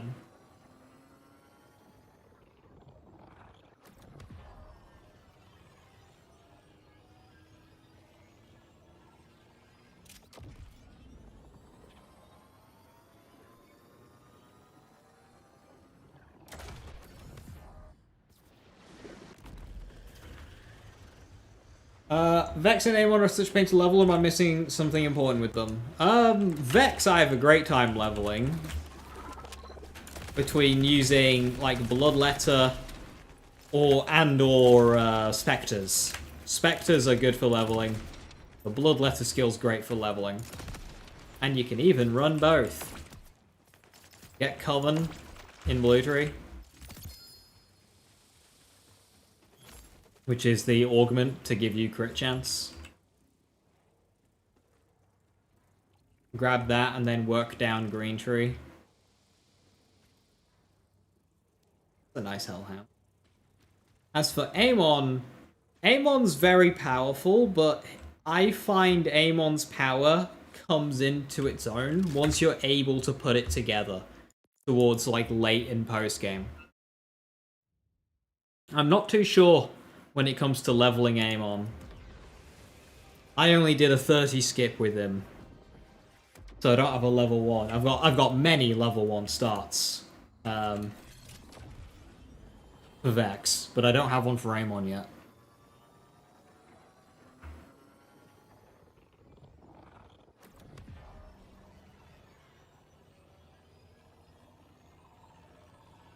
When you scrum extended, you can bring a boss. I 100% agreed.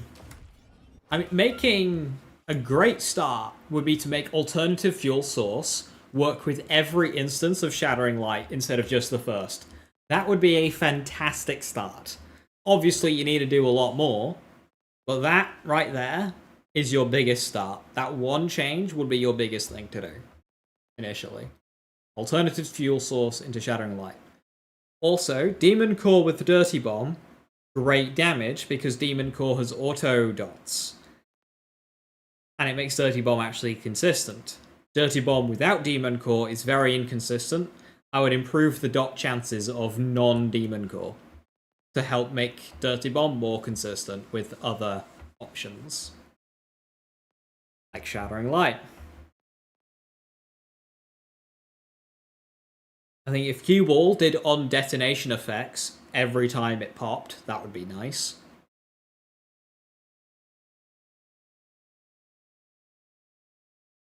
I was trying to avoid bleed. Yeah, you definitely don't have to go with bleed. It's just easier in playthrough, that's all. My primary endgame Vex doesn't take bleed for what it's worth. I don't use bleed on my primary endgame Vex. But it is nice for leveling. It just gives your weapons that bit more oomph. Until you get a proper KS build online. My PC, I'm on PC. It is a good one. I run this game without issue.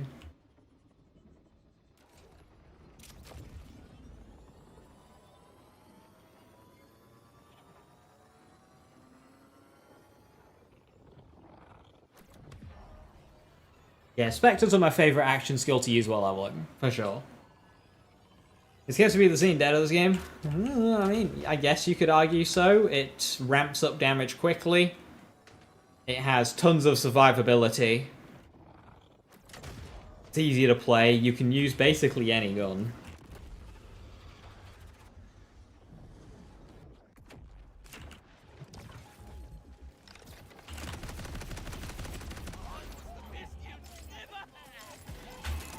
But you can also just kind of the same as general Amara gameplay. That you would describe that identically.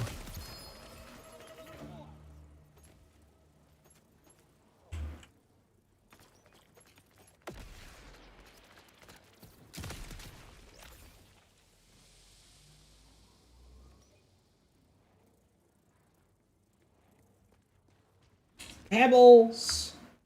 How you doing? Thank you very much. Hey, hey Rin, how you doing? Hey, Daddy. Hello, hello.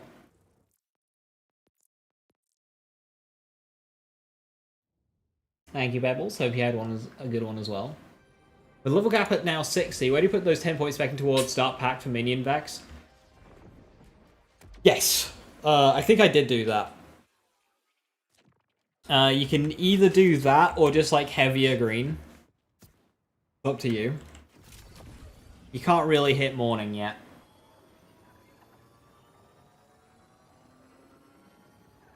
I think you sacrifice to get to Blood is Power. So yeah, you can get to Dark Pact, and then you can also just like drop a few points into some of the attunement skills, like drop a point into Leeching attunement, drop a point into Fire attunement. And that way, if you've got a fire gun or a kinetic gun, you can get a bit of extra damage thanks to prismatic weaponry. And then for augments to use with Dark Pact, do the 2 Spectre ones. Coven and the debuff soup.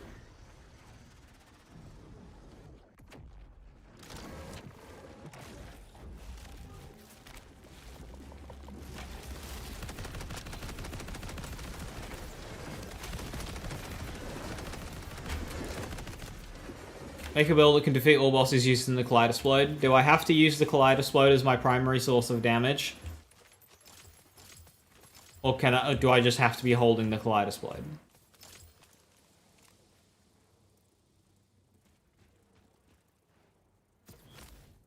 Got any of them? Falk, but that wasn't today.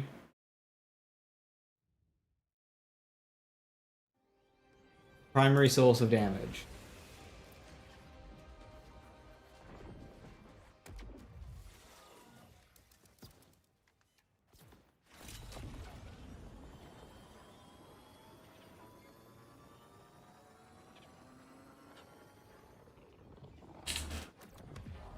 What's the base damage of Kaleidosplode? Terrible.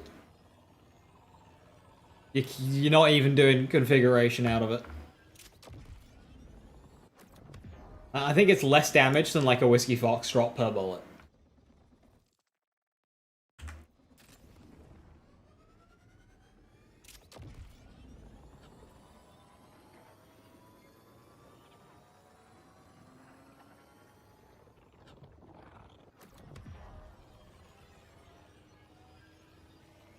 Like 2% of an airstrike.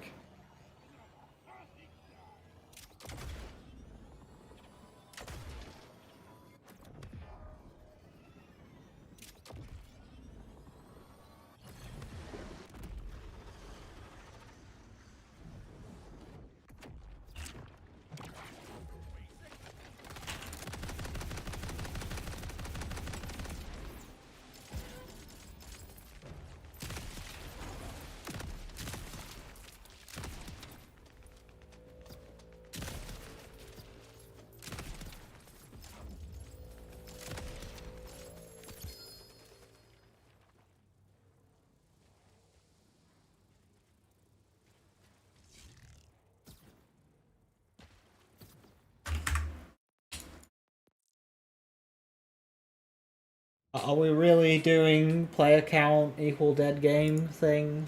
Are we really doing that? Come on, guys, you're better than that.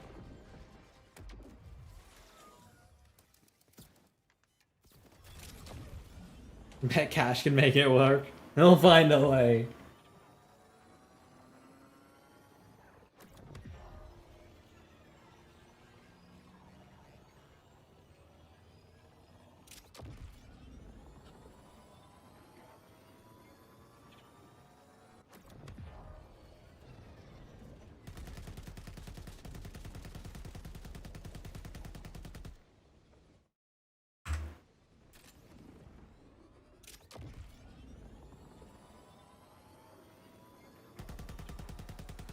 Could be better. I mean, sure, every game could be better.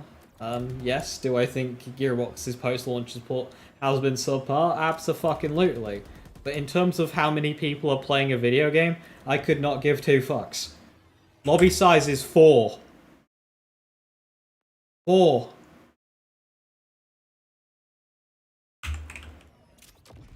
Does it matter if there's a million people playing or 1,000? To me, no.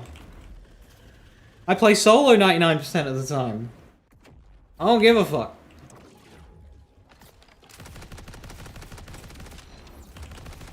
And if I want to play multiplayer, I only need to find 3 people.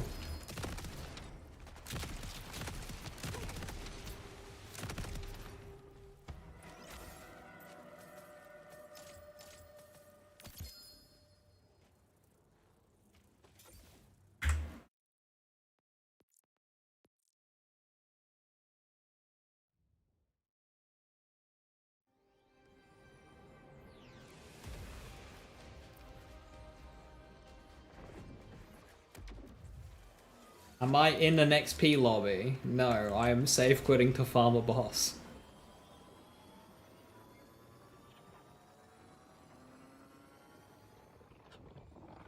Hot takes, the game's really fun and enjoyable to play. Spicy, careful there, buddy.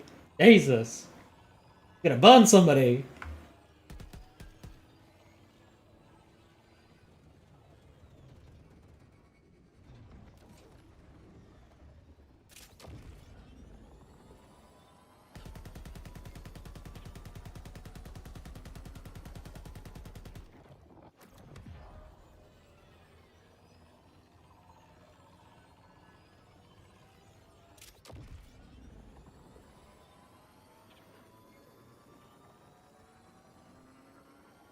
It doesn't say nothing, Dixon. It says nothing to a player. That's all it is. It's not on us to worry about player counts. That's 2K's problem. Why bog yourself down with 2K's problem?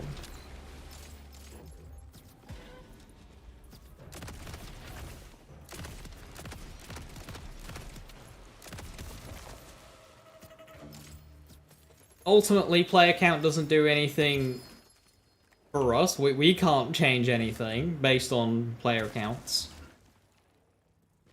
That's in 2K's hands. That's 2K's problem to deal with.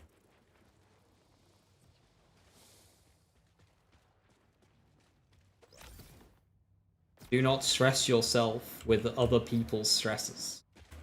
Unless they're like a significant other, in which case do that.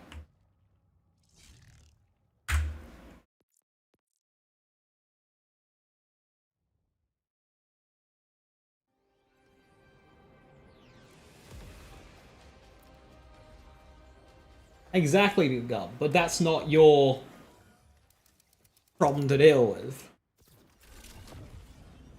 Unless you're making the content with the resources being provided you based on the amount of sales. For sure, BL3 outsold BL2 as well. I don't think it did, you know. It got close, and I think it got more initial sales, so I think it earned more money, especially off the rip. But I think overall, BL2 still heads it. But of course, BL2, absolute cult classic.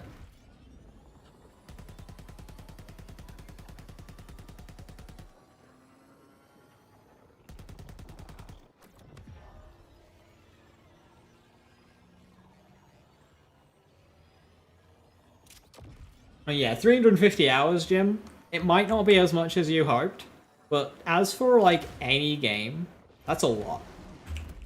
For a developer, for a publisher, whatever, 350 is a lot.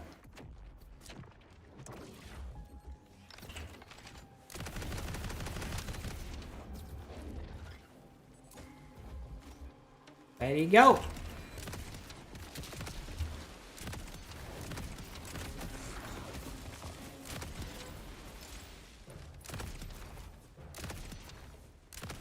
One thing I did find interesting is if you look at player count hours, the median hours is like 30 or something, but the average is much higher at 50 something, like nearly double. What that shows is anyone who actually, like, got into playing the game really stuck about and played for a while.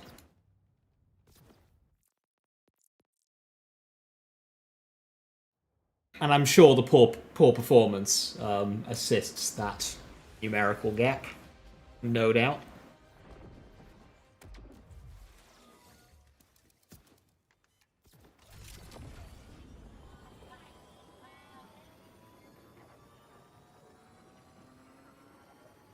Vehicles and medkits. Not a fan of the vehicles, but I am a fan of rep kits. So they could do more with them, but for a first pass at the idea, not bad.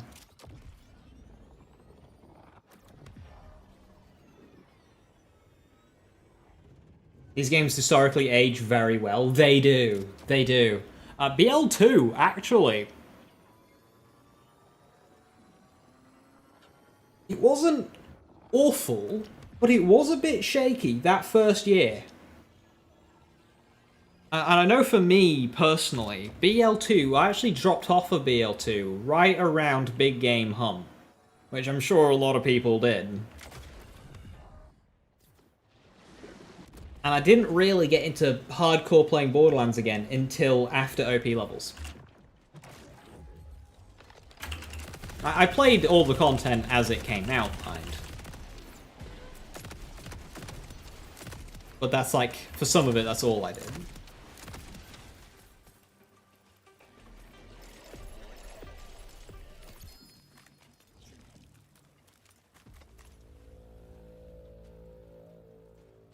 And then BL3, obviously notorious for just getting so much in its post-launch. That's kind of shiny. Yeah, BL3, notorious for getting so much in its post-launch. BL3's post-launch was utterly fantastic. I know Gearbox have made statements about this game is gonna be a slow cook and how it's gonna end up being really fucking good, but obviously 2K is ultimately the one who decides that. Did I used to make videos for BL2? I did. Starting in 2014. So as they were rolling out Headhunters is when I started doing, like, streams and videos.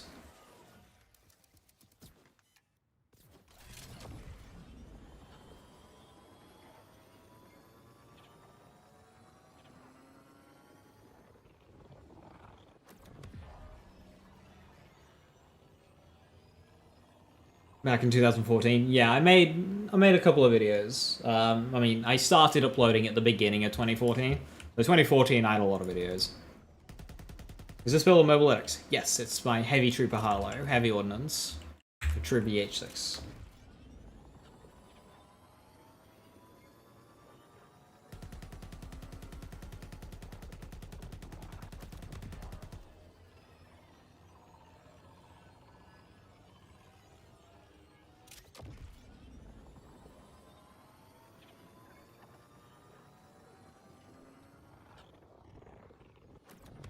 My army build isn't on it. It's not. I never put a Mobalytics thing. I keep forgetting. Army of Ghosts is not on Mobalytics. I need to do that. It is actually a popular build. When I do my UVH7 update for it, I'll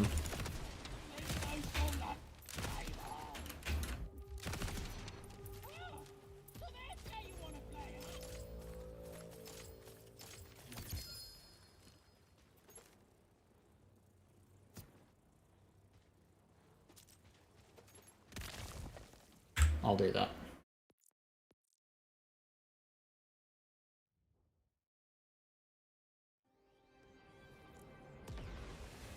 And yeah, if you want to talk about BL2's launch, BL2 had a viral, like a virus bug that corrupted save files, and it corrupted the save files of people you played with, and then the people they played with corrupted their save files.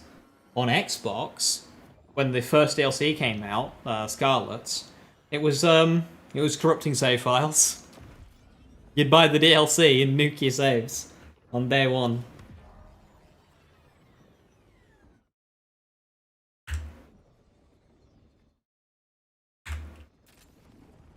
I know BL3 had some save hiccups as well.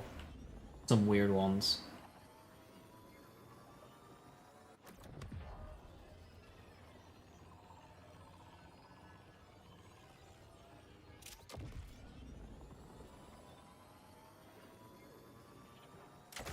UVH7 should be this month, Jim. UVH7 is like in a couple of weeks.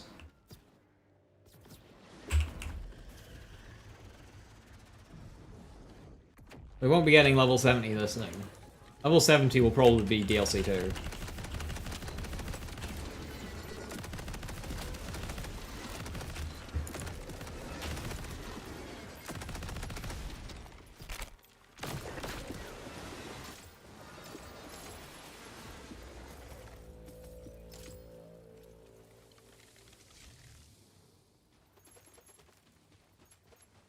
Want more levels fuck build diversity? Yes, they will. Yes, they will. Happens every game. And we can already see it. Like, 60s are good. 60s always been a good middle ground. 61 in BL2 was brilliant. 57/65 in BL3 was good. When 65 cap came out, a lot of us were saying this has hurt build diversity. And then, of course, 72 happened afterwards. I think around 60/61 again would have been perfect. And this game, 60's feeling alright. 70 will be reductive. You think 70 will be the max? I do. Obviously, Gearbox has not confirmed anything on that front, but I do. It follows a healthy pattern, because, like, first major DLC, 10 levels. Second major DLC, 10 levels. Leave it at 70. Makes sense. Am I still looking for, what am I'm still looking for both Fierce Stalker and Core Shinies. They will not drop.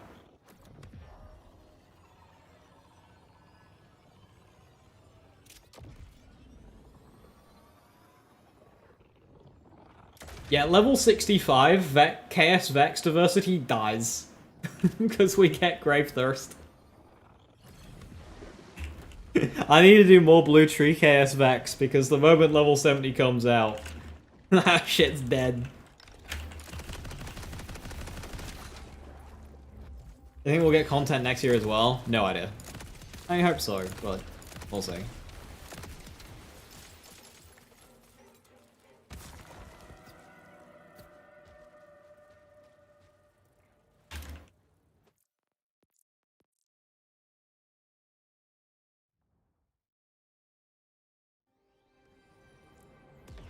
Unfortunately, not quite, Jason, because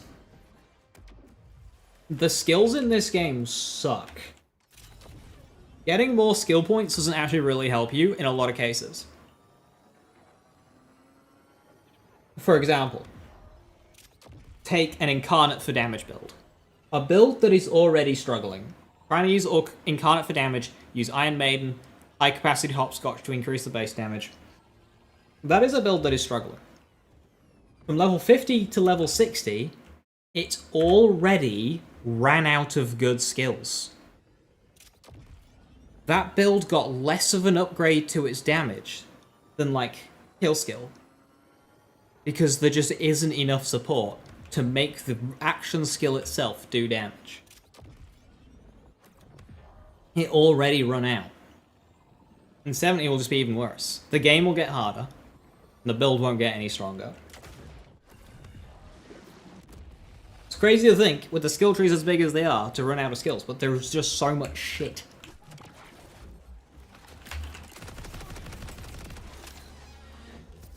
The best way to help build diversity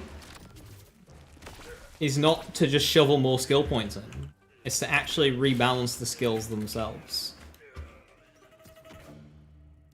Shoveling more skill points in only helps the things that are already, like, really good. Like, level 70, Kill Skill Vex gets another 5 points of Grave Thirst. That's like 150-odd% bonus element. It's obscene.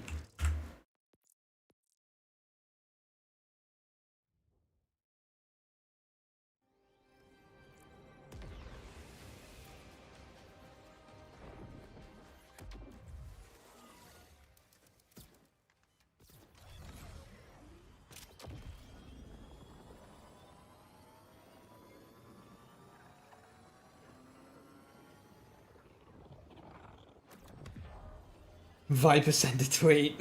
Nah, they'll just tell him to kill himself.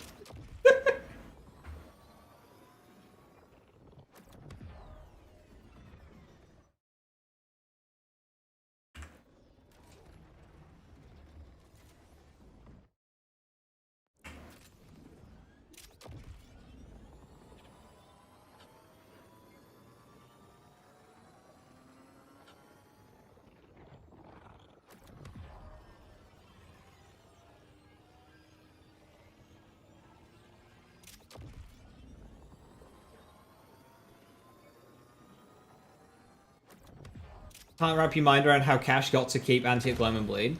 Well, Bleed's fine. It's recursive Bleed.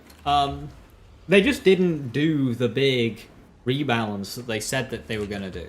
That's just kind of been delayed. They're still going to address those. They said those at the beginning of the funky-looking patch notes. Easy to miss, I know, because they word-slopped every fucking sentence.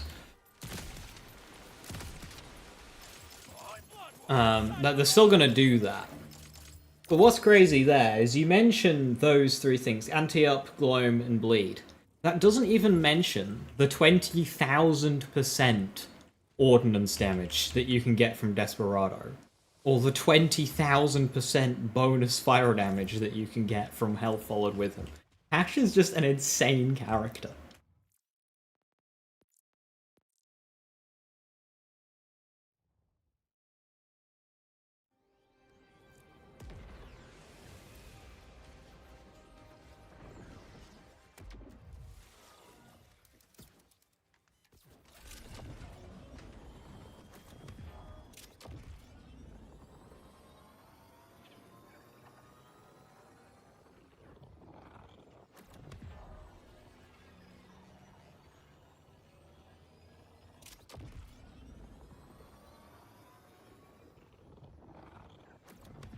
The work is safe to happen, it has to be after the roadmap has concluded. A lot of the bigger patches themselves often come after the initial first year of content. And that was true for both Borderlands 2 and 3. If you remember in Borderlands 2, 3% drop rates persisted for like 2 or 3 years.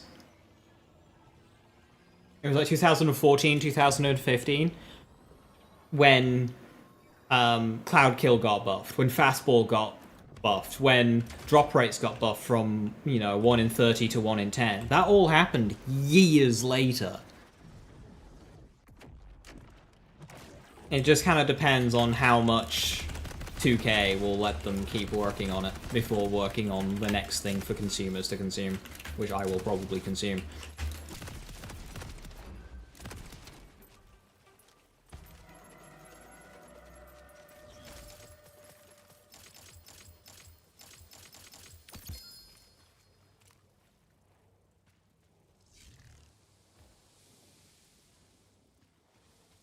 He loves this slop.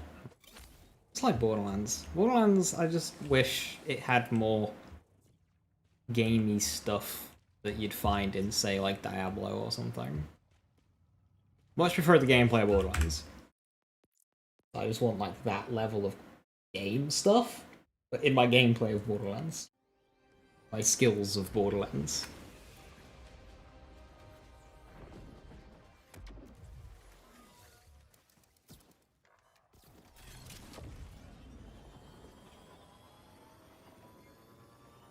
Those patch notes suck. I had no idea what most of the changes actually are. Yeah, because they word slopped it.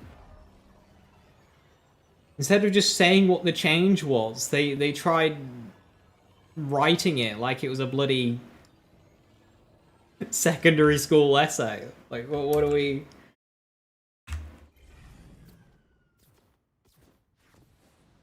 More diversity for tricky situations. What?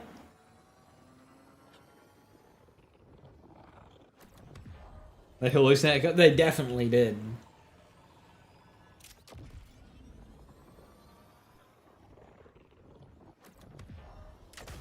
That entire Pearl section reads like a fever dream.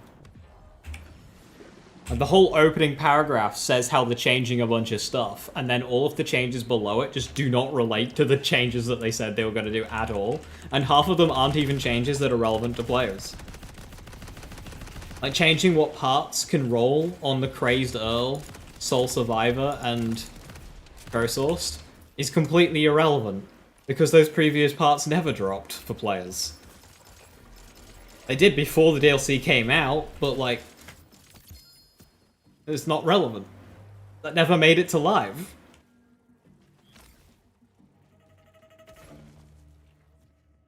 A very high DPS Falx, 24.5.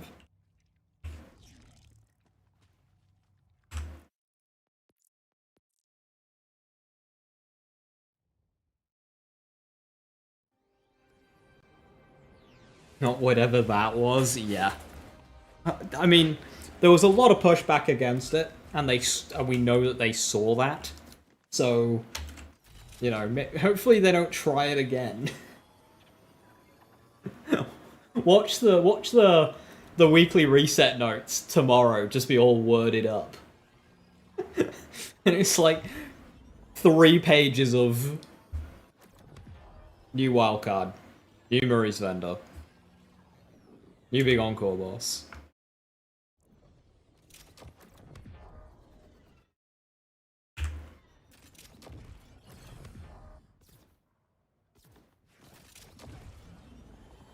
Well, they'll give you like 3 paragraphs for each one.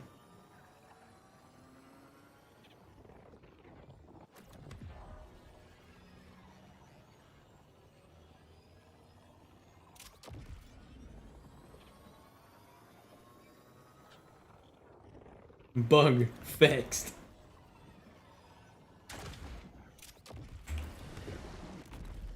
That's what we want.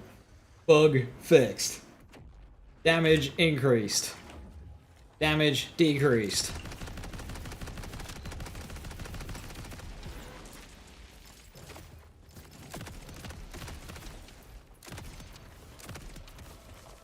Bubble spawn. More.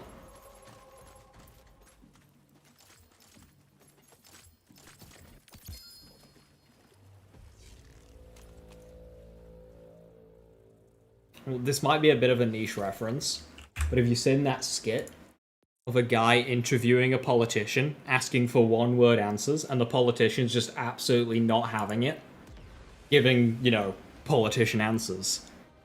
And then the interviewer just gets more and more aggressive and just starts forcing one-word answers out of him. That's us to Gearbox.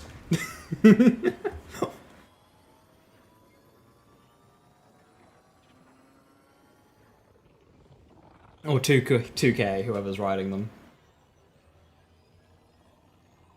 It's already been 6 days since the patch notes, maybe it was a fever dream.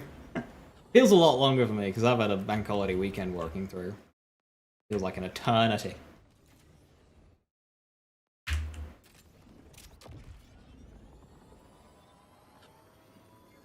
This week, the new wildcard mission is going to be extra zanky and involve a certain mission where we know gamers are going to love. Embrace the new modifiers for tricky combat situations. Will you be able to adapt your way through this high-octane gameplay to earn a lucrative legendary reward?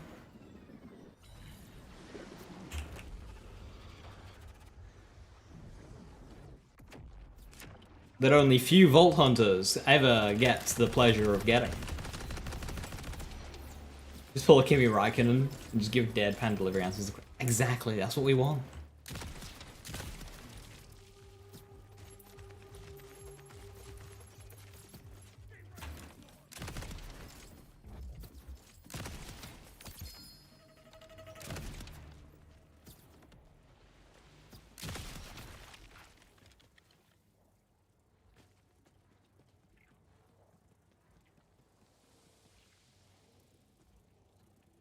Tell us how much they buff things by. So they've been bitten in doing that, and quite unfairly so. So often have you seen when they buff skills, and it's like, hey, we buffed this skill from 5% to 6%, and everyone blasts them for doing 1% increases, not comprehending that that's actually a 20% increase.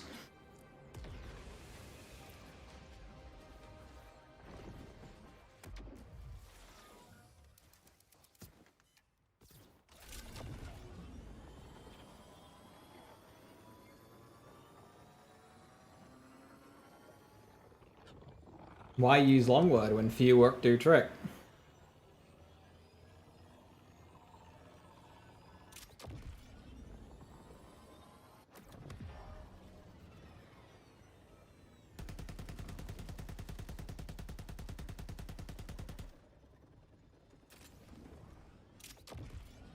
When will Gearbox make a good game? May 2020. That's when Cartels came out.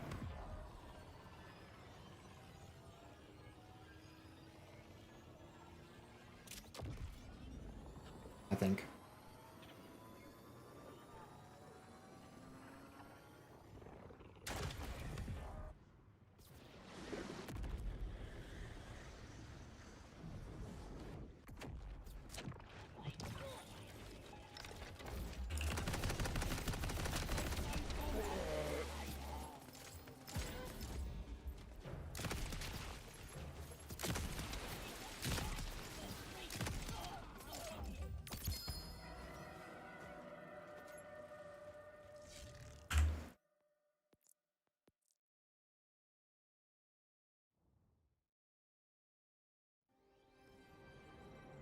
They want to be judged by how much they adjust stuff by. Well, it's also just a misinterpretation. I will say that's on the player's fault.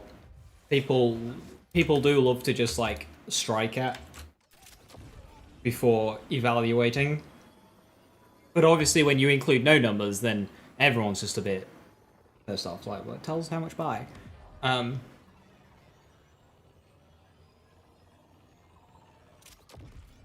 Also, when they buff things, if they give you the actual precise amount, you end up with really bizarre, like, increases.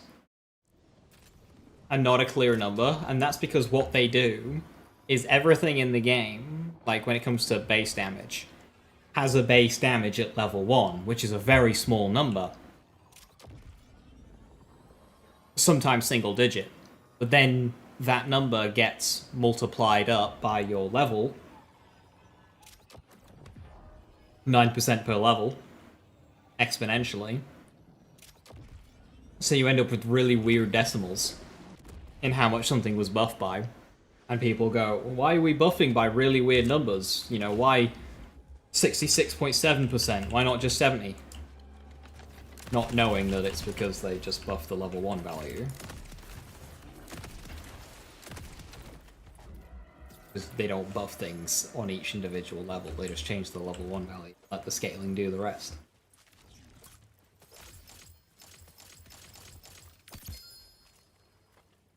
Oh no, a number. I mean, people are like that, which to me is bizarre. This is Borderlands. Everywhere you look, you're just bombarded with numbers. You shoot something, and you get bombarded with numbers. To me, it's the point of the game.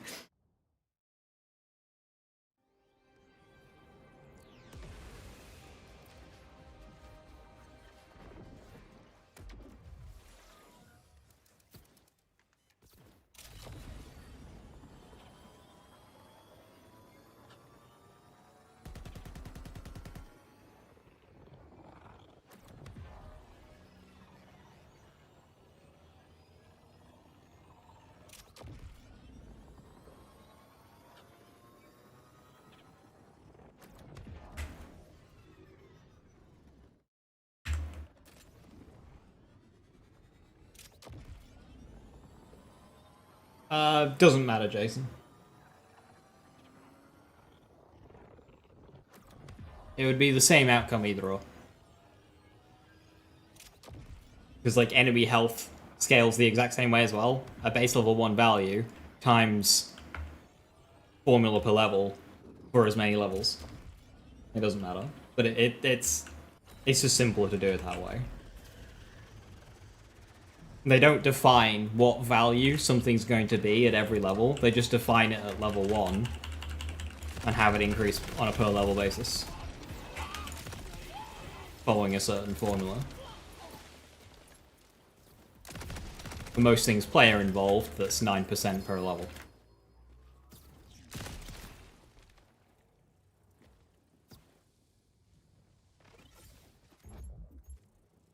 So a lot of things aren't actually the number that they say.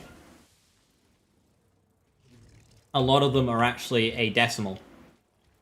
And I can't remember exactly which ones are notably decimals that are actually a bit off what they say on the card and what their actual values are, but there are a lot of numbers in this game where they say a round number, but it's actually like 0.5 off.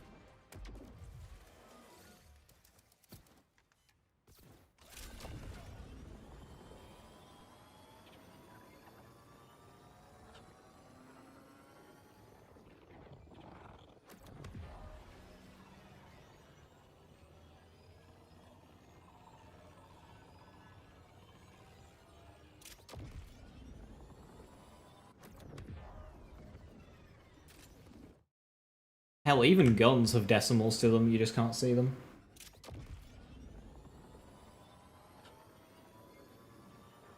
They didn't at level 1, but when you apply a 9% increase X amount of times, you end up with decimals.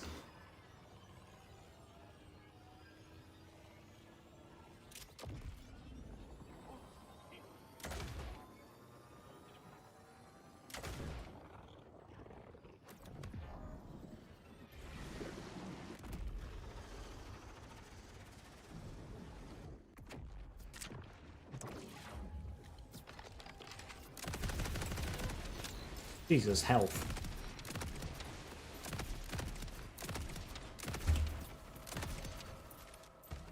Save me from riff farming. Guys, I come back and he's still here. Why did none of you do anything? Because they like watching me suffer.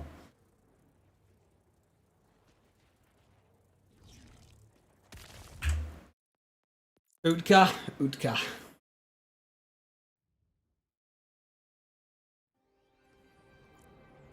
We got 100k though. I hate that so much. I hate that they started putting Ks in on stats. Despise. Ew. Hiss.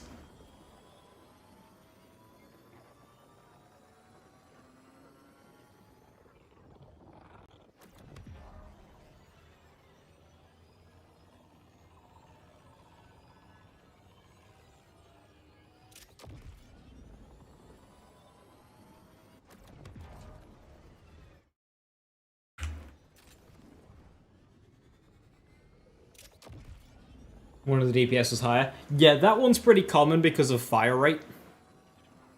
Fire rate only goes to 1 decimal. So if you've got a gun below 1 fire rate at base, and you have a part that increases fire rate by 5%, it doesn't actually increase the stat on the card, but it is there, it still does exist.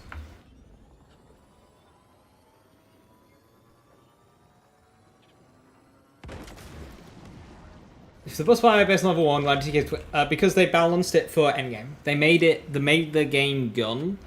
So they balance it literally by changing the value at level 1. Because they don't have individual values for every level. Nothing does, really. Might be some weird exceptions in, but in terms of items and stuff, they have the level 1 values.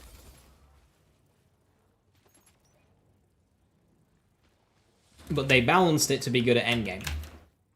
And they did that for a lot of weapons. Hellshark, Hellwalker, etc, etc. And it just so happens that TK's Wave, even though it wasn't one of the best guns in the game, because you could get it at level, like, 4, and it synergized really well with Cold Bore, it became the speedrun gun. They knew it was going to be that strong, but they just wanted the gun to be usable at Mayhem 10. Now, I don't agree that you should balance the game around the highest difficulty, but that's what Gearbox chose to do. They knew it was going to be that strong, and they did it anyway. Because they wanted more weapons to be diverse on the hardest difficulty, because people were complaining about there not being enough weapons that were good on the highest difficulty. You just got 2 Soul Survivors. Congratulations on your shiny. Continue farming for my amusement, Streamer Man. I do wonder, because of how Soul Survivor works, I do wonder if its drop rate is actually double normal pearls. If you have 2 chances at 9% every kill, so you just have twice the drop rate of other pearls. I do wonder if that's the case with that weapon.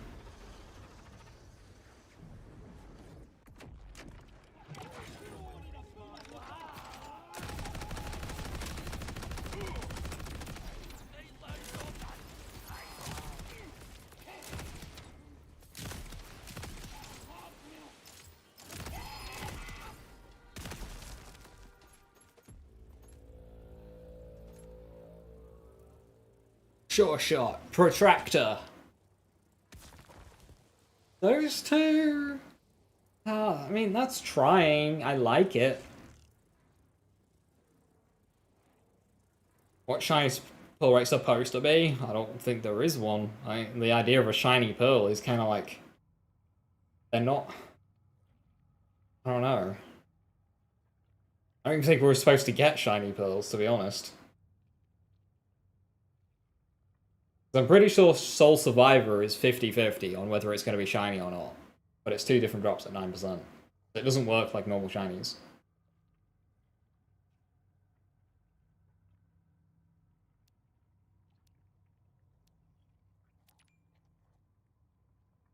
Alright, Viber, have a good one. Thanks for stopping by.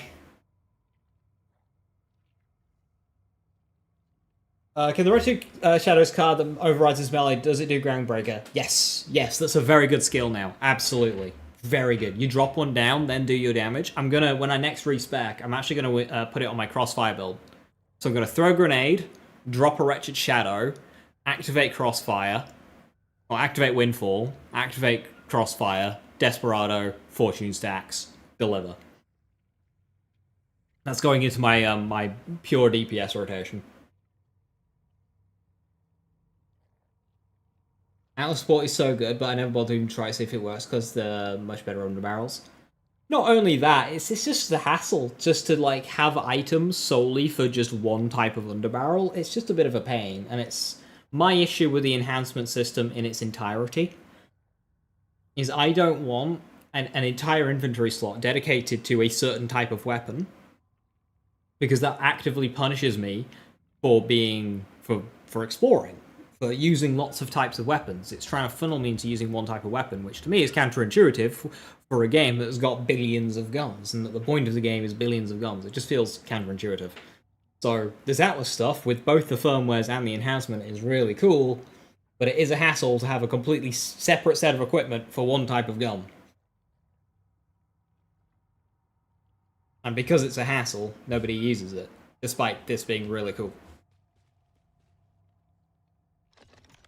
The tracker in bossing is purely there to activate bonuses that you would find on the other Atlas enhancements and the Atlas firmware.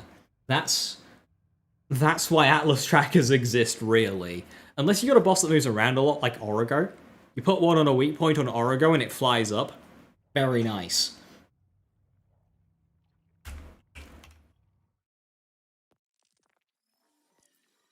But beyond that, yeah, it does suck for mobbing. Atlas EX is supposed to be there to help it, but it doesn't, because Atlas EX doesn't really work.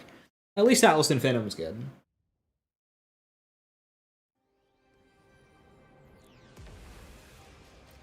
But yeah, like the tracker on kill, the tracker swap on kill, don't work properly. It's so inconsistent. You have two enemies next to each other and it just won't flick. Not worth the firmware slot, even though the base stat increases are good, especially on Infinitum.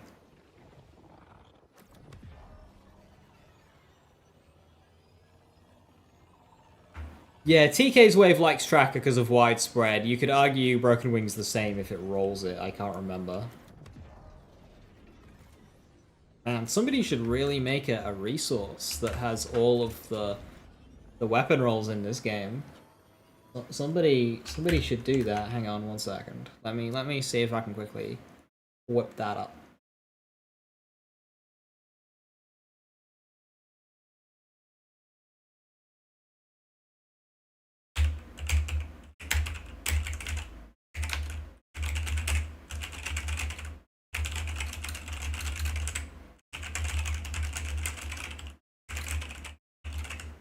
Alright, okay, so I've just typed this out. I think that would be really good, actually. Yeah, so we look for Broken Wings, we go to SMGs, Broken Wings, and it does roll Atlas. Excellent.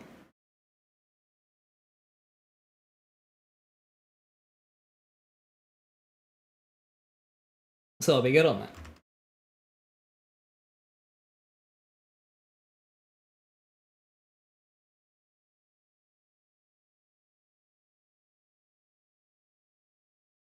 Could you use the Retro Shadows cards to replace Cooler? Technically, yes, but Cooler also doubles Windfall bonuses, which also improves all your other cards, just the base stuff. So there'd be no real point to dropping Cooler, because Cooler is just cracked as is. Must have taken a long time to make. A couple of hours. It didn't take as long to make as I thought it would. By Christ, is it useful, though?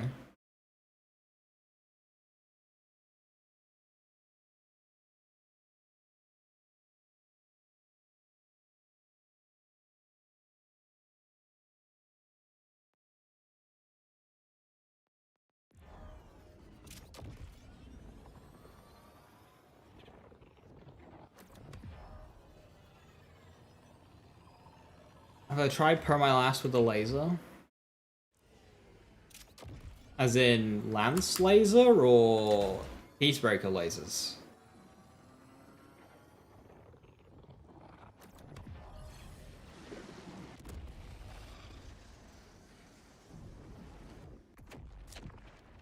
Lance? No. I've not done any Lance for damage stuff.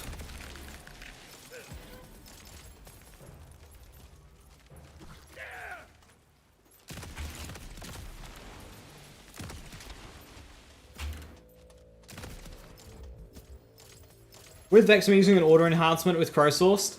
To min-max, yeah. Now, I actually use a Ripper one just because I have a really nice Ripper enhancement with good stats. It's got gunfire rate on it as well, which helps charge up the Crowsourced. But you are definitely best off with an order enhancement. Order enhancement with gun damage, gunfire rate, and you're winning. Definitely better with a order enhancement.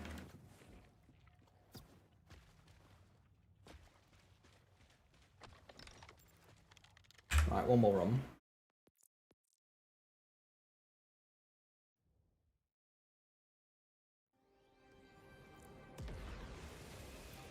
Blue Marine Pistol won't drop you a Ripper Jacob's mantra.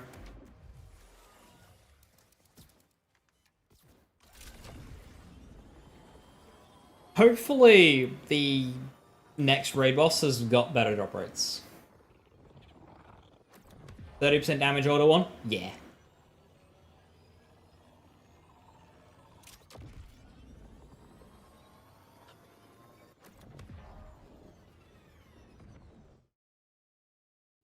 If you can get a legendary with the burst fire speed one as well, that's kind of nice. But the 30% damage one is the one I would check for. If you get enough fire rate parts on the Crow Source, the thing insta charges so quickly. Isn't much 15% before UVHM increases? Yeah, and world bosses, takedown bosses in BL3 were 100%. Now, okay, yeah, takedown versus raid boss, but Bloom Reaper's hardly your average run-of-the-mill encore boss.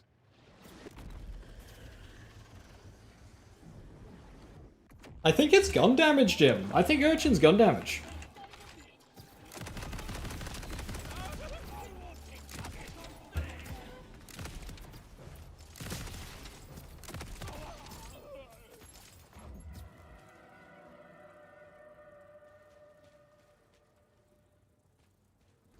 I mean, the odds of getting a particular license part in this game is low enough as is. One more. Getting one with 2 particular license parts together, like, no matter what the drop rate is, that's going to take a while. Especially when some of them can fall off the map. What did you think about Crow Source? Because yours doesn't do as much damage as before. What character do you play?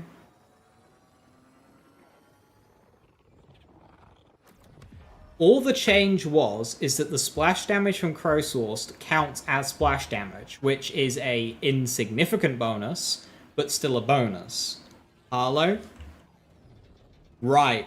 So here's what's happened. They didn't change Crow Source, but one thing they didn't mention in the patch notes is they actually changed the Pearl Override perk that all Pearls have. You know, that Elemental Override? Before, Elemental Override was also overriding gun damage bonus elements. Now, it isn't. Which means, if that Pearl Override is kicking in, versus where you're using it, then you are going to be doing less damage now than you were pre-patch, because it's no longer overriding your bonus elements. Now, this is most noticeable on Vex, and actually the biggest nerf of the entire patch for Vex. She got the biggest one, but it'll affect Harlow too, especially if you've got, like, Meltdown.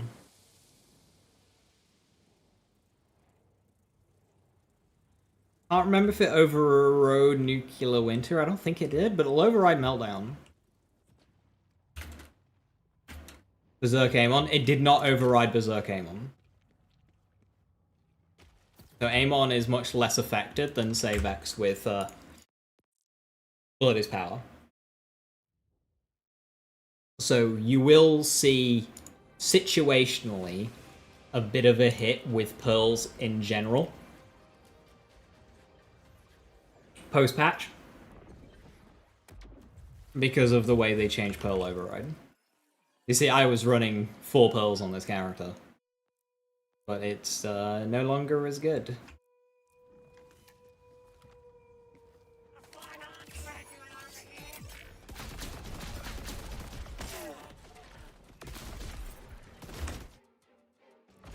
See there? I'm hitting fire and kinetic. Before, that kinetic would have been a fire number and 75% bigger.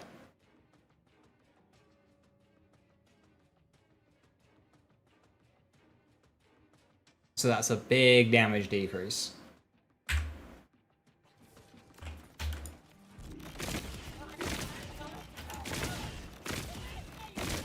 Thankfully, Crow Source is just a little bit cracked.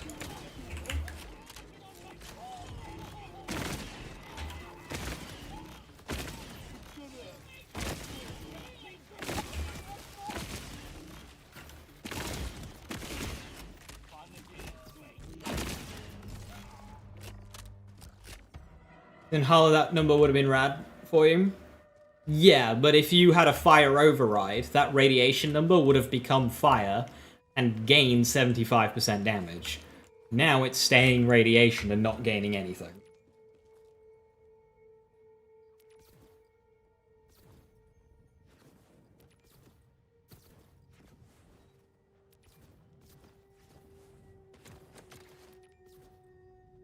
Jim, imagine it just like infinite damage looped because the kinetic conversion on cash gives you a damage bonus.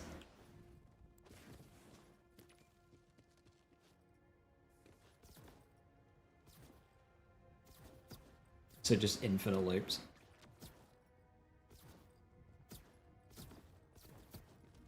Makes sense, big decrease, yeah. So technically speaking, with this patch, Pearl's actually got a hefty nerf. There are some instances where the Pearl override would actually be doing a disservice to you, but it was rare, and only if you were using Cryo or Rad override, I think. What are we farming for? I was farming for shiny rift weapons, but another 5 hours and still nothing, so... Another day without my shiny rift weapons. I only have Falk. I do not have any of the others.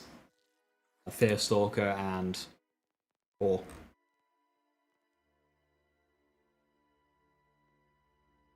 But that's fine. When hand cannon sucks too, yeah. All pearls will have been hit by it, which is a shame. Like before, I actually got the Soul Survivor doing decent damage, but now it's just a bit shit again. I mean, I'm playing Vex, and Vex benefited the most from Pearl Override.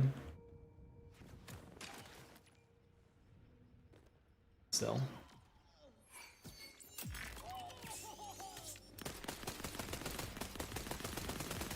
See, now I'm only getting...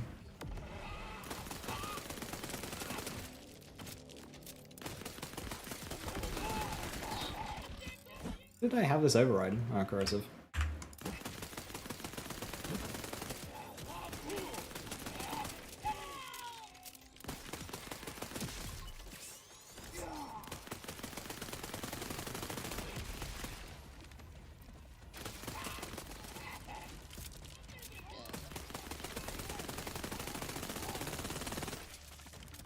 God is not God.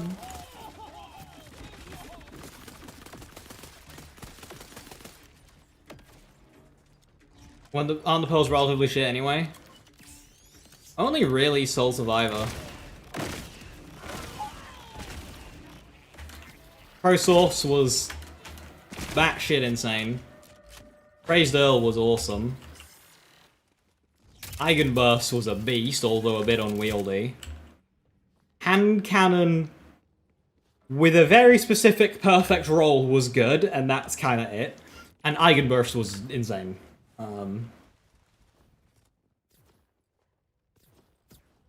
But a bit more role specific than, say, a Crow Source or a Crazed Earl. But the change has not helped them. Hand Cannon's weird. It is. Did Vitriol do that as well? I think so. I never used it with Vitriol. I should have.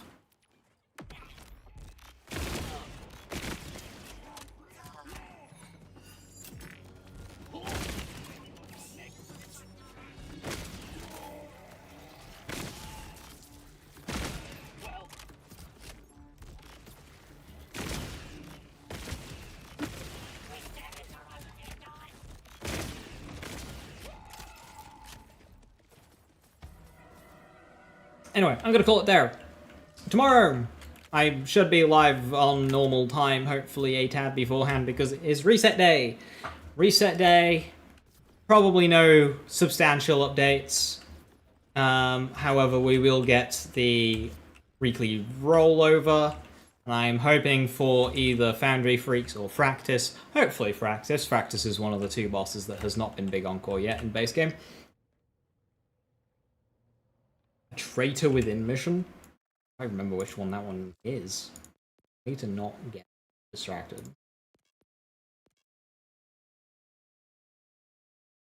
Oh, that's the yeah, it's Leader Willem. You basically, for that, you go, it's a whole mission chain.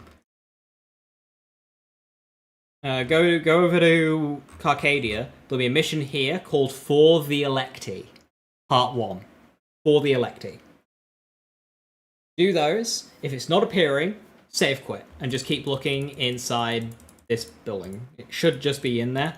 Try save quitting. Because sometimes it doesn't appear because NPCs are annoying.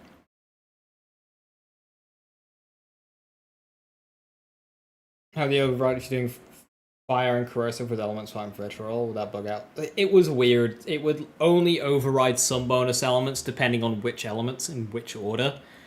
It only happened because they coded half of the overrides and assumed the other half would just work because they had all combinations covered, not thinking that it wasn't two-way, it was one-way. So it was just a mistake on their front. They fixed it. But yeah, thank you very much for watching. I'll catch you tomorrow. Have a wonderful rest of the evening. Stay safe. Stay awesome. I'll catch you next time. Bye-bye.